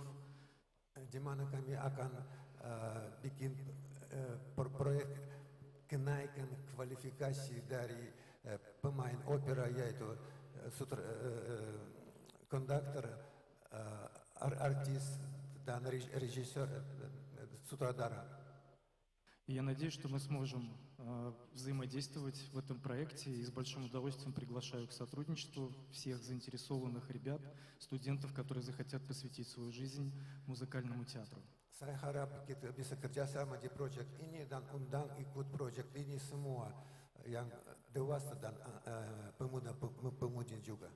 Ну и расскажу вам о последнем проекте, который у нас был довольно тоже значимым. Наш театр принял участие в Экспо 2020 в Дубае, причем это был 2021 год. Proyek yang penting juga buat teater kami adalah Expo di Dubai tahun 2021. Где наш солист выступил акапелла, так будем говорить на музыкальном языке, для всех посетителей данного мероприятия Экспо 2020 и исполнил песенку герцога Джузеппе Верди оперы «Риголетто». Dan di mana penyanyi kami bikin akapela di sana dan dengan lagu Giuseppe Verdi «Rigoletto». И последнее в заключении своей речи скажу. За 2020 и 2021 год, как вы помните, это были годы ковида, наш театр посетил 11 стран.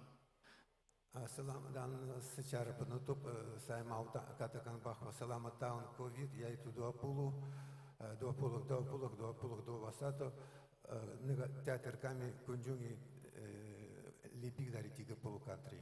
Что еще раз доказывает, что культура всегда стоит на помощи, когда людям трудно. Ini adalah salah satu bukti bahwa budaya selalu adalah pembantu besar kepada manusia kapan dia dalam keadaan payah atau sulit. Ну и закончу роликом с Экспо 2020 с нашим солистом. Спасибо большое. Dan sekarang video dengan Expo 2020 dengan penyanyi kami. Video silakan. La donna è mobile, qual piuma al vento, muta d'accento e di pensiero, sempre una mobile, leggiadro viso, il pianto in riso è mezzoniero. La donna è mobile, qual piuma al vento, muta d'accento pensier ai pensier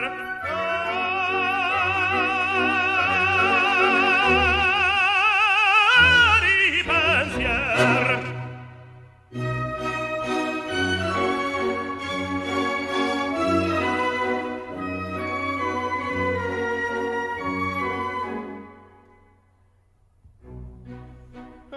sempre misero chi le confina mal cauto il cuore, pur ma non sentasi felici a pieno, chi su quel seno non liba amore. La donna è mobile, qual mio male vento, mutata cento di pensier. Di pensier.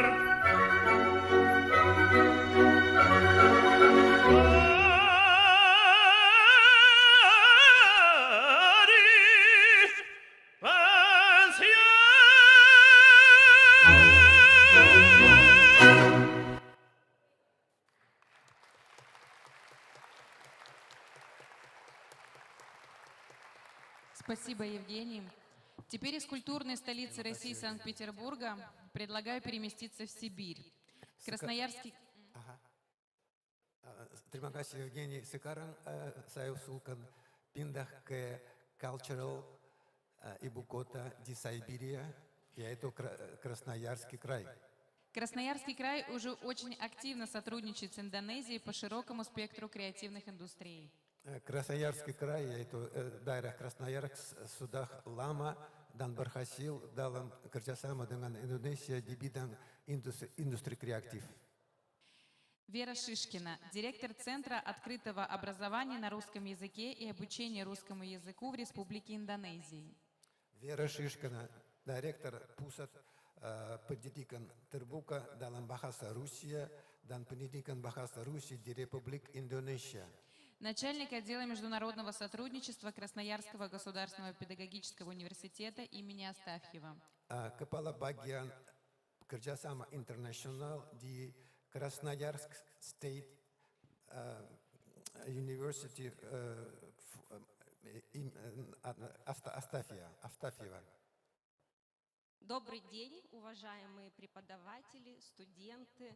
Спасибо, что пустили, пригласили организаторы. Спасибо за приглашение к участию. Саламат сия.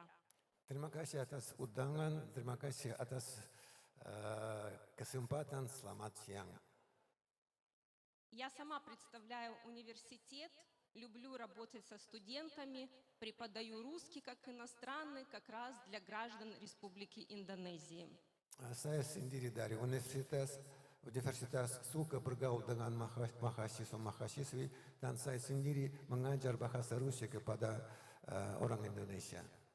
Студенты везде одинаковые, и в России, и в Индонезии. Mahasiswa di mana-mana sama-sama, yaitu di Rusia dan di Indonesia. Красноярск – это город в центре России, в Сибири. Krasnoyarsk adalah city yang pas di tengah Rusia, yaitu di Siberia. С левой стороны есть карта, как раз посередине находимся мы. Из далекого региона холодного мы к вам приехали, потому что в 2023 году президент Российской Федерации Владимир Владимирович Путин издал указ, согласно которому все педагогические вузы страны должны были открыть центр преподавания русского языка в разных странах. Map dari mana kami datang, Anda bisa lihat di sana.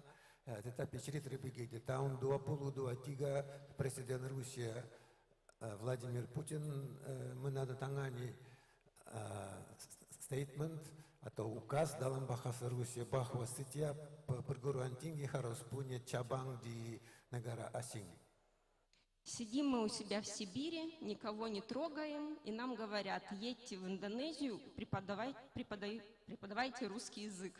Ya, kami dari diam-diam di Krasnoyarsk, tapi datang perintah supaya pergi ke Indonesia dan mengajar bahasa Rusia kepada penduduk lokal di sana. Ну, мы поехали. Можно следующий слайд, пожалуйста?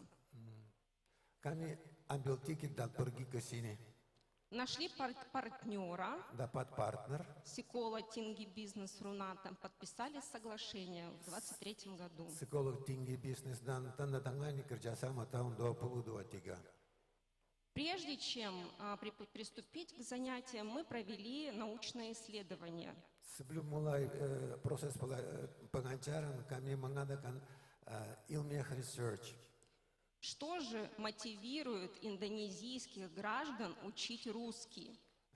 Motivasi apa di orang Indonesia belajar bahasa Rusia? В исследовании спрашивали индонезийских граждан, что вы знаете о России? Pertanyaan kami, apa yang Anda tahu tentang Rusia? В основном было 3 ответа. Россия большая, президент Путин и мультик «Маша и медведи». Kebanyakan 3 jawaban, yaitu Rusia besar, Presiden Putin dan Masha и медведь картун. Собственно говоря, русские тоже недалеко ушли, и в большинстве своем, например, думают, что Бали и Индонезия — это 2 разных страны. Kalau jujur, Rusia juga hampir sama-sama, yaitu fikir bahwa Indonesia dan Bali adalah 2 negeri tersendiri. Мы приступили к обучению и просвещению. Но сегодня я хотела бы рассказать о проекте, который реализовался в прошлом году, в 2024. Можно следующий слайд, пожалуйста?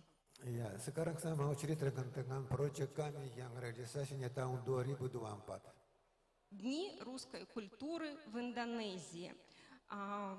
Выиграли грант, наш университет выиграл грант фонда «Русский мир», учредитель которого является Министерство иностранных дел. Hari Rusia di Indonesia. Kami dapat grant dari fond Russian World yang di bawah Kementerian Luar Negeri Rusia. Можно следующий слайд, пожалуйста? В открытии Дней русской культуры в Индонезии принимали участие посол Российской Федерации в Республике Индонезии Сергей Геннадьевич Толчонов. Pada upacara pembukaan Hari-Hari Rusia di Indonesia yang diambil peranan juga Pak Duta Besar Rusia di Indonesia Сергей Геннадьевич Толчонов. Министр-советник и атташе по вопросам образования Республики Индонезии в России. Menteri Konsuler Pendidikan di Indonesia di Rusia. Нананг Фадила. Pak Nanang Fatilah. Представители Министерства образования обеих стран. Wakil-wakil dari Kementerian Pendidikan di kedua belah negeri. И также с индонезийской стороны министр туризма и креативной экономики Индонезии Сандиаго Салахудин Уно. Dan juga Pak Sandiaga Salahuddin Uno, yaitu Menteri Turisme dari Indonesia. В рамках данного проекта мы представили в течение 2 недель для жителей Индонезии 7 культурно-просветительских мероприятий. Можно следующий слайд? Selama proyek itu ada 7 bagian yang kami mempersembahkan di Indonesia. Мисс Нана говорила про кухню и что российская кухня может многим удивить. И вот мы начали как раз-таки с Масленицы. Это традиционный русский праздник, который знаменовывает начало весны. Ibu Nana tadi bicara tentang hidangan-hidangan Rusia yang bisa mengesankan Indonesia. Kami pakai kesempatan yang cemerlang, yaitu Maslеница. Ini festival budaya Rusia pada musim semi. Индонезийцы очень гостеприимные люди, всегда хотят накормить гостя. Собственно говоря, русские люди тоже очень гостеприимные, поэтому мы начали с данного мероприятия, потому что на Масленицу мы традиционно пекем блины. Orang Indonesia sangat ramah-tamah dan suka menyambut tamu-tamu dengan makanan. Orang Rusia sama-sama juga. Dan kami waktu itu menggunakan kesempatan masak блины. Блины не seperti pancake. Очень популярное данное мероприятие на Бали. Мы его повторяли даже в течение всего года. Ini sangat populer di Bali dan kami ulang itu selama sepanjang setahun. Можно следующий слайд? После того, как мы всех накормили, мы праздновали традиционный день Ивана Купала, который празднуется в июле месяце, и люди обливают друг друга водой, чтобы смыть грехи, и плетут венки. Sesudah semua kenyang, kita mengadakan perayaan Ivan Kupala adalah salah satu perayaan tradisional pada bulan Juli. Waktu itu banyak air dan orang bikin karang bunga untuk kepala. Очень красивые венки получились. Хотели делать хороводы на сапах в океане, но в целях безопасности отклонили эту идею. Ya, hasilnya bagus sekali. Mau bikin horovod, yaitu dansa tertentu gaya Rusia, tapi mandi di laut waktu itu agak berbahaya dan kami tidak sanggup mengadakan ini di laut. Можно следующий слайд? В России много мультфильмов, не только «Маша и медведи», и именно поэтому мы включили в проект мероприятие «Синий форум», где рассказали зрителям про русские мультфильмы, сказки и показали их. Di Rusia agak banyak kartun, bukan aja Masha и Медведь, Masha and Bear. Dan karena itu di proyek Sini Forum kami ceritakan tentang kartun Rusia. Спасибо. Можно следующий слайд? Далее мы передвинулись на улицу и поиграли в активные российские традиционные русские игры, вышибала, городки. Очень тоже такой популярный был ивент, событие. Lalu kita pindah bukan ke jalan tapi keluar dan main permainan atau game Rusia yang hampir sportif, yaitu вышибалы dan городки. Нужно отметить, что индонезийские студенты вообще очень активно принимают участие и в любых проектах, и очень добро и тепло воспринимают все мероприятия. Saya mau katakan bahwa mahasiswa Indonesia sangat aktif di semua proyek dan sangat welcoming semua proyek-proyek tertentu. Можно следующий слайд? Далее была проведена видеоэкскурсия музеи России, потому что не у всех есть возможность даже в России посетить музеи Москвы, Санкт-Петербурга и других городов, но есть 3D-туры, виртуальные туры, благодаря которым студенты могли окунуться в культурные ценности Российской Федерации. Больше всего вызвал интерес Kunstkamera. Lalu kita bikin proyek kunjungan ke museum-museum Rusia sampai menggunakan 3D tour dan paling digemari adalah proyek kunjungan ke Kunstkamera di Санкт-Петербург. Kunstkamera – это музей, в котором представлены экспонаты аномалий, человеческих каких-то нарушений тел, в том числе младенцев, которые забальзамированы и в формальдегиде находятся в банках.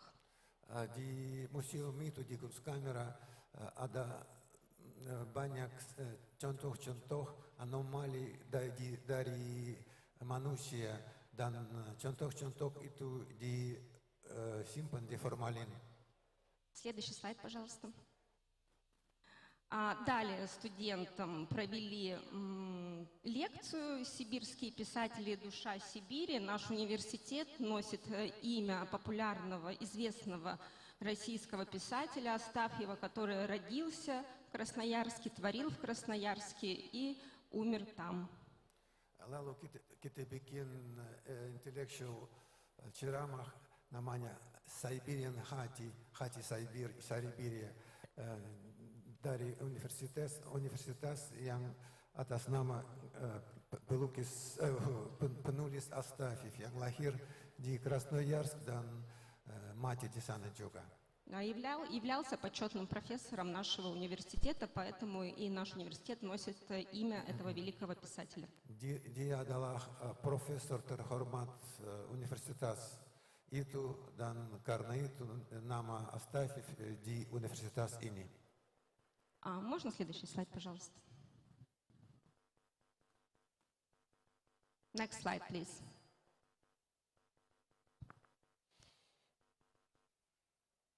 Видимо, какая-то техническая неполадка. Да. Далее студентам была представлена мастер-класс по вырезанию сибирской снежинки. Terus tadi ada master class untuk mahasiswa untuk kerajinan snowflake Siberia. И были проведены также мотивационные занятия для всех желающих Денпасара по изучению русского языка. Dan juga diadakan lection untuk motivasi untuk semua anak yang mau di Denpasar untuk belajar bahasa Rusia. Следующий слайд, пожалуйста. В результате у нас сложилась очень дружная команда из участников. Более 250 человек приняли участие во всех мероприятиях. Hasil kami dapat tim yang sangat kreatif, lebih dari 220 peserta. Студенты узнали не только о том, что у нас есть Маша и медведи, что Россия большая, но для них было большое открытие, что русские тоже гостеприимные и улыбчивые люди порой. Dan mahasiswa udah mengerti bahwa Rusia bukan Rusia besar dan ada Masha и медведь aja, tetapi orang Rusia juga ramah tamah. Надеюсь, в следующем году или в ближайшем будущем мы также приедем в Джакарту с подобным проектом Terima kasih. Dan saya harap tahun depan kami juga datang di Indonesia dengan proyek seperti ini. Terima kasih. Спасибо большое, Вера. У нас получилась географически очень охватная сессия, которая познакомила вас с кейсами по развитию креативных индустрий и креативной дипломатии. Kami sekarang dapat sesi yang sangat produktif dan kreatif dan yang mengadakan kasih pengetahuan tentang diplomasi dan industri kreatif. Россия была представлена такими регионами, как Москва, Санкт-Петербург, Красноярский край и Калужская область. Россия diutusi oleh Санкт-Петербург, Москву, Красноярский край dan Калужская область. А также была представлена Индонезия и Куба. Dan juga ada Indonesia dan Kuba. Через презентации регионов России, демонстрацию достижений локальных брендов России и Индонезии, Lewat demonstrasi region dari Rusia dan kecapaian industri, bukan industri yang kreatif di Indonesia. проект позволяет укрепить коммуникации между странами по социальным и экономическим трекам. Proyek bisa memperkuat hubungan kita di sosial dan ekonomi track. Познакомиться с культурой и традициями жителей наших стран. Kenal budaya dan tradisi penduduk kedua belah country kita. Что в целом обеспечивает широкое продвижение брендов России и Индонезии. Yang kasih kesempatan besar untuk brand-brand Indonesia dan Rusia. Если у вас есть вопросы, то вы можете их задавать. Kalau ada pertanyaan silakan ajukan.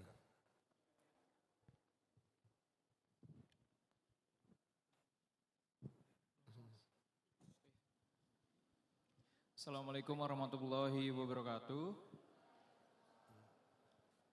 Hello, my name is Muhammad Raka, and I am from Islamic State University of Surakarta. And I have a question for both of speaker. From this question for Russian and Indonesian speaker. And the question is, what are the biggest challenges in spreading not national identity, in spreading national culture through the abroad public project? Thank you. Assalamualaikum warahmatullahi wabarakatuh. Обращение к индонезийским и русским спикерам. Какие трудности по проектам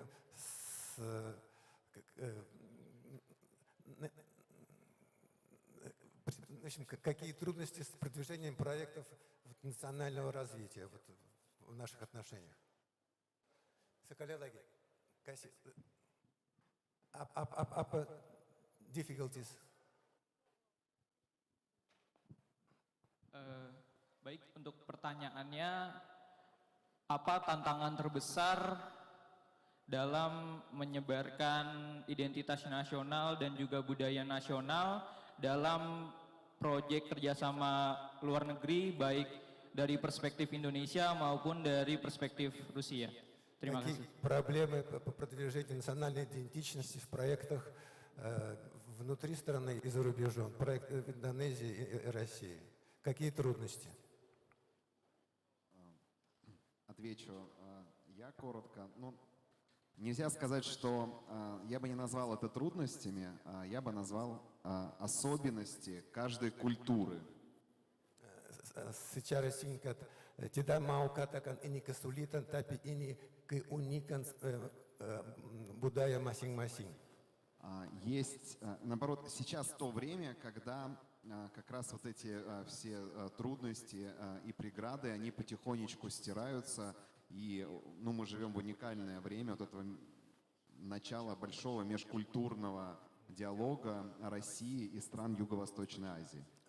Sekarang waktu kapan kesulitan itu mulai pelan-pelan tapi dihapus karena kita hidup bersama di waktu yang perubahan besar ke arah positif di kebudayaan di hubungan antara Rusia dan negara Asia Tenggara.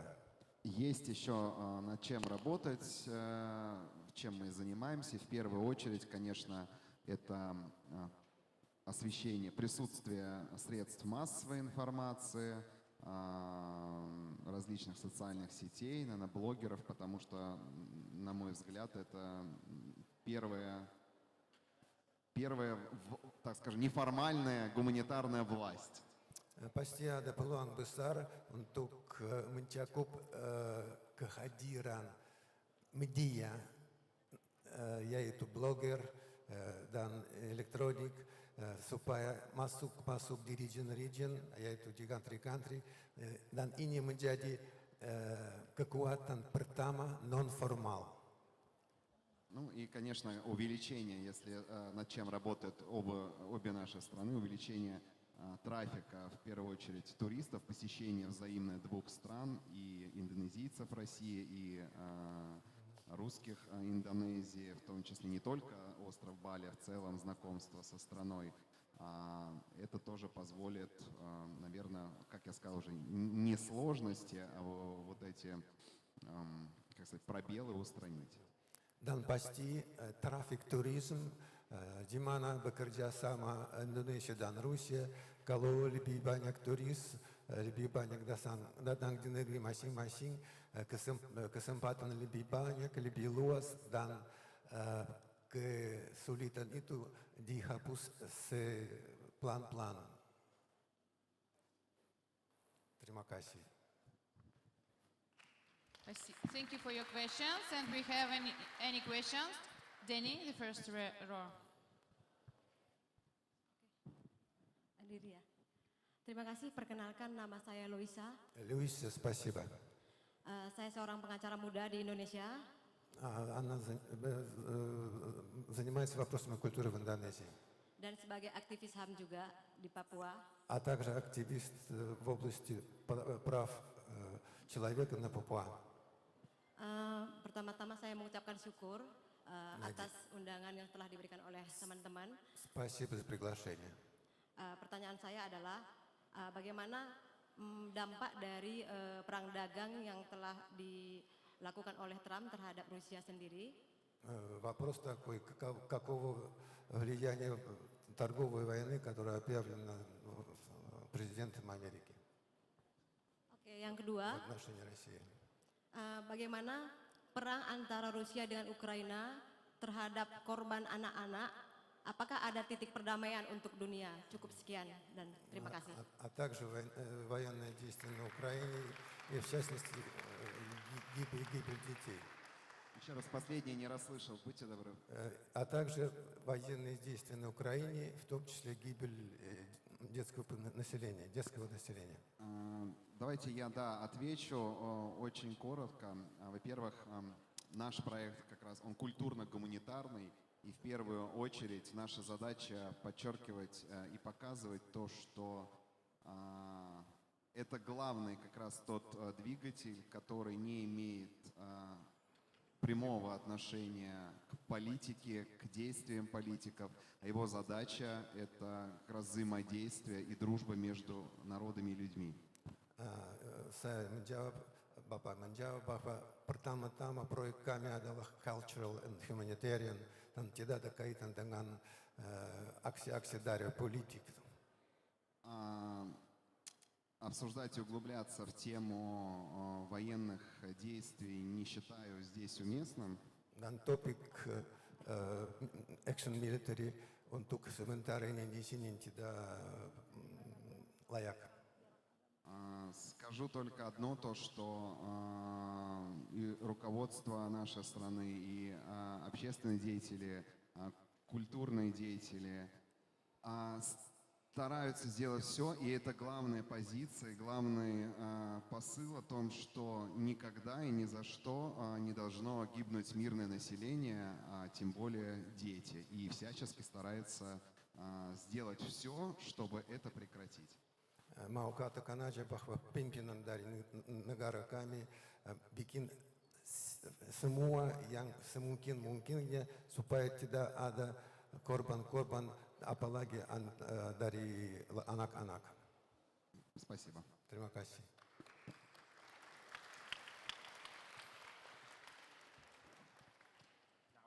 Спасибо большое. Мы завершаем нашу сессию. Terima kasih banyak. Mari kita selesaikan. Okay. Do it. Chocolate tips. Hello, it's me again. First of all, apologize for that previous session. Wrong question, wrong people. The same question as the woman did. Now, here's the right question. Everyone also asking, no one knows about Tchaikovsky and the Swan Lake or something. Well, I know about that song because it was sampled by many great pop artists, like K-pop artists, especially like Shinhwa, T.O.P., and 80s Eyes on My Teeth. Here's the genuine question. Do you think that the influence of culture from Russia to worldwide will continue to be broadened, especially that you guys are trying to be open to the global public from their controversies? Do you see a future that the culture will spread to many of the countries worldwide? Thank you. Сначала прошу извиниться за предыдущую сессию, где был задан неудобный вопрос. Сейчас вопрос о Чайковском. Чайковского знают в очень многих странах мира. Его произведения исполняются очень многими известными исполнителями. Ну, что можно сказать о возможности продвижения Чайковского в Индонезии? Я начну и передам данное слово, что продвижение всех великих наших музыкантов, классиков, литераторов, для нас это, конечно, стоит задача номер один. Так как Чайковский — это великий музыкант, его и так знают во всем мире, мы стараемся об этом говорить, но наша задача продвигать не только то, что уже знают, но и то новое, что сейчас современное создается в России. Но про Чайковского, наверное, расскажут коллеги из музыкального театра. Чайковский adalah pemusik yang sangat terkenal di dunia ini memang ya, dan kami selalu pasti promote nama dia, tetapi sekarang kami juga promote nama orang-orang yang belum dikenal lagi, yaitu pemusik baru, dan mungkin teman akan tambah lagi. Конечно, Петр Ильич Чайковский занимает в музыкальном мире место номер один. Петр Ильич Чайковский menduduki tempat pertama yang di dunia musik дедунеду мусик. Кроме Петра Ильича Чайковского есть римский Корсаков, Глинка, Драгомышский. Kecuali Чайковский, ada римский Корсаков, Глинка dan Драгомышский. Но, конечно, Петр Ильич Чайковский является мостом, музыкальным мостом между Россией и другим миром. Pasti Петр Ильич Чайковский adalah jembatan antara Rusia dan dunia. Его музыка является международным языком, это правда. Dan musik dia adalah bahasa internasional. Но кроме, действительно, как уже коллега Михаил сказал, есть композиторы 20 века, это Шостакович, Прокофьев. Kecuali dia seperti katakan ada komposer dari abad ke-20 yaitu Shostakovich dan Prokofiev. Композиторы, которые написали уникальную, фантастическую, прекрасную музыку. Yang menciptakan musik yang fantastik dan unik.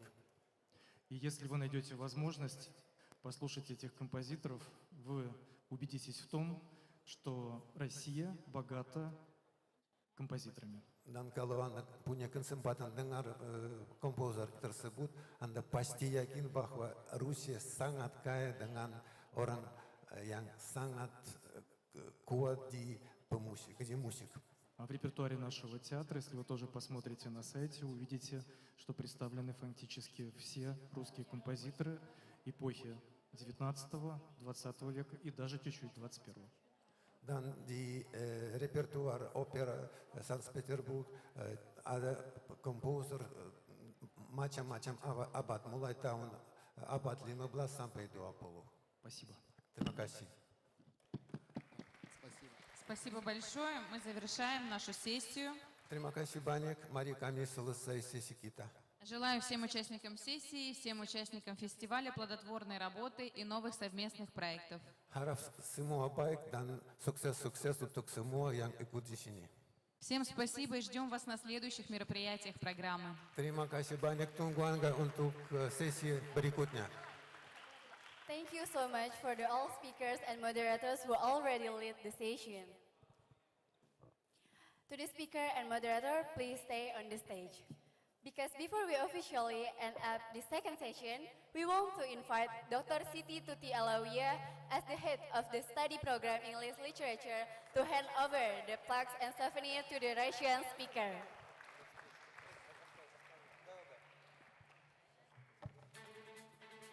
First, we would like to hand over the plaques and souvenir to Miss Vera.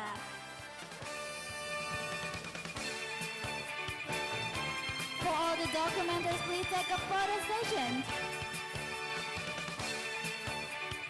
Thank you so much, Miss Vera, for the amazing session in this session. And now we would like to hand over the plaques and souvenir to Mr. Yevgeny Maligan.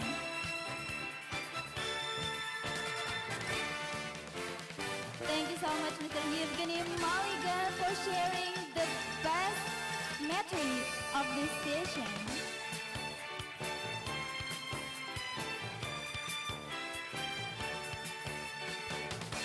Thank you so much. And now you are invited to hand over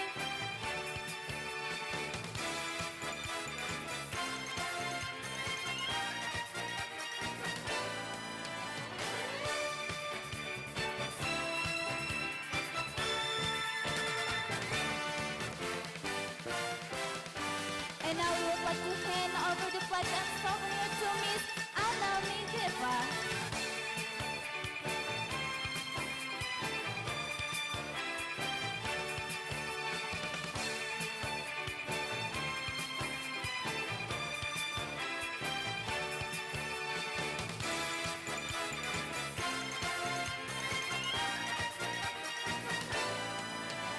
And also from Russia, hand over the plaques and souvenir to Indonesian speaker. To Miss Valerie, please hand over the plaques and souvenir to Mr. Yuliandra as an appreciation of the material for the station. And also from Miss Nana Yuliana. And now we will have a group photo session for the second session. As we already announced, Saban officially ended up this second session with a great speaker. Please everyone to give an applause for this second session. Woo!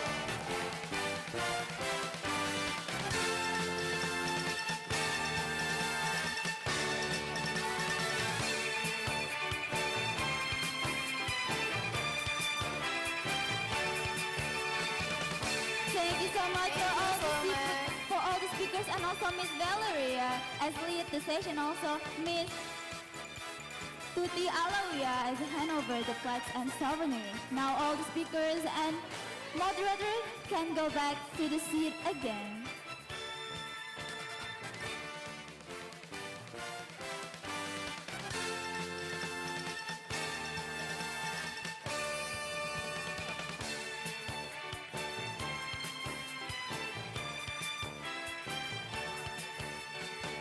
And now, we will take a short coffee break until 3:30 p.m. Refreshments are available in the design area. We encourage you to take this opportunity to network and engage with fellow agencies. We look forward to see you at 3:30 p.m. See you!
Having been a trusted place for education since 1949, Universitas Nasional has developed to become one of the greatest private universities and smart campuses. Universitas Nasional is a campus with a strategic location in South Jakarta. The first president of the Republic of Indonesia, Bapak Insinyur Soekarno, conferred Universitas Nasional as the campus of struggle, which was initiated by freedom fighters on the 10th anniversary.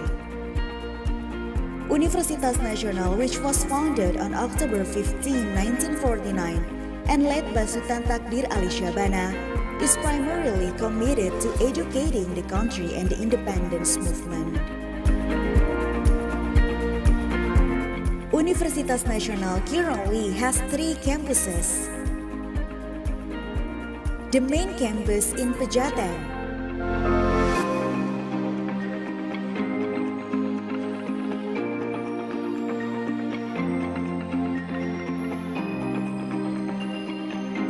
the main campus of laboratory in Bambu Kuning, and Menara Universitas Nasional. There are 9 faculties with 23 undergraduate study programs, 6 master's degree programs, 1 doctoral study program, and 2 study programs for professional education. For each student, Universitas Nasional has adopted an online-based education with a blended learning strategy. Every student can simply access lectures without having to commute to campus. Universitas Nasional has adopted a new registration procedure for new students, which may be completed online through the university's website. To be able to build graduates with the necessary skills in the Industrial Revolution 4.0, Universitas Nasional has a long list of international accomplishments and relationships with universities and institutions. Universitas Nasional also provides facilities and infrastructure, as well as laboratories, to help the academic community remain updated.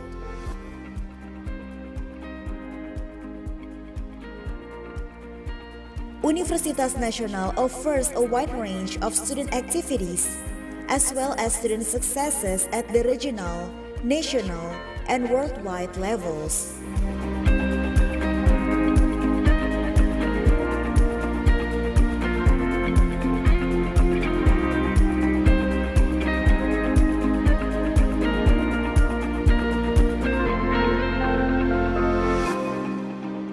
This is proven by universities and foreign institutions' willingness to collaborate with Universitas Nasional on student and lecture exchanges, scholarships, research, and community service projects.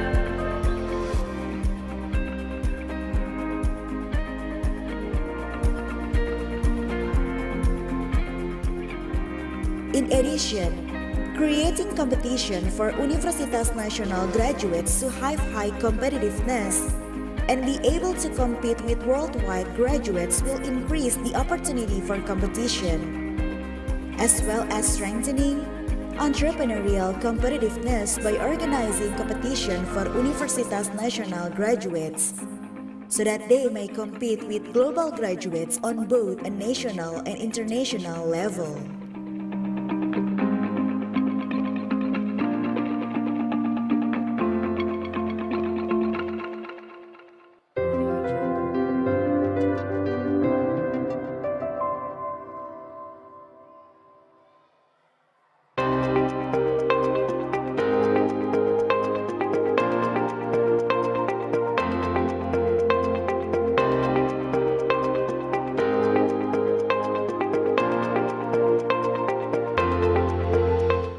Having been a trusted place for education since 1949, Universitas Nasional has developed to become one of the greatest private universities and smart campuses. Universitas Nasional is a campus with a strategic location in South Jakarta. The first President of the Republic of Indonesia, Bapak Insinyur Soekarno, conferred Universitas Nasional as the campus of struggle, which was initiated by freedom fighters on the 10th anniversary. Universitas Nasional, which was founded on October 15, 1949, and led by Sultan Takdir Ali Syabana, is primarily committed to educating the country and the independence movement. Universitas Nasional currently has 3 campuses. The main campus in Pejaten,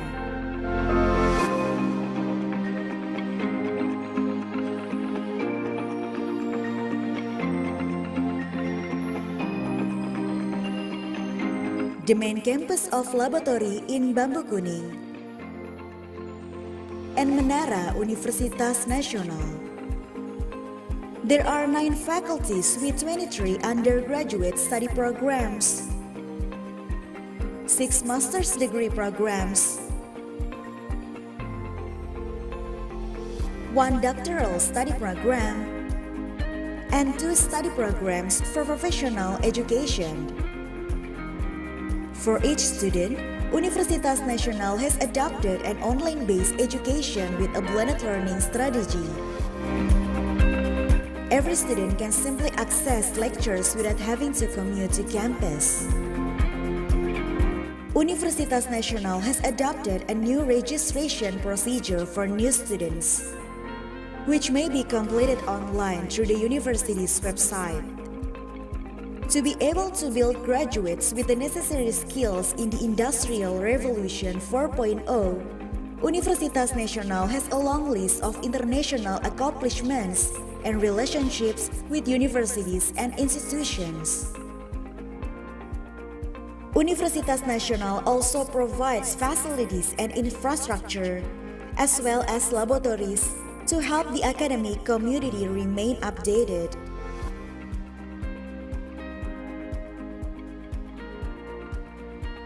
Universitas Nasional offers a wide range of student activities, as well as student successes at the regional, national, and worldwide levels.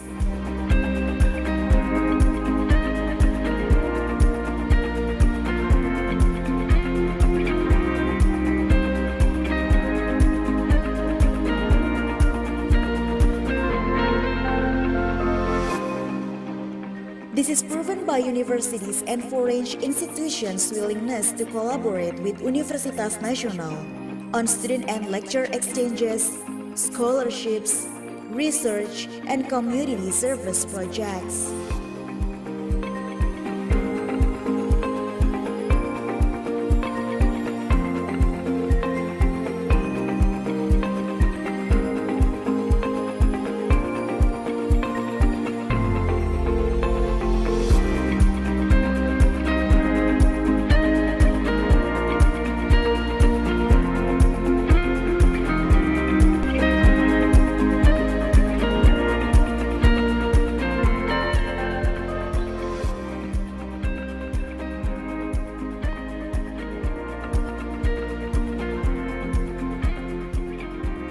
In addition, creating competition for Universitas Nasional graduates to have high competitiveness and be able to compete with worldwide graduates will increase the opportunity for competition, as well as strengthening entrepreneurial competitiveness by organizing competition for Universitas Nasional graduates, so that they may compete with global graduates on both a national and international level.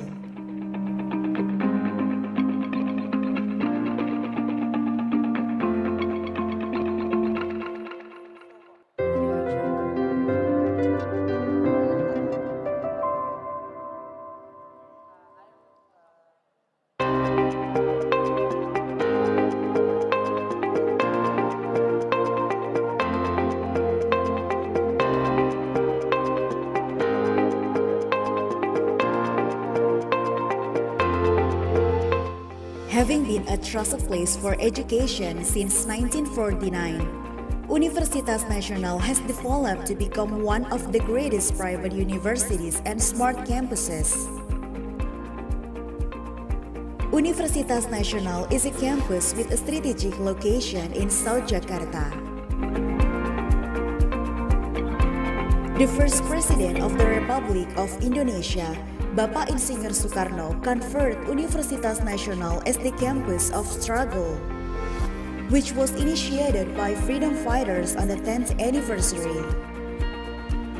Universitas Nasional, which was founded on October 15, 1949, and led by Sultan Takdir Ali Syabana, is primarily committed to educating the country and the independence movement. Universitas Nasional currently has 3 campuses. The main campus in Pejaten,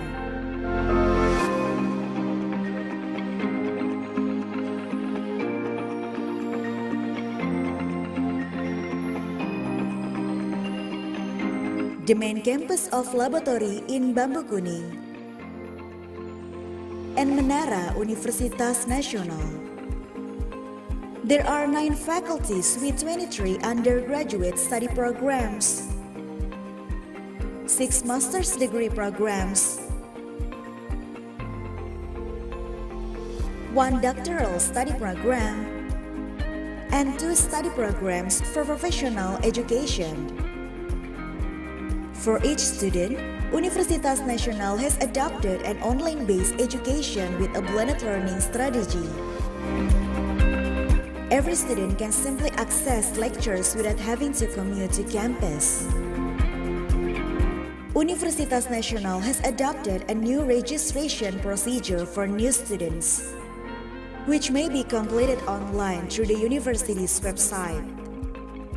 To be able to build graduates with the necessary skills in the Industrial Revolution 4.0, Universitas Nasional has a long list of international accomplishments and relationships with universities and institutions.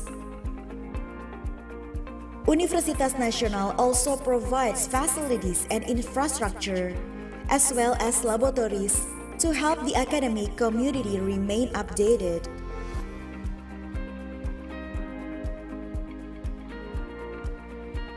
Universitas Nasional offers a wide range of student activities, as well as student successes at the regional, national, and worldwide levels.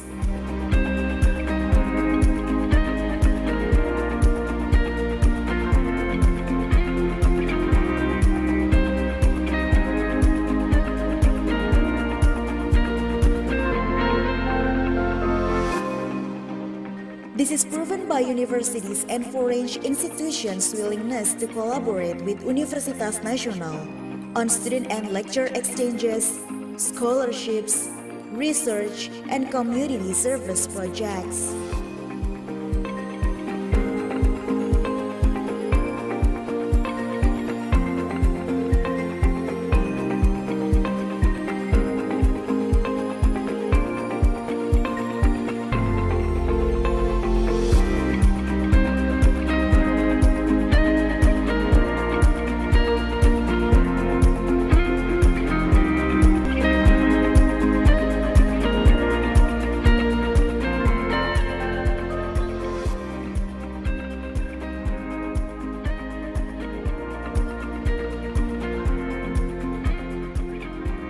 In addition, creating competition for Universitas Nasional graduates to have high competitiveness and be able to compete with worldwide graduates will increase the opportunity for competition, as well as strengthening entrepreneurial competitiveness by organizing competition for Universitas Nasional graduates, so that they may compete with global graduates on both a national and international level.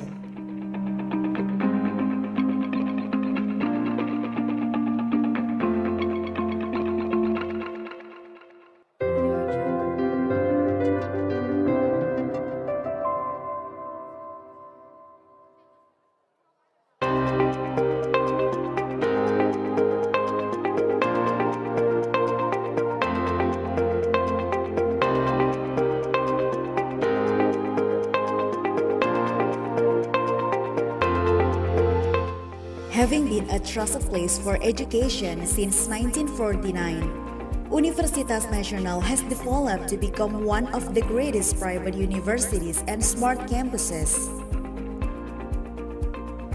Universitas Nasional is a campus with a strategic location in South Jakarta. The first President of the Republic of Indonesia, Bapak Insinyur Soekarno, conferred Universitas Nasional as the campus of struggle, which was initiated by freedom fighters on the 10th anniversary. Universitas Nasional, which was founded on October 15, 1949, and led by Sultan Takdir Ali Syabana, is primarily committed to educating the country and the independence movement. Universitas Nasional currently has 3 campuses. The main campus in Pejaten,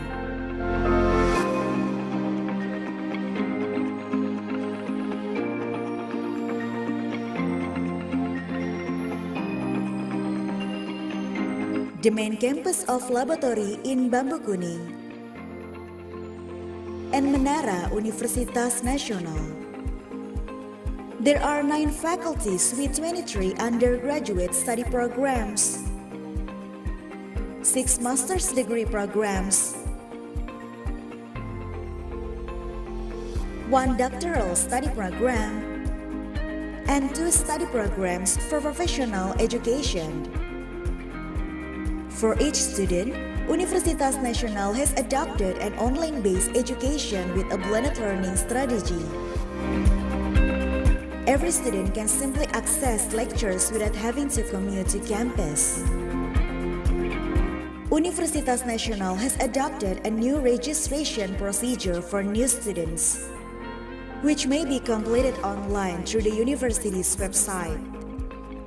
To be able to build graduates with the necessary skills in the Industrial Revolution 4.0, Universitas Nasional has a long list of international accomplishments and relationships with universities and institutions.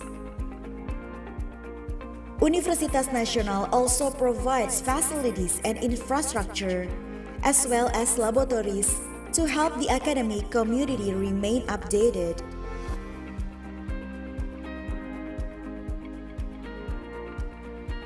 Universitas Nasional offers a wide range of student activities, as well as student successes at the regional, national, and worldwide levels.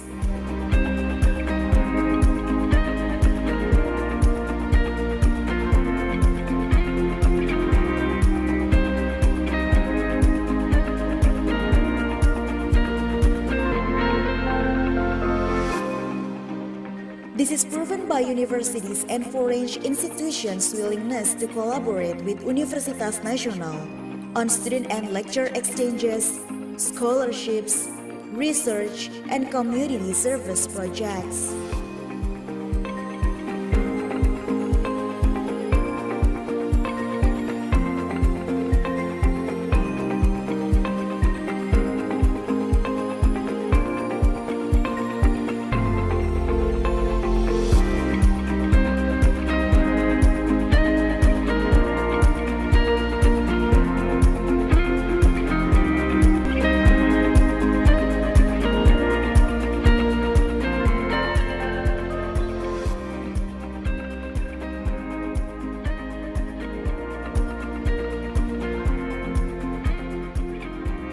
In addition, creating competition for Universitas Nasional graduates to have high competitiveness and be able to compete with worldwide graduates will increase the opportunity for competition, as well as strengthening entrepreneurial competitiveness by organizing competition for Universitas Nasional graduates, so that they may compete with global graduates on both a national and international level.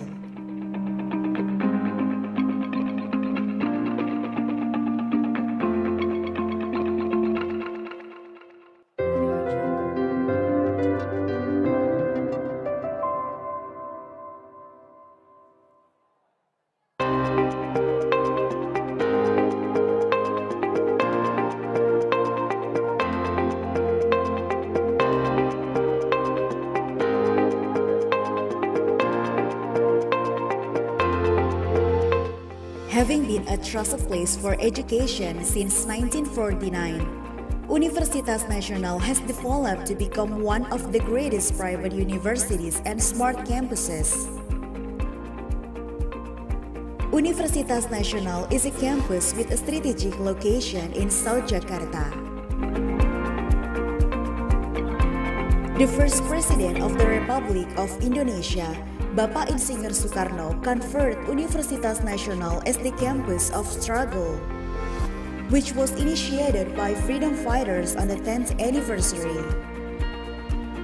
Universitas Nasional, which was founded on October 15, 1949, and led by Sultan Takdir Ali Syabana, is primarily committed to educating the country and the independence movement. Universitas Nasional currently has 3 campuses. The main campus in Pejaten,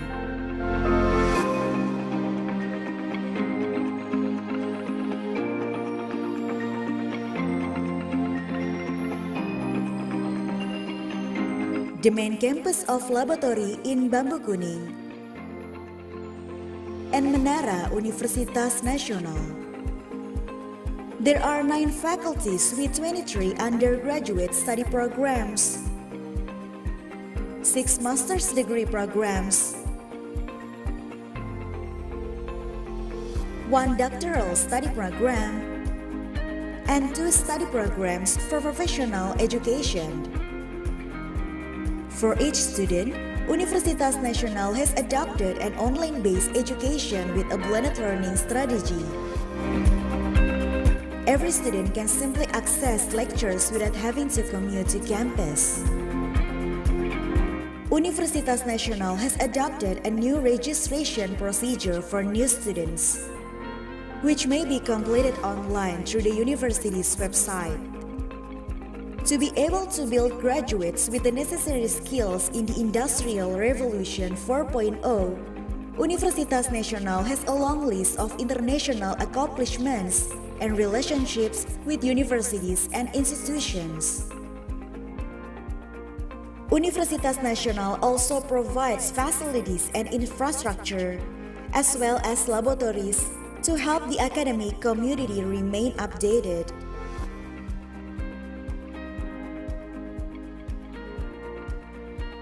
Universitas Nasional offers a wide range of student activities, as well as student successes at the regional, national, and worldwide levels.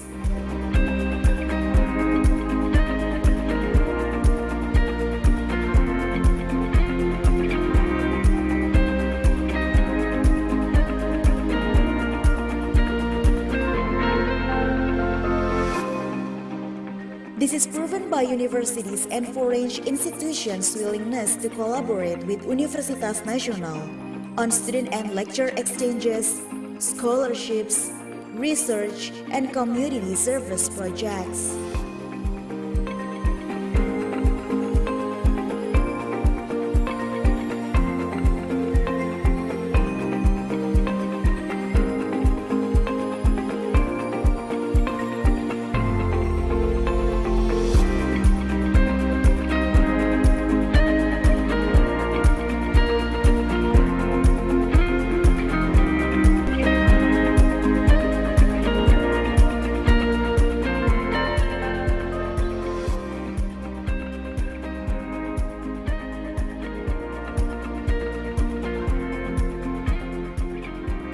In addition, creating competition for Universitas Nasional graduates to have high competitiveness and be able to compete with worldwide graduates will increase the opportunity for competition, as well as strengthening entrepreneurial competitiveness by organizing competition for Universitas Nasional graduates, so that they may compete with global graduates on both a national and international level.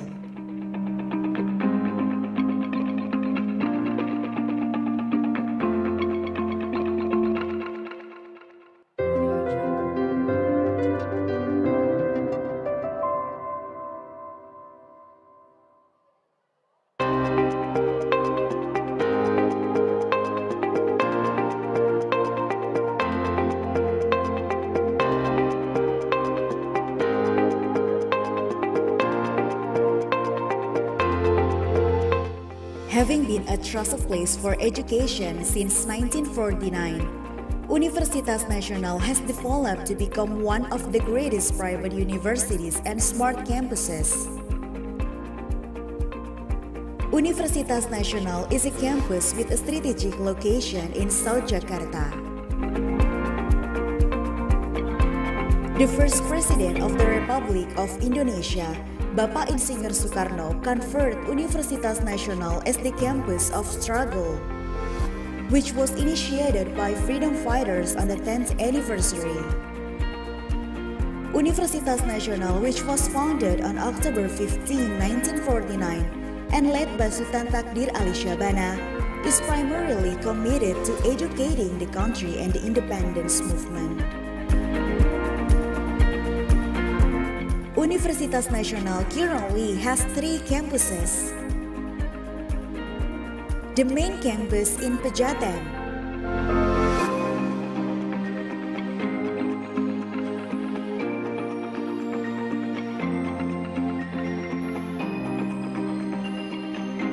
the main campus of laboratory in Bambu Kuning,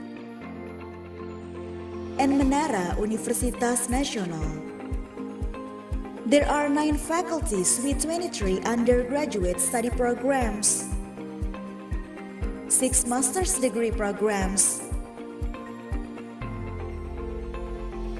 1 doctoral study program, and 2 study programs for professional education.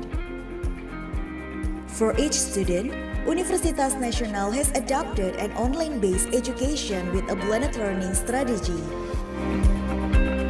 Every student can simply access lectures without having to commute to campus. Universitas Nasional has adopted a new registration procedure for new students, which may be completed online through the university's website.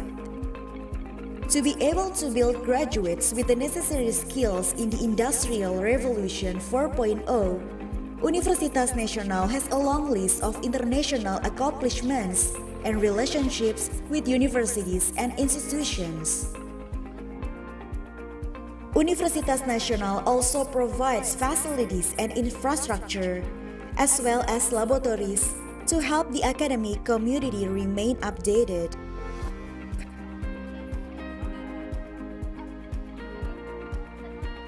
Universitas Nasional offers a wide range of student activities, as well as student successes at the regional, national, and worldwide levels.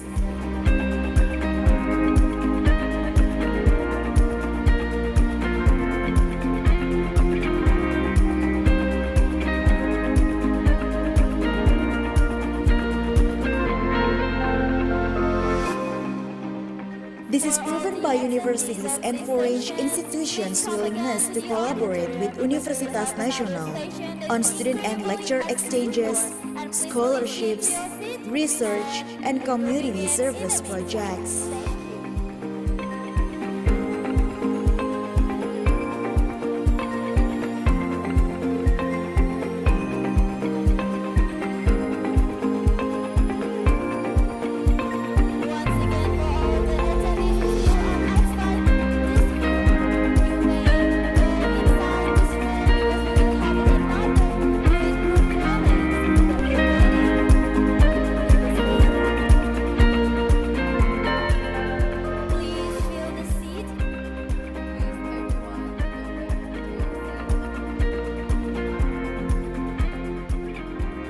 In addition, creating competition for Universitas Nasional graduates to have high competitiveness and be able to compete with worldwide graduates will increase the opportunity for competition, as well as strengthening entrepreneurial competitiveness by organizing competition for Universitas Nasional graduates, so that they may compete with global graduates on both a national and international level.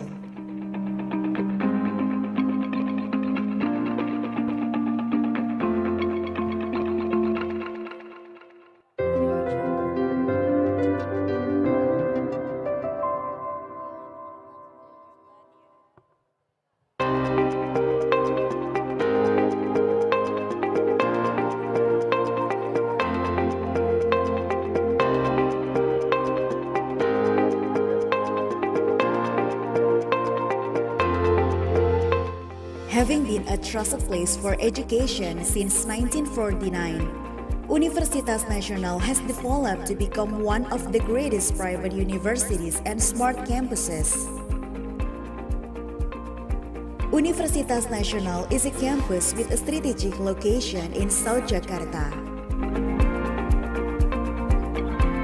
The first President of the Republic of Indonesia, Bapak Insinyur Soekarno, conferred Universitas Nasional as the campus of struggle, which was initiated by freedom fighters on the 10th anniversary. Universitas Nasional, which was founded on October 15, 1949, and led by Sultan Takdir Ali Syabana, is primarily committed to educating the country and the independence movement. Universitas Nasional currently has 3 campuses.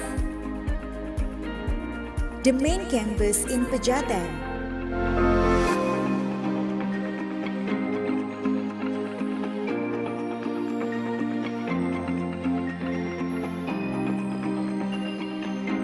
the main campus of laboratory in Bambu Kuning, and Menara Universitas Nasional. There are 9 faculties with 23 undergraduate study programs, 6 master's degree programs, 1 doctoral study program, and 2 study programs for professional education. For each student, Universitas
it.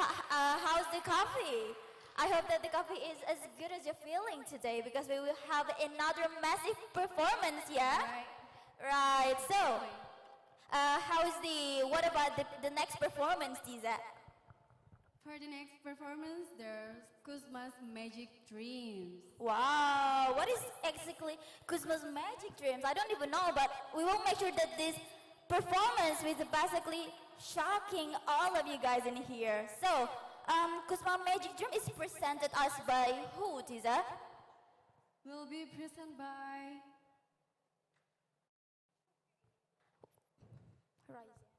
by the Ryzen Regional Drama Theater from the Russian Federation. And also this performance combines rich storytelling with creative staging, reflecting the cultural mastery and creative spirit of the Russian theatrical tradition. So, just please sit back, relax, and allow yourself to be transported into a world of dreams and magic. So, we begin the performance of Kuzma Magic Dreams. Without any further ado, please enjoy the show!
Слыхала? Купцу Афоне мебель привезли. Эх. Ну и что? Живут же люди, а?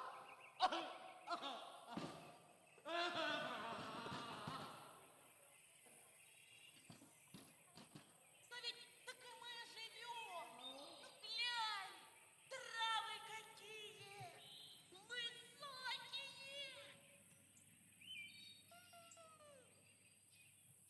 Сочные. Поглядите.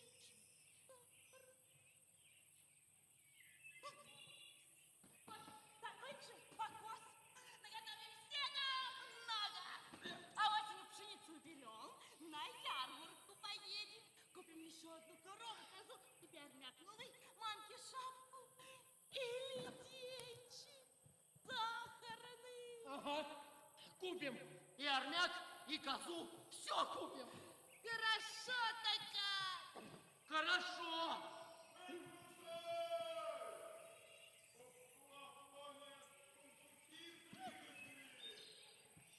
Слыхала? Купцу Афоне сундуки привезли. Вот живут же люди, а? А как думаешь, сегодня с покосом управимся? А, тихо! Спокойно! Спокойно! Замри! Вот если вот так поработаем, то обязательно... Отомри. То обязательно управимся. Нет, дочка, давай вон оттуда начинай. Давай.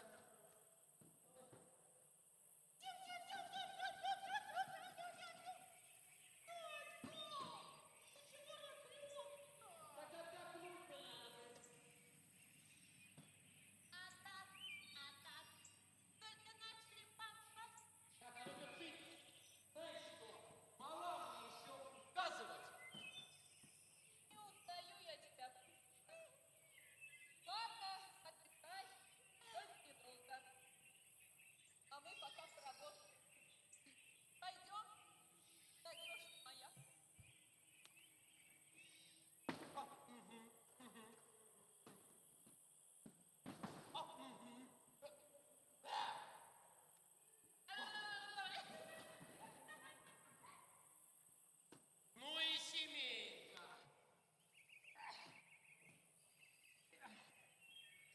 Никакого уважения к кормильцу.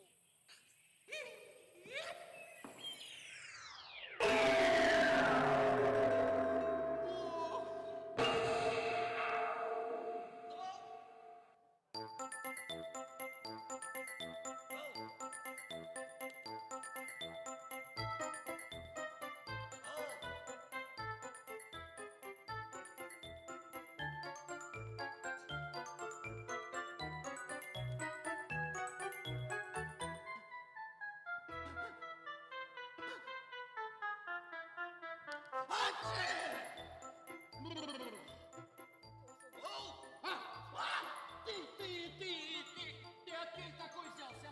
Уж не сплю ли я? Нет, не спишь. Алзачек. Я тебя в первый раз вижу. Да я тоже тебя первый раз вижу. Однако, ты поспал? Пришел. Чего ты, старик, морочишь? Никого я не звал. Ходит тут взять. Ох, нехорошо, мужичок, ох, невежливо. Ну ладно, пойду. О, Вот тут я тебя никак не пойму.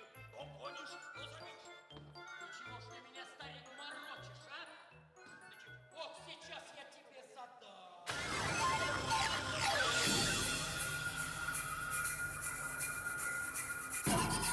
Hopsa, hopsa! Hopsa, hopsa!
подрабатывать, жену, дочь уму-разуму учить. Я ж день и ночь в трудах. А ты что, хочешь, чтобы все оно само собою делалось? Ну, знаешь, это было бы очень даже и неплохо. Ладно, доверюсь я тебе, старик. Пригляделся я тут, как живет купец Афоня. И меня аж зависть взяла. С сих пор ни о чем другом думать не могу. А кроме жизни такой. Да какой такой? Интересно. Дом Афони имеет каменный. Обзавелся утварью заморской. Мебель называется. Мебель. Мебель.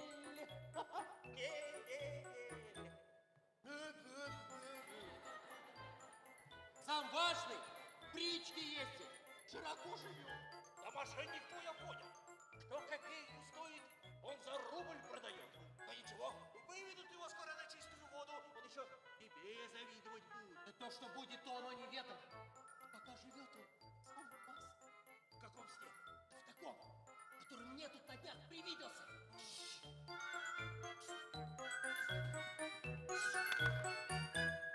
Значит, да. Снится мне тут на днях сон. Будто лежу я на печи. В роскоши.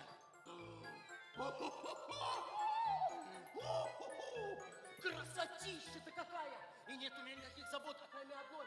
Чего бы еще пожелать? Потому как что не пожелаю, тотчас исполняется! Вот это жизнь! Ну что ж, Кузьма, раз ты такой жизни жаждешь, знаю я. Слова, бабушка. Ну вот, скажешь, гром с небес грянет. И обретешь ты, Арлс, чего не пожелаешь? Ой, исполни. Ну так давай, рассказывай. Ну, слушай. Есть одно волшебное королевство. Живет в нем король. Вечно сонный, ничего не успевает. Мать все время хочет. Так вот, ты за него. Ой. Он за это любое твое желание исполнит. Ну так говори, слова волшебные. Слушай. Вижу я во сне то, что нынче нужно мне. И все то, что захочу, я проснувшись, получу. Так, ну и. И все. Ай да старичок, ай да луговичок. Ух, теперь и жизнь-то начнется, как во сне. Так, что бы началось? Слушай, Кузьма, а может, не нужен тебе дар-то этот волшебный? Вот живи, как люди, да радуйся. Ты чего, старик? Дара пожалел, да? Для себя бережешь. Эх, Кузьма, лучше бы ты себе ума пожелал. Ну, прощай.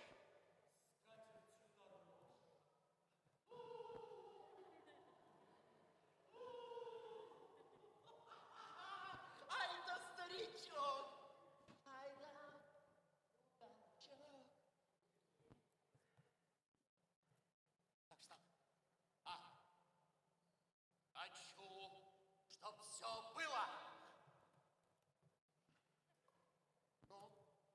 Ну и что там? Так, это, старик! Эй, старик! Старик, я же слова забыл! Старик, ты где? Нет, вот. Пусть увижу я во сне то, что нынче нужно. Нет.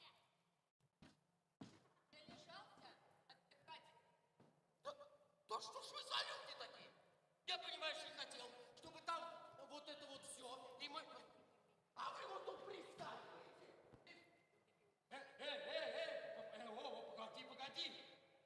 Погоди, Варварочка. Не гони лошадей.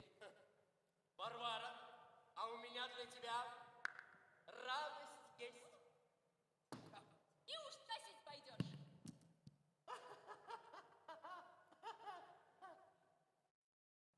Нет, Ты что, белины объелся? Отдай. не отдам. Отдай. Не отдам. Все отдай.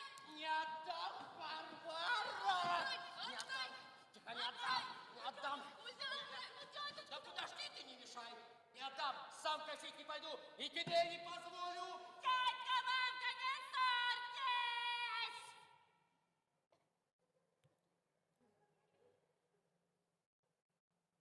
Ой, бедные мы с тобой несчастные! Ой, помрет без сена коровка наша! Ой, останемся Да мы- что же это такое?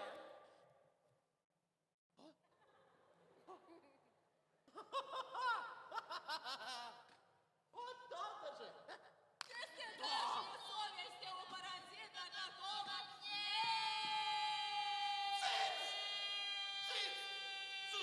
Ау! Явился тут ко мне старичок один, волшебник, и говорит, знаю, как устроить жизнь сказочную. Ой, дочка, ой, говорила я тебе, ему дядька бедно везде ломается. Видишь? Так порала безделья. Сон заявь принимает. Да не сон это, поведал мне старичок, слова волшебные. Скажу я ей, гром прогремит, и у меня с королевством сонным вроде как дружба начнется. Целое королевство.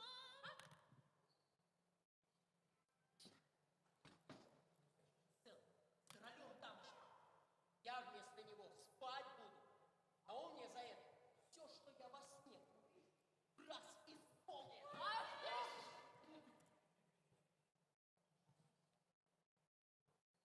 Какой, мол, сикой.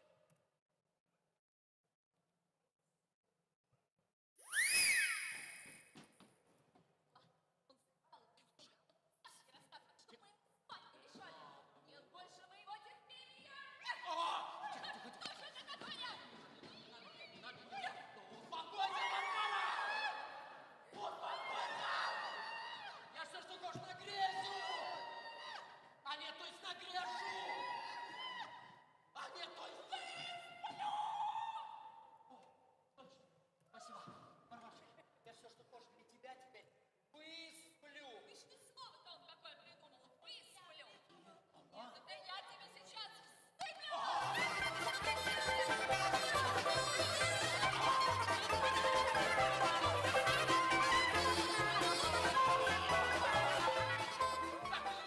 Держи мамку! Я слова буду волшебный говорить!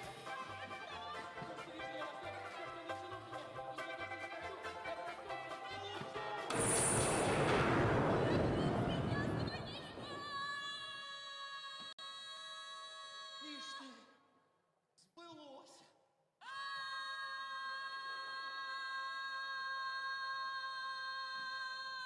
Сыц! Ну, Виталь, и как король сонный мне знак подай. Ну, договорились мы с тобой, Кузя. Ты теперь вместо меня спи, а я теперь тебе за это все, что ты во сне увидишь, раз исполню. Мама, это правда, дядька, так говори. Ой, чудеса, ты только. Варвара, будем новый дом высыпать. Или как? Как скажешь, милый.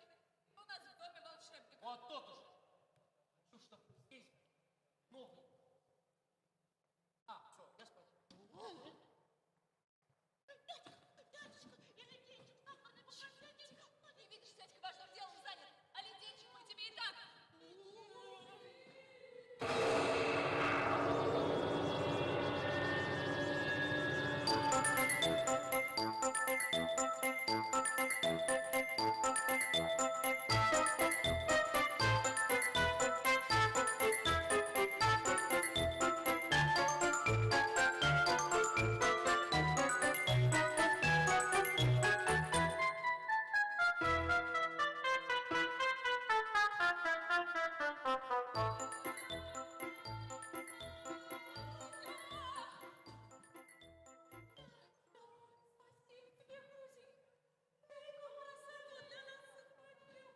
Вот то-то же!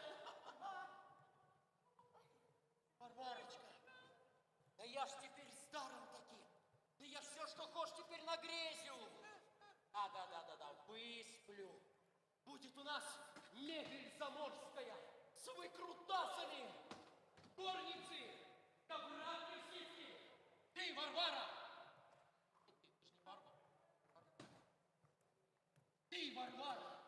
жемчуга, да бриллиантах Сваровский. Да? Кудри, заморский. Небо всякое в голову лезет. Шу, соболи.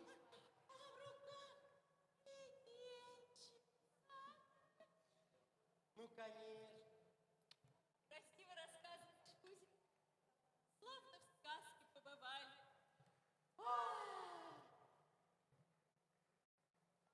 Нафиг уже сбегай за узелком с едой. Я мигал.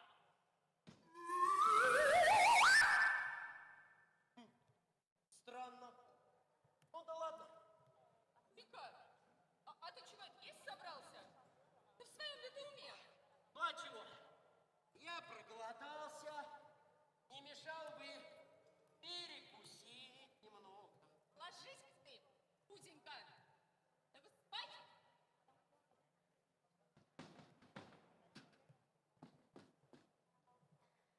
Эбель, Чего? Какую еще не было? ты ж сам рассказывал, в Суафоне утку заморскую привезли. Эбель называется. Варварочка, ты же все перепутала. Мебель. Ну, мебель. А, это, мебель. Я перепутала, я? У нас это... Эбель раньше была? Значит, Эбель. Так что ложись и высыпай эту самую небыль. Ага, а куда это мне ложиться? А? Известно куда. На пол. Кровать ты еще не высыпал. Та-дам! На пол? Ну уж и нет. Да.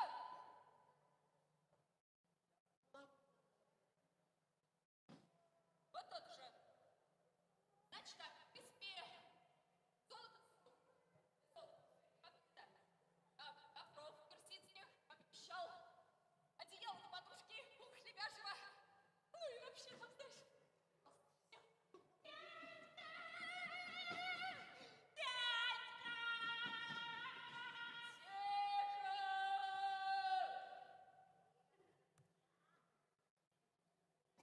тихо, кому говорят, не видишь, дядька спит.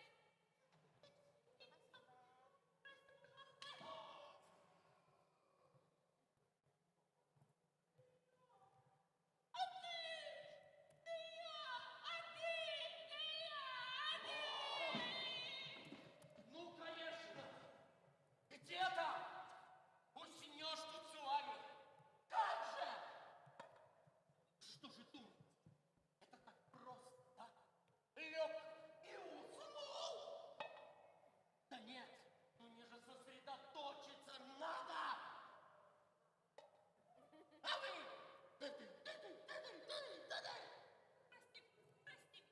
Вот то-то же. Баю, баю и баю.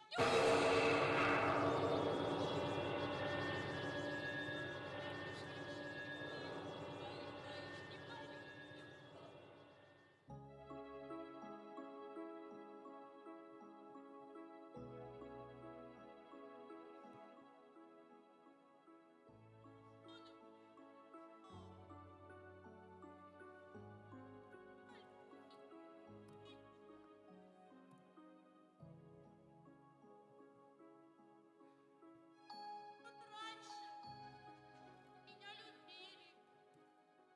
Мамка, папа, называла меня петушком.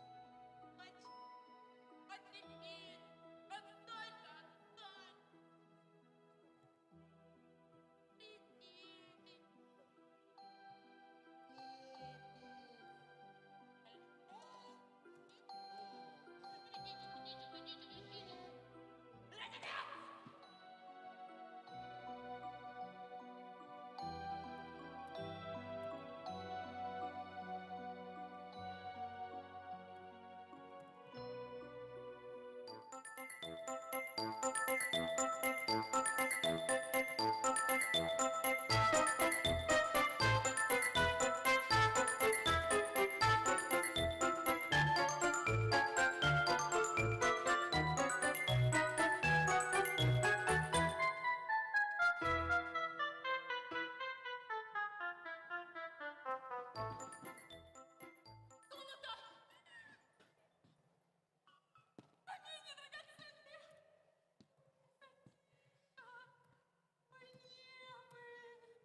Подсыпай мне диван да кровать. Раз на этом сидеть и лежать не дозволено. Ты как думала? Во всем грязном на все чистое? Нет уж. Ой. Спай одежду новую и валяйся. Только твоей душе будет угодно. Давай. Так что не спорь, Гузенька. Еще разочек на полу поспишь. На полу? Ну нет. Да. Последний разочек. Вот тот же. Значит так, мне в избе бриллианты заморские, как обещал. Хорошо, Варварочка. Ну ладно, тебе тоже может что-нибудь выспать. Ой, спасибо, Варварочка. Так, а Фиглуша? Фиглуша, дочка, что тебе выспать? Ой, Фиглуша, ты где? Фиглуша. Фиглуша! Ну вот, дочку потеряли. Фиглуша! Фиглуша, ты где? Фиглуша, где ты? Здесь я. Я вроде там смотрел. Фиглуша, ты чего тебе надо? Я. И чего? На мамку обиделась, да? А мамка сядь, ты обиделась. Фиглуша, ну мы же для тебя стараемся. Ты видишь, что тут там дилетантчики. Да сколько угодно. А осенью закончим покос, поедем на ярмарку. А там купцов соберется, видимо-невидимо. А ты к тому времени научишься говорить на всех иностранных языках сразу. Лез, мерси, монпасье. Да, Данкишон. Абажур, маман. Заживем. Что, Кузенька, не спится? А вы вон сами попробуйте уснуть на полу. Да еще когда бубнят над самым ухом плиз мерси всякие. Ну, прости, Кузенька, прости. Ты лежи, мы пойдем с Фиглушей. Как груди?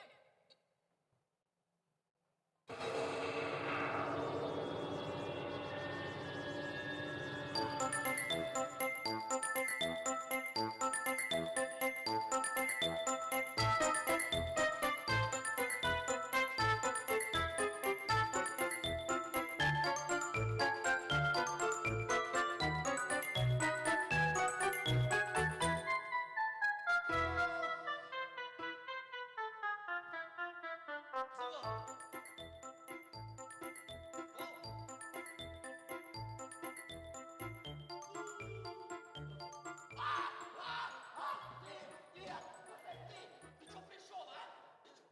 Звал? А тебя не звал. Ах ты старик, ах ты какой. Там пришел отдырать, да?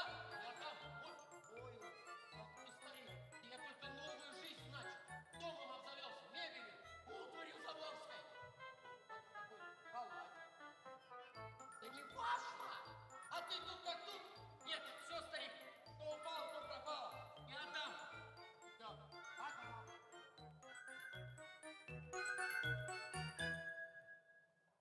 Кузьма! Лучше бы себе хоть раз пол выспал.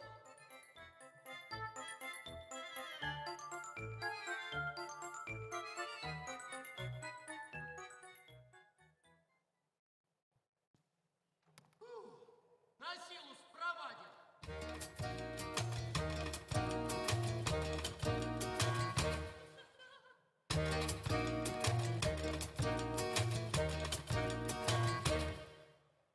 Ты что, Кузь? Какова? Хороша. Ой, вылитая Василиса прекрасная. Ой, это как его? Плетенчик. Че молчишь? Рад, что ли?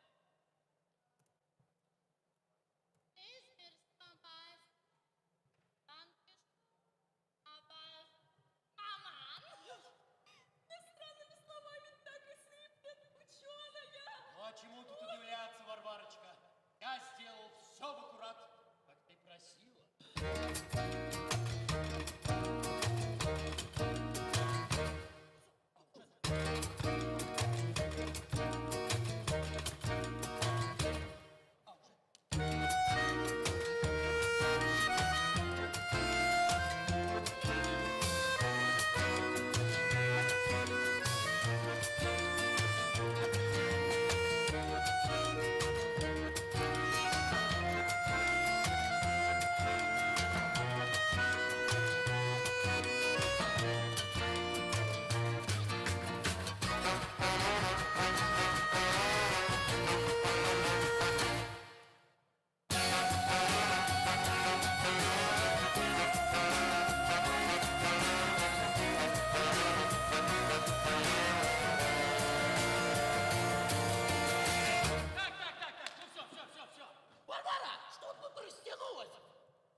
ничего.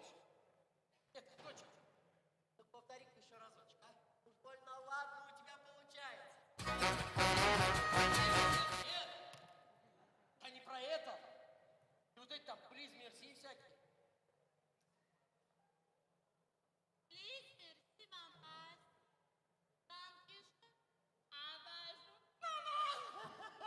Слыхала, маман? Нет, дочка, а давай еще что-нибудь этакое, ну там, не знаю, папан какой-нибудь. А? Не-не-не-не. Мы это уже слышали? Ты новенькое давай, что ли? Да нет, я же тебе говорю, другой. Да что ж это за дитя такой неблагодарный, а? Мы ей наряды выспалили, денчик, а она...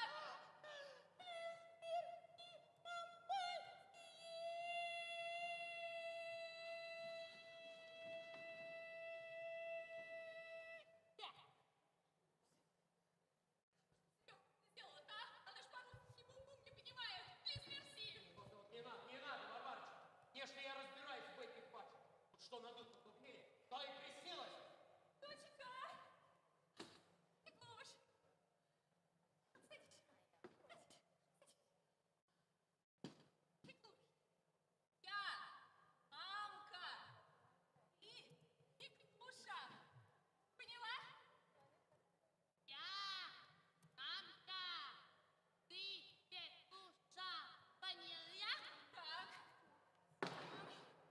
Головку давила. Я, мамка, ты, Петруша. Повтори. Я, мамка, ты, Петруша. Повтори. Тихо, спокойно, спокойно. Спокойно, все. Сейчас я все. Сейчас я все. Да что ж такое-то? Ты Пеклуша. Она мамка. Мамка я. Я тятька. Ты, Пеклуша. Она, мамка. Я, дядька. Да я тятька. Она мамка, а ты Пеклуша.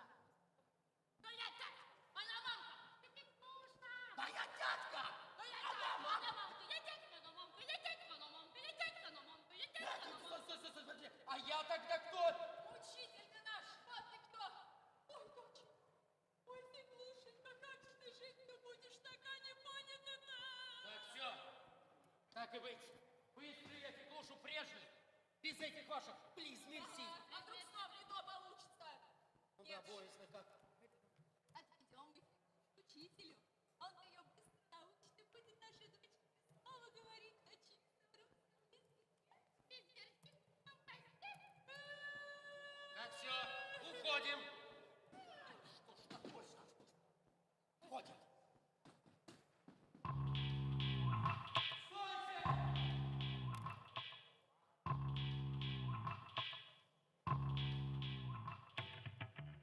Нельзя нам из дома теперь уходить.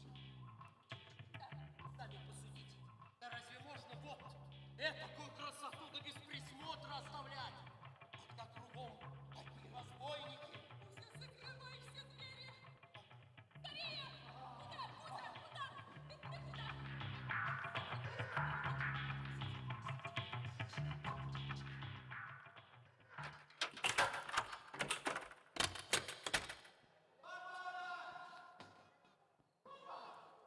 Варварочка, это что ж получается-то все?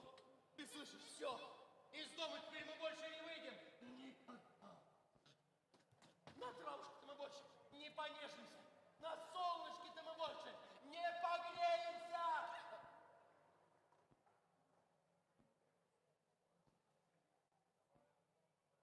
Спасибо.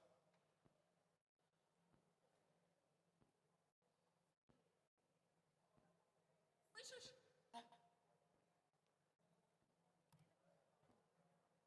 Да не слышу. Затаились. Жаль, собаки у нас нет. Да. Угу. Кузя, Малай, Ага, еще чего. Кузя, лай тебе говорят.